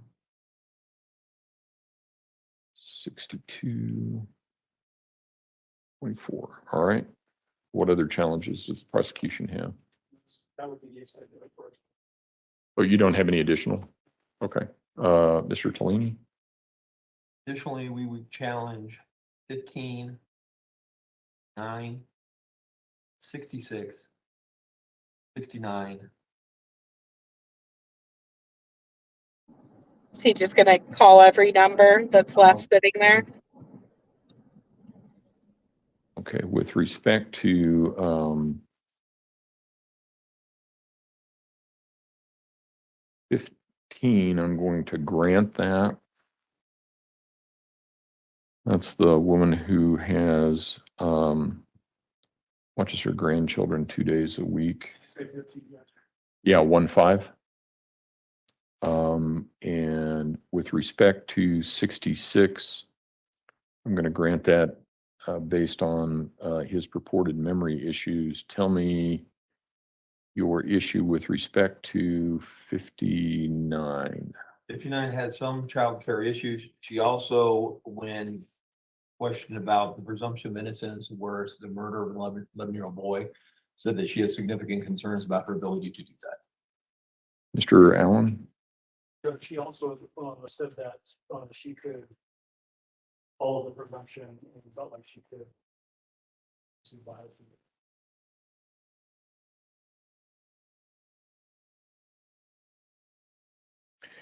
I tend to agree with Mr. Allen. I think that the way that I read her body language and everything, and I understand her child care issues, but she said she thought she would be able to figure it out. With respect to the presumption of innocence, I think what she was struggling with is what many people would struggle with, which is we have an 11-year-old that is a victim of what the attorneys have described as a violent crime.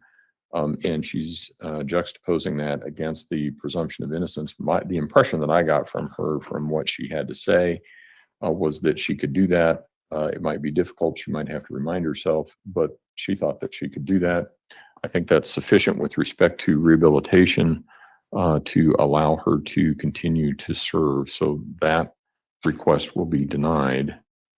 The next one is 69. 69, had some of the same concerns with the presumption of innocence, but also then said that she thought the insanity, not guilty by reason of insanity, was more or less a BS defense and an excuse.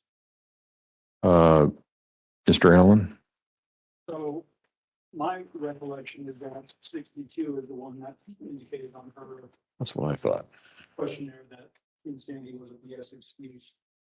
When Mr. Flynn was talking to juror 62, juror 69, sort of chimed in on that, but did not adopt the same language that we've already agreed to in policy 62. I would think that she would also be number 6 and also be for potential rehabilitation.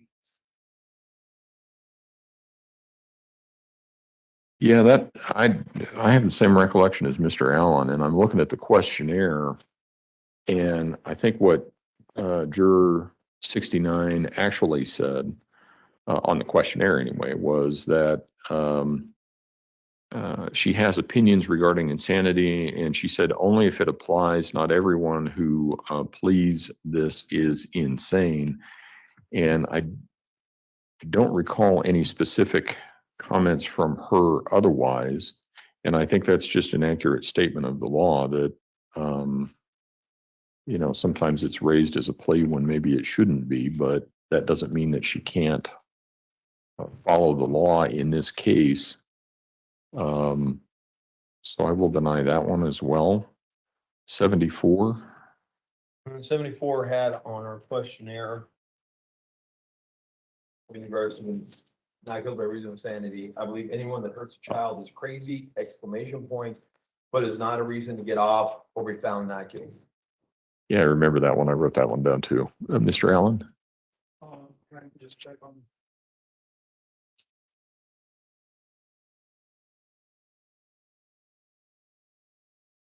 So, notes that, Ms. Guardiano kept on that particular, that she agrees with the presumption of innocence and could do that. Like people have had. And also, I love that, I believe I can make a fair decision based on it. Well, I put the comments from juror 74 in a different category than I do for jurors 59, or I'm sorry, 59 and 69. I do agree that the comments, I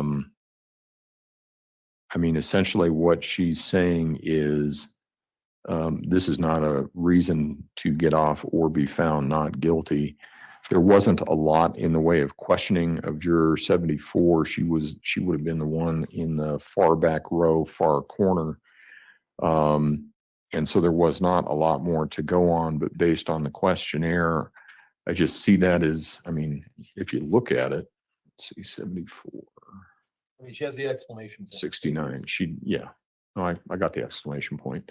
But if you look at the difference in tone and tenor between 74 and 69, 69 says, well, only if it applies, not everyone who pleads this is insane. And I think that's an accurate statement. But clearly I get the impression from juror 74 that she has significantly strong opinions regarding the use of a sanity plea. And it also is even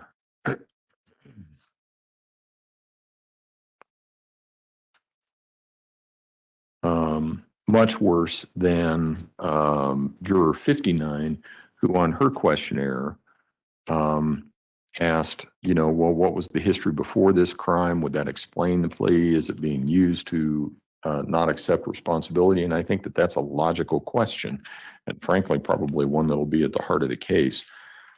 So I do agree that, or I am going to grant the challenge for cause as to juror 74. So let me make sure I have everybody here. And I just 11. Don't interrupt me for just a moment. That's all right. I just want to make sure I got the numbers in the right spot. 62. 4, 15, 66, 66, 66, 66, and 74. Okay. So you guys want to follow along with me as to who everybody should be that is excused so that we all agree on the same numbers? Or you just want to come up and look at my sheet? No, and I was going to say 70, but she's already been kicked, so. Okay. So, you want me to read the one that are excused or the ones that are still on? Because there's a lot fewer that are still on. Probably easier to read still on. Still, okay. All right, we still have juror 2, 7, 9, 20, 26, 28, 29, 34, 35 and 36 have been, yep, I didn't get those crossed off. 39. So the next juror that we have still on the panel after juror 34 is juror 43, 44, 45, 47, 49, 54. Oh, I thought 47 was. Excuse me. I don't have. Oh, whoops. Yeah, she is. I thought it was on the yellow sticky. You're right. Yeah. You're right. 57 was on the sticky, was on the Post-it. 47's also on there. But Yes, and about 7 more. okay. I would. So let's go back. Okay.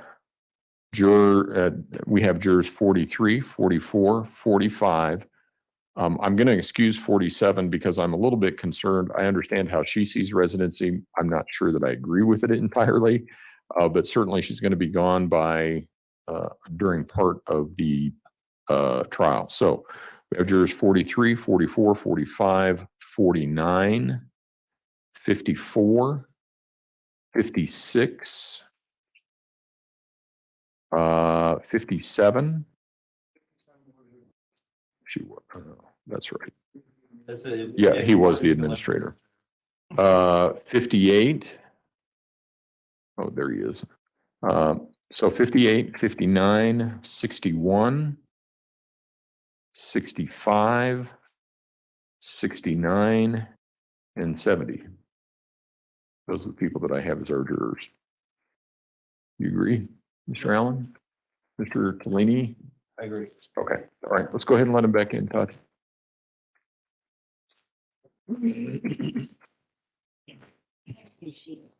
Yep.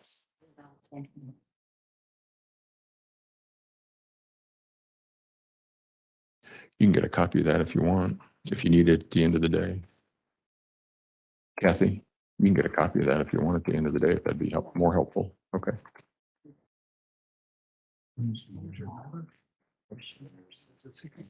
Total left. Oh, the total left. Let's see. 1, 2, 3, 4, 5, 6, 7, 8, 9, 10, 11, 12, 13, 14, 15, 16, 17, 18, 19. Okay. Is that what you have? Okay. I try to fit them all in there.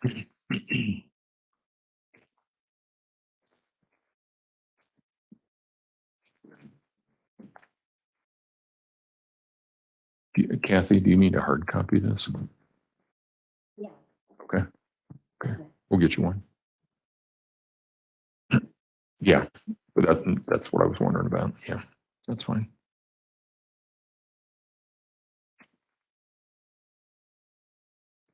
Okay. We're going to do this a little bit different than what we have done everyone else because it is frankly easier to read the names of the people, or I'm sorry, not the names, the numbers of the people who will return for further jury selection on April 3. So I'm going to read those numbers. If I read your number, stay in your seat, because I'm going to have further instructions for you.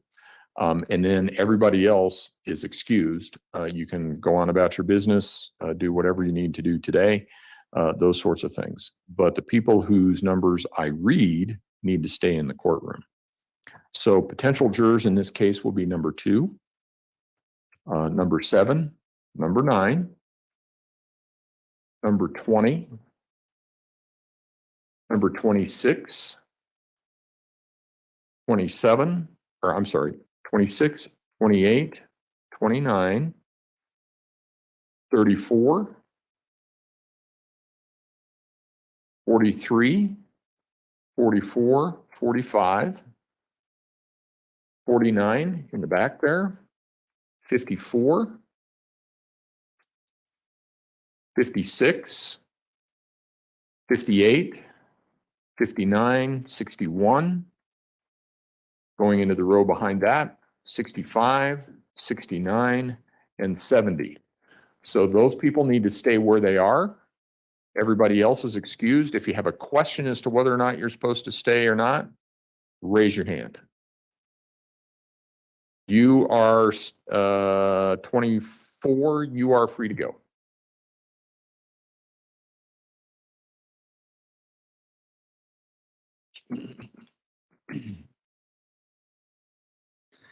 We'll just have them do this from their seats.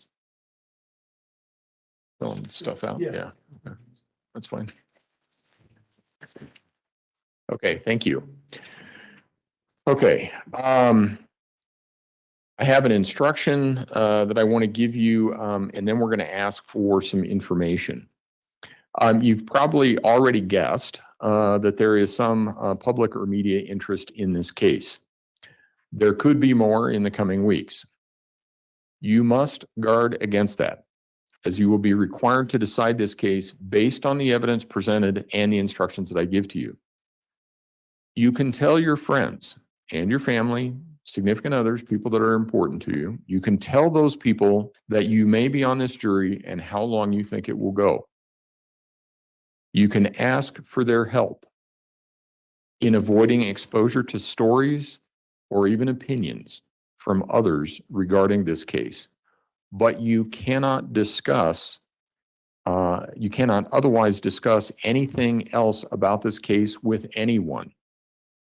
And you should not listen to any opinions regarding this case from someone who is not a juror. And we'll talk about that in just a moment. If someone asks you why, just tell them it's because that's what the judge told you. That puts the burden on me and not on you. Because I know that in every case that I have, we get to a point where jurors know something about the case and know that they might be on the case. And at the end of the day, we will have testimony or evidence in some fashion. And I know when I go home, I have a lovely wife who I've been married to for more than 30 years. She's going to ask me how my day was. I will start to tell her. While my wife is a lovely wife, she also has very strong opinions. And she is happy to share those opinions with me, whether I want her to or not. So she'll ask me how my day went. I'll start to tell her. And at some point, she'll look at me and she'll say, well, you didn't really believe that, did you? And pretty soon I'm having a conversation with someone about what I should and shouldn't believe. And that person wasn't even here. You can't do that. So the way that you avoid all of that is you say, I can tell you that I might be a juror on this case. We think it's going to take 6 weeks. We believe we're going to start on April 3. The judge told me that I can't tell you anything else about it. Please help me to avoid exposure, news stories. Please help me. My friends, once they find out that I may be on this jury, may be wanting to share their opinions with me. Please help me avoid that. And tell them that the judge said that I can't talk to him about it. As I said, that puts the burden on me as opposed to you, because if I were to tell my wife, look, I'm just not going to talk to you about it anymore, it would lead to an entirely different conversation. So this avoids all of that. You can still blog or communicate with others. You can go on about your normal life. You just can't talk about this case, and you can't do any research about this case, the people involved in this case, the witnesses in this case. You can still watch TV, you can go on the internet, you can still do your Amazon shopping, all of those things, but you are not allowed to look at, read, consult, or use any material of any kind, including any newspapers, magazines, television and radio broadcasts, dictionaries, medical, scientific, technical, religious, or law books or materials, or the internet in connection with your jury service. I want to emphasize that you must not seek or receive any information about this case from the internet, which includes all social networking, Google, Wikipedia blogs, and other websites. You're not allowed to do any research of any kind about this case or this kind of case. What we're going to do, and so that you know what the process will be going forward, you've all been through this today. We're going to do this every day. Not with you, but with a different group tomorrow. We will do this every day until we reach a group of 110. Once we reach a group of 110, we will bring the first 75 back. Our hope is that we're going to do that on April 3 at 9 a.m. Couple of things. In a moment, Mr. Combs and Mr. Sproul are going to circulate around a sheet. What we would like for you to do is put down your name, your juror number, not your seat number, but your juror number, an email address, and a phone number. The attorneys don't get that. Nobody gets that. That stays with us and nobody else. The reason for that is we will let you know as things progress how it's looking. It is possible that we will not have our projected number of jurors by April 3. It's possible we might have them earlier. But what I want to do is keep you advised about where we are if it turns out that we're going beyond April 3. If we have to, I don't think it's going to be that far beyond it. So we need to keep advised of that. In addition, it has our contact information on it. You should be given, they have cards, right? Yeah, okay.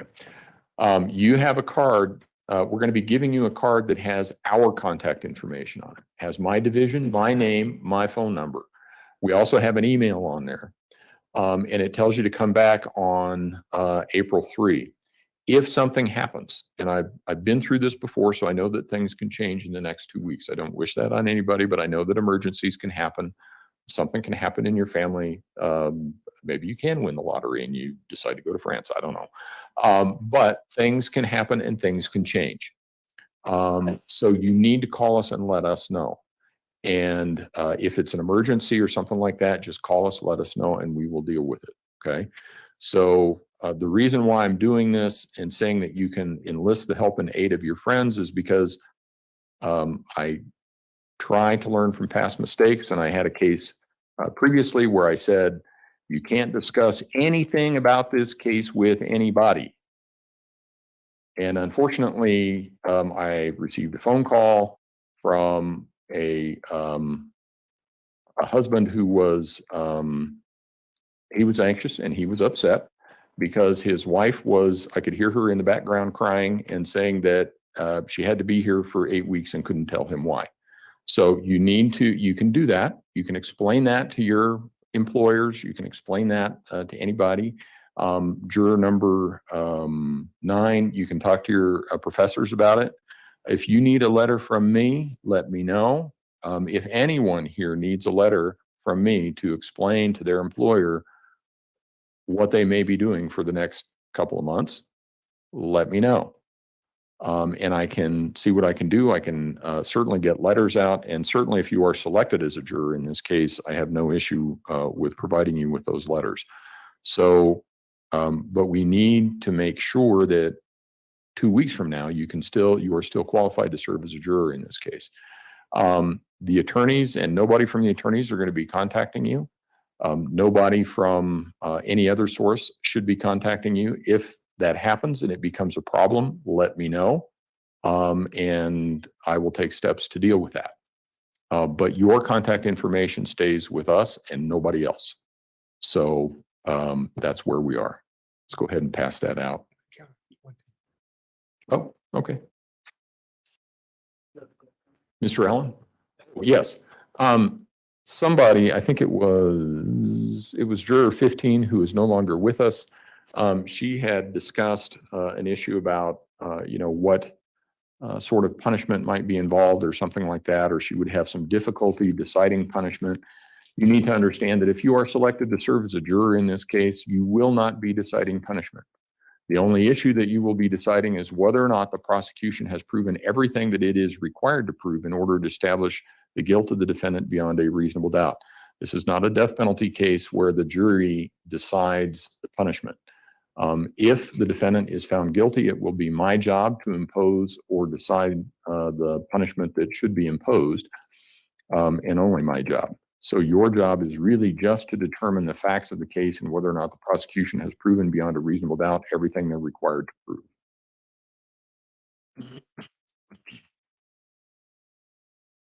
So hang on to those cards.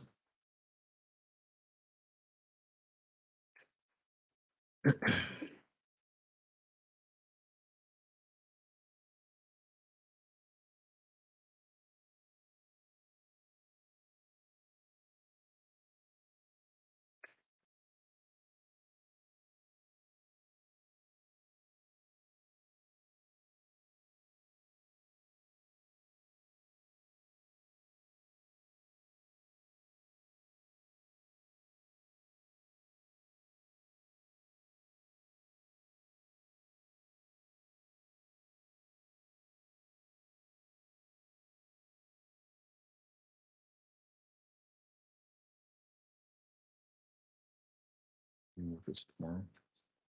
Are you with us tomorrow? Okay.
If he needs one, tell him that. Call us and we'll send you.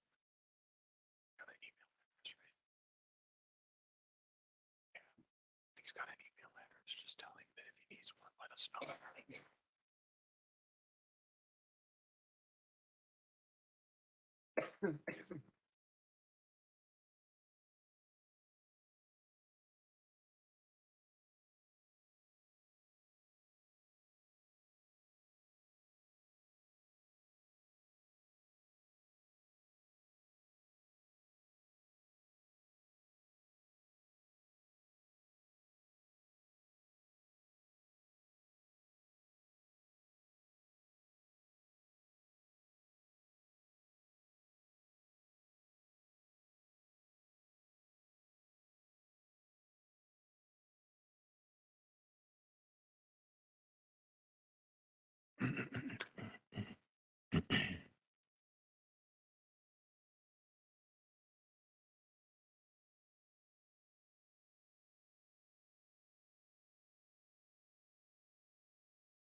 I seriously wish that he would like whisper louder.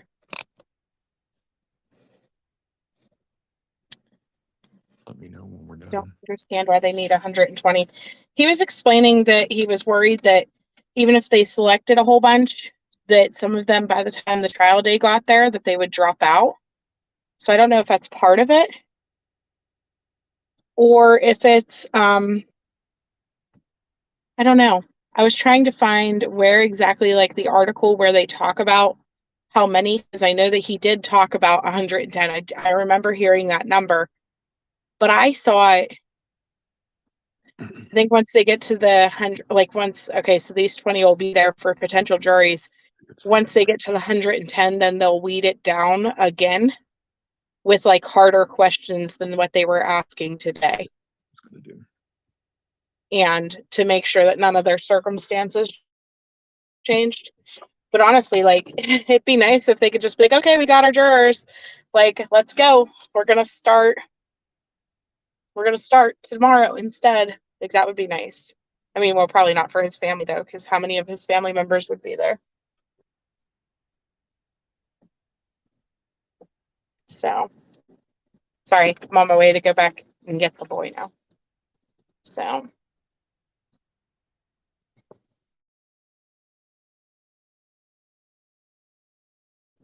it's weird to me that they got like really quiet and that they're just like talking amongst themselves, like whispering.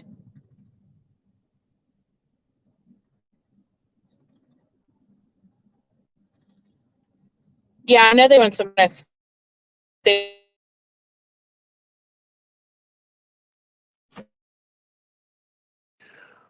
All right, I want to check on a couple of things. The first is, does everybody have a yellow ticket? Raise your hand if you do not. Okay, it looks like we got that all taken care of. Keep that with you. In addition, when you come back on April 3rd, you will come back not to the jury assembly room. So where you reported this morning, you don't have to go there. What you need to do is, it's going to sound strange, but you got to report to the hallway outside of the courtroom here. Because what will happen is, remember how we stacked y'all up out there this morning? That's what we're going to do on April 3rd. Your seats will be renumbered. You don't have to remember where you are because we're going to reshuffle you all again. But be out in the hallway, and then when it becomes time to start the questioning, or we call it voir dire, when it becomes time to do that again, we will open the doors, and Mr. Sproul and Mr. Combs will tell you what seat number you're in, and we'll go through that whole process. So just wait out there in the hallway until we're ready for you. Nobody will be bothering you, and just be patient with us. And hopefully we'll be able to do this on April 3, and we'll be able to go at that point in time. With that, remember everything that I told you. Remember those admonitions. Don't read anything about this case. Have your people help you to avoid things about this case, and push it all off on me. When your spouse, significant other, or somebody says, "Oh, I heard about that," and you can just say, "The judge said I cannot talk to you about this," and that should stop the conversation. So with that, have a really good day, and we will see you back on April 3. If you have any questions in the meantime, you can give us a call. 9 a.m. All rise for the jury. Well, no, guys, this sounds like the jury, doesn't it? I mean, he's telling them all to come back April 3. Those 20 people. Doesn't sound like they're going to bring them back in a different day to like question them more or anything else. Like, it sounds like we might be done. Like, jury selection might be over already.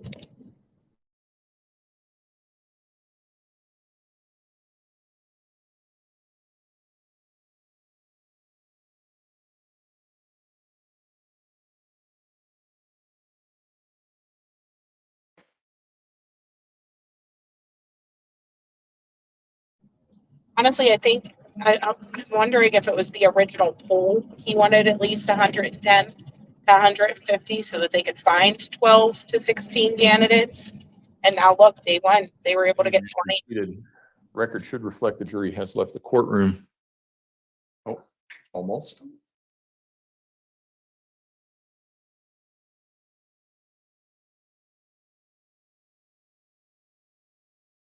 There it goes. All right. Record should reflect the jury has left the courtroom. Really good day. By my count, it looks to me like we have about 20 potential jurors. If we have 5 more days of this, we should be done, which would put us done a little bit early. That would be a good thing. So we'll start all over again tomorrow at 8:30. Anybody have anything else, Mr. Allen? The only question I have is, once we get to that 110, Mm-hmm. if we stay on the same pace, we should potentially, Mm-hmm. can we get the seating chart for that 110 in packets? Already have the packets, but the seating chart. Yes. Ahead of time. I think so. I need to talk with Mr. Sproul about that, but, I think the plan is I'm glad you brought it up because I wanted to talk about it a little bit. As I see this, it seems to me, and when I did this before, it's not a true shuffle. It is, for instance, juror number 2 is going to be juror number 1 now. And then juror number 7 would be juror number 2. So we don't reshuffle them, and then our current juror number 2 ends up as like 63 or something like that. That's easy. Okay, so these people, well, these 20 will be in that box. So they'll be the presumptive. They will be the right. Yep, that's exactly right. They will be the presumptive panel in the 20. So, yeah, that's where we will be.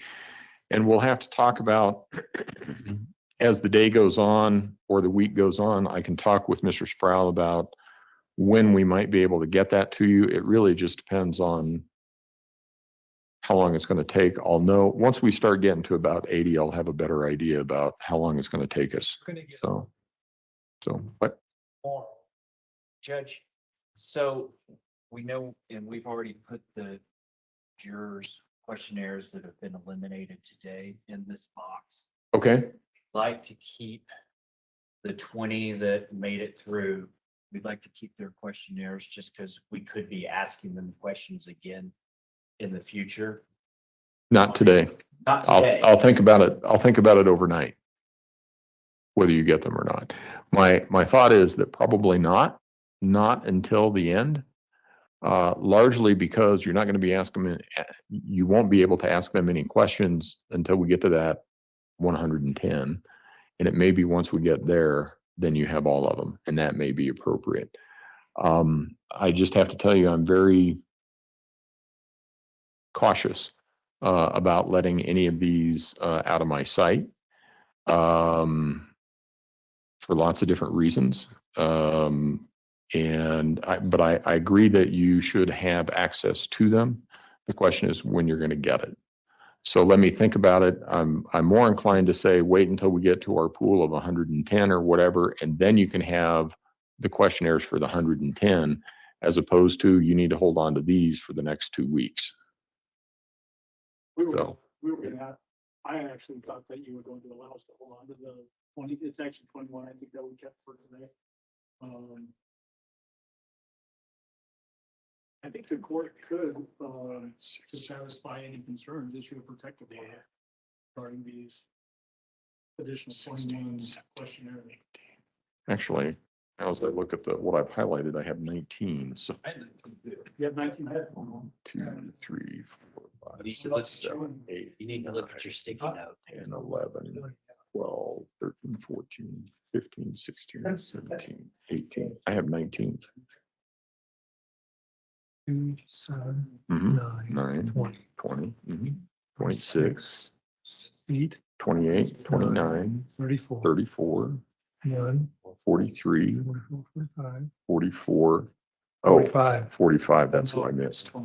It's 20, It's, counting 47. we missed, that's right. And so we did give, yep. It's 20. My fault on the count. Yep. It is 20. Yep. I did not highlight one that I should have. Okay, so that's where it is. Okay, so I will think about that overnight.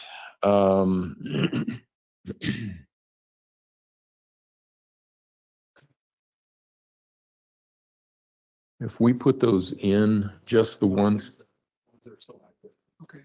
if we put just the restricted ones in as sealed, only the attorneys would be able to get access to them, right?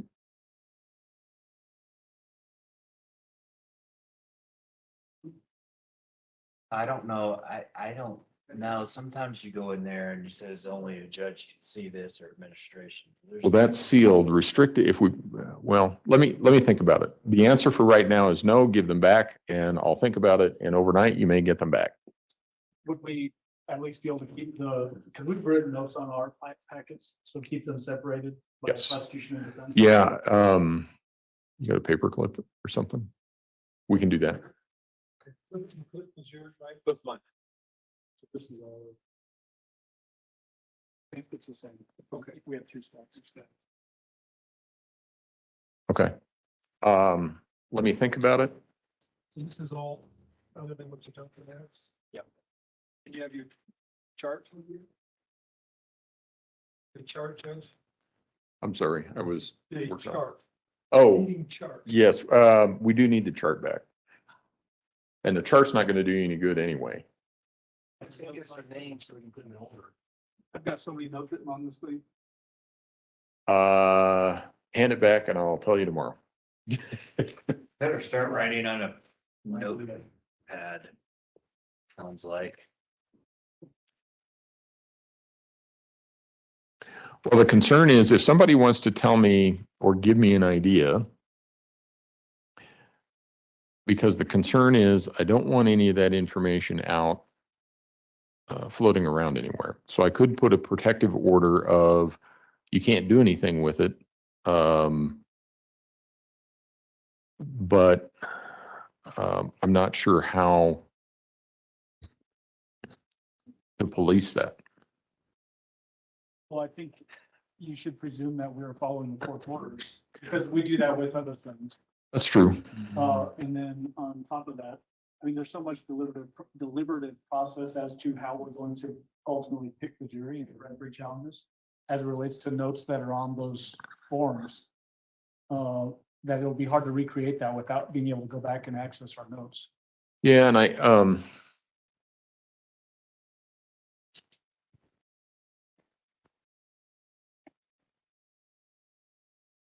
it may be that the order would be that you can't disseminate it, you can't copy it, can't give it to anybody else. And when we get to the part where the jury has been selected, we get everything back and it's all destroyed at that point, because then it's not going to matter. Right? Right. And I understand the utility of you guys are taking notes as we're going along, and it's helpful to have those notes. And you don't want them to see what your notes are, and they don't want you to see what their notes are. And that's fair. I mean, I understand that. I'm going to think about it overnight and I'll let you know tomorrow morning.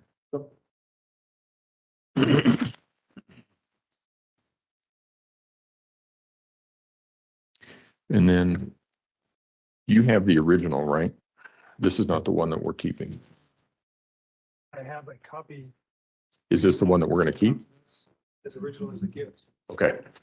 I told Kathy I'd get her a copy of what all of my, you did?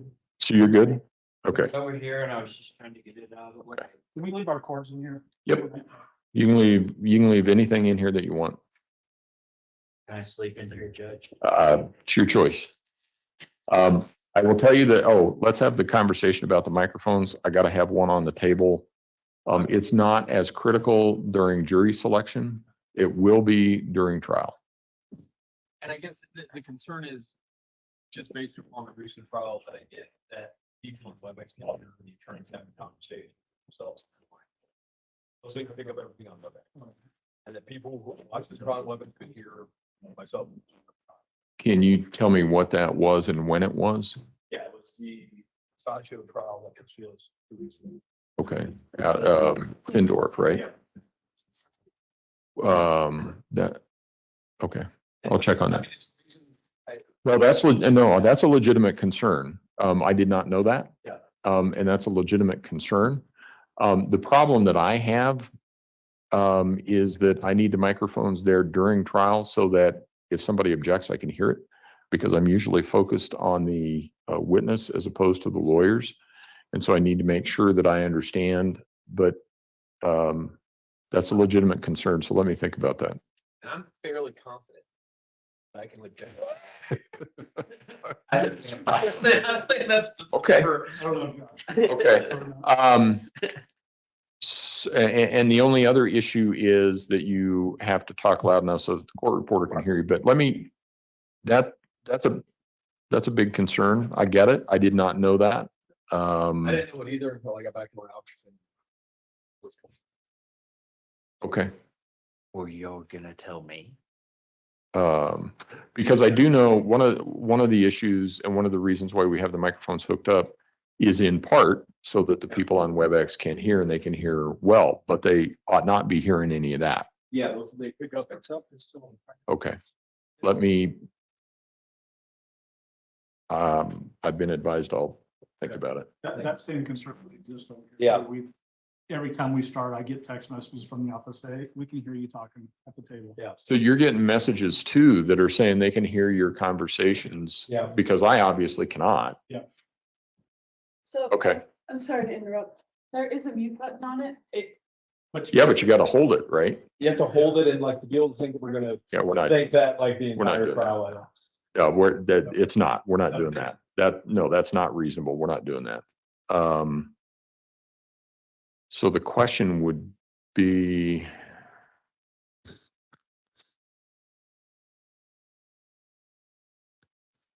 I was not aware of this issue. I will see if I can figure out a reasonable workaround. So it's both sides that are complaining of the issue. Okay. All right.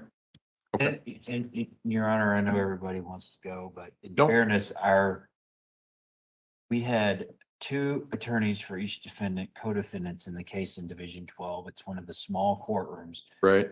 Packed in like sardines.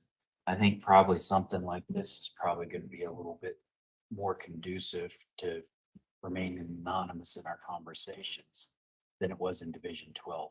But you just said that you were getting, in this case? Yeah. Yeah, I got a text this morning. Okay, so it wasn't the other one, it was this one. Yeah. Yeah, this morning, as a matter of fact, just to tell you, I got a text saying that they could hear us. Oh, here it is. FYI, I can hear your conversation on the WebEx, and we were all sitting right here. Okay. I'm gonna go talk to him right now. Hey, Judge. Okay, thank you.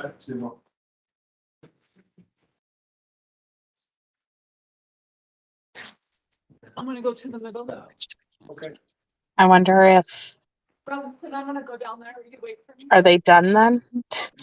Are they not going to tell us about the doctor? I'm going to be so mad. I would be so mad. I want to know. Yeah.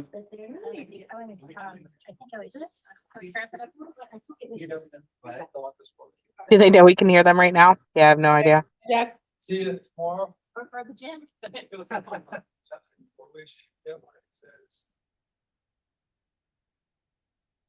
Wait, I'll be back with you in the morning. Okay, see you in the morning. Dun, dun, dun.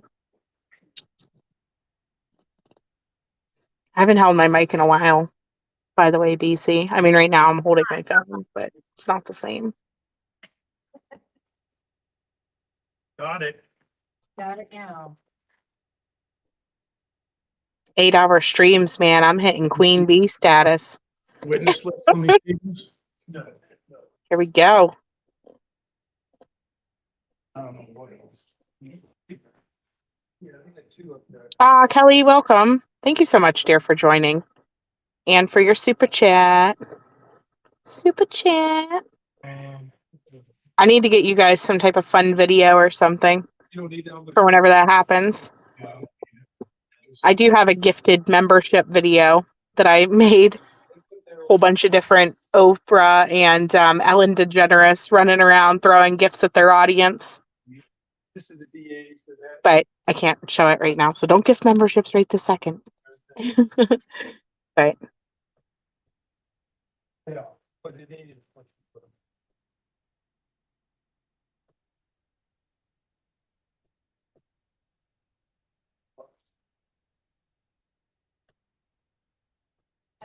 Come on, let's get more about tell you about the doctor. See, I wish. I wish that I could tell you about the doctor. They still have not. Because we don't, it's part of our job, not to. Right, he's gonna do an order, most likely he's gonna do a prayer. I like trying to prove. Look, Judge, you can hear us talking. Now. Or just, I'll just keep it because I'm actually, you know what? I'm just gonna stick it in here because I'm coming back in the morning. Is that okay? Wherever you want to secure it. Okay, all right, very good. You know what? I'll take it upstairs and put it in our exhibit closet. How's that? That works too. Keep your hands. I'll let you have. Okay. I could use Ellen too. I was trying to think of all the giveaway hosts that are always like, look under your chair. I could use Let you know tomorrow. oh goodness. I'll give you a solid baby. The guy who replaced the older guy on The Price is Right. I cannot remember.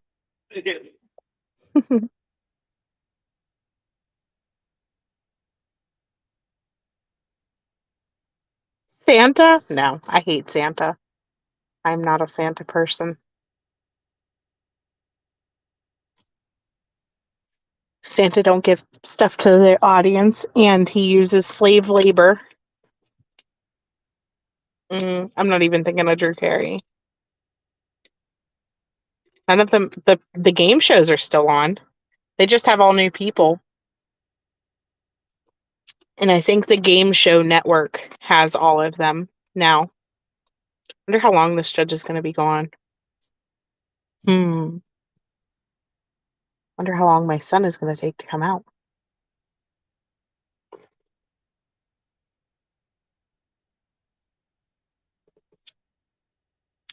You have to go to like Game Show Network though, BC.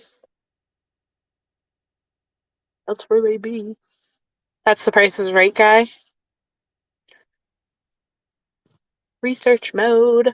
That's right. Today is Monday. Hey, we got The Look of My Life will be live this evening with a Missing Mondays case. So make sure you guys check that out.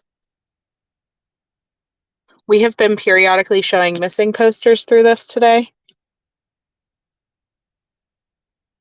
as we will every day this week while we're live. I'm going to plan for a better in-between show tomorrow during lunchtime. Today I kind of wasn't sure how this process was going to go. And so tomorrow lunch break will be a lot better. And I'll also have little things planned for not lunch break. Is anyone else buffering? Am I messing up? Because I do know that the internet gets rocky.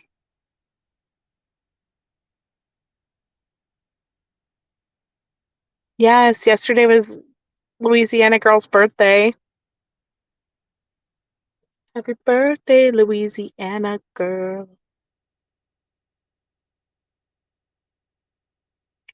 It's hard to tell whenever you're buffering if the thing like doesn't move. I'm gonna guess like the judge is gonna take forever to come back apparently.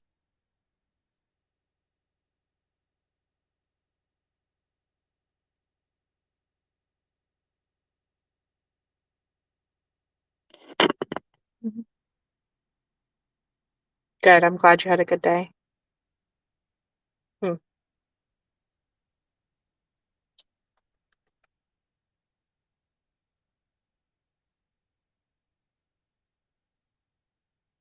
This is one of those things where if I'm like, okay, I'm gonna go ahead and end since he's out of the room and they muted us again and blah blah blah. And then he's gonna come back in and be like, okay, let's discuss the doctor's order. So they didn't dismiss like the actual court BC. He just said that he was gonna go talk to them. But hypothetically speaking, right, they should be done. I wish I could see the actual WebEx, but I can't because I am in my car.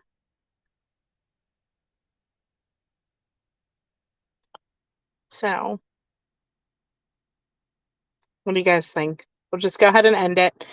And I look forward to seeing you guys back again tomorrow morning at 11 a.m. Eastern Standard, 9 a.m. Colorado time, and we'll just do jury, right? We'll go through and we'll do jury and we'll do Gannon in between, like leading up to this and the trial deets.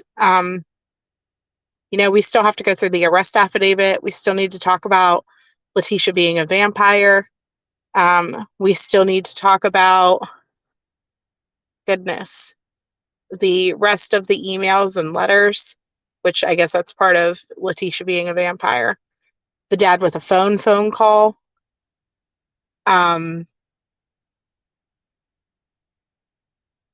goodness, there's so many different things that still need to be discussed. And like I said, like the arrest affidavit itself, we need to read down through. So we haven't done that yet. Yay. Are you saying yay because it's over? Did I see your vampire post? No. Where? Oh, yes. Yes, I did see your vampire post. I lied. I did. So, but I don't know. I appreciate everybody who came today. Those of you who super chatted, the gifted memberships, I appreciate every single one of you guys. You have no idea how much it helps to be able to do this. And of course, you know, you guys heard me kind of discussing earlier, upgrading my equipment to try to make this more seamless and try to make it better quality, right? So that we could do more things. And so all of that goes towards it. You know, so far my sleuth money has all been invested right back into the channel or doing things like I put up a paid Facebook post whenever Lip Locked had her issue going on to try to get it out to more viewers and things like that. So he wasn't aware of this case until about a week ago. Oh, wow. So a refresh would be awesome. There are tons of old articles today during this. And yeah, you do. You have a ton to learn. And like even the articles do not even begin to touch everything that she did over the course of all this. So there's just a lot. There's just a ton. So, all right, guys, I love you all so much, and I will see you guys tomorrow. Have a good day. Bye.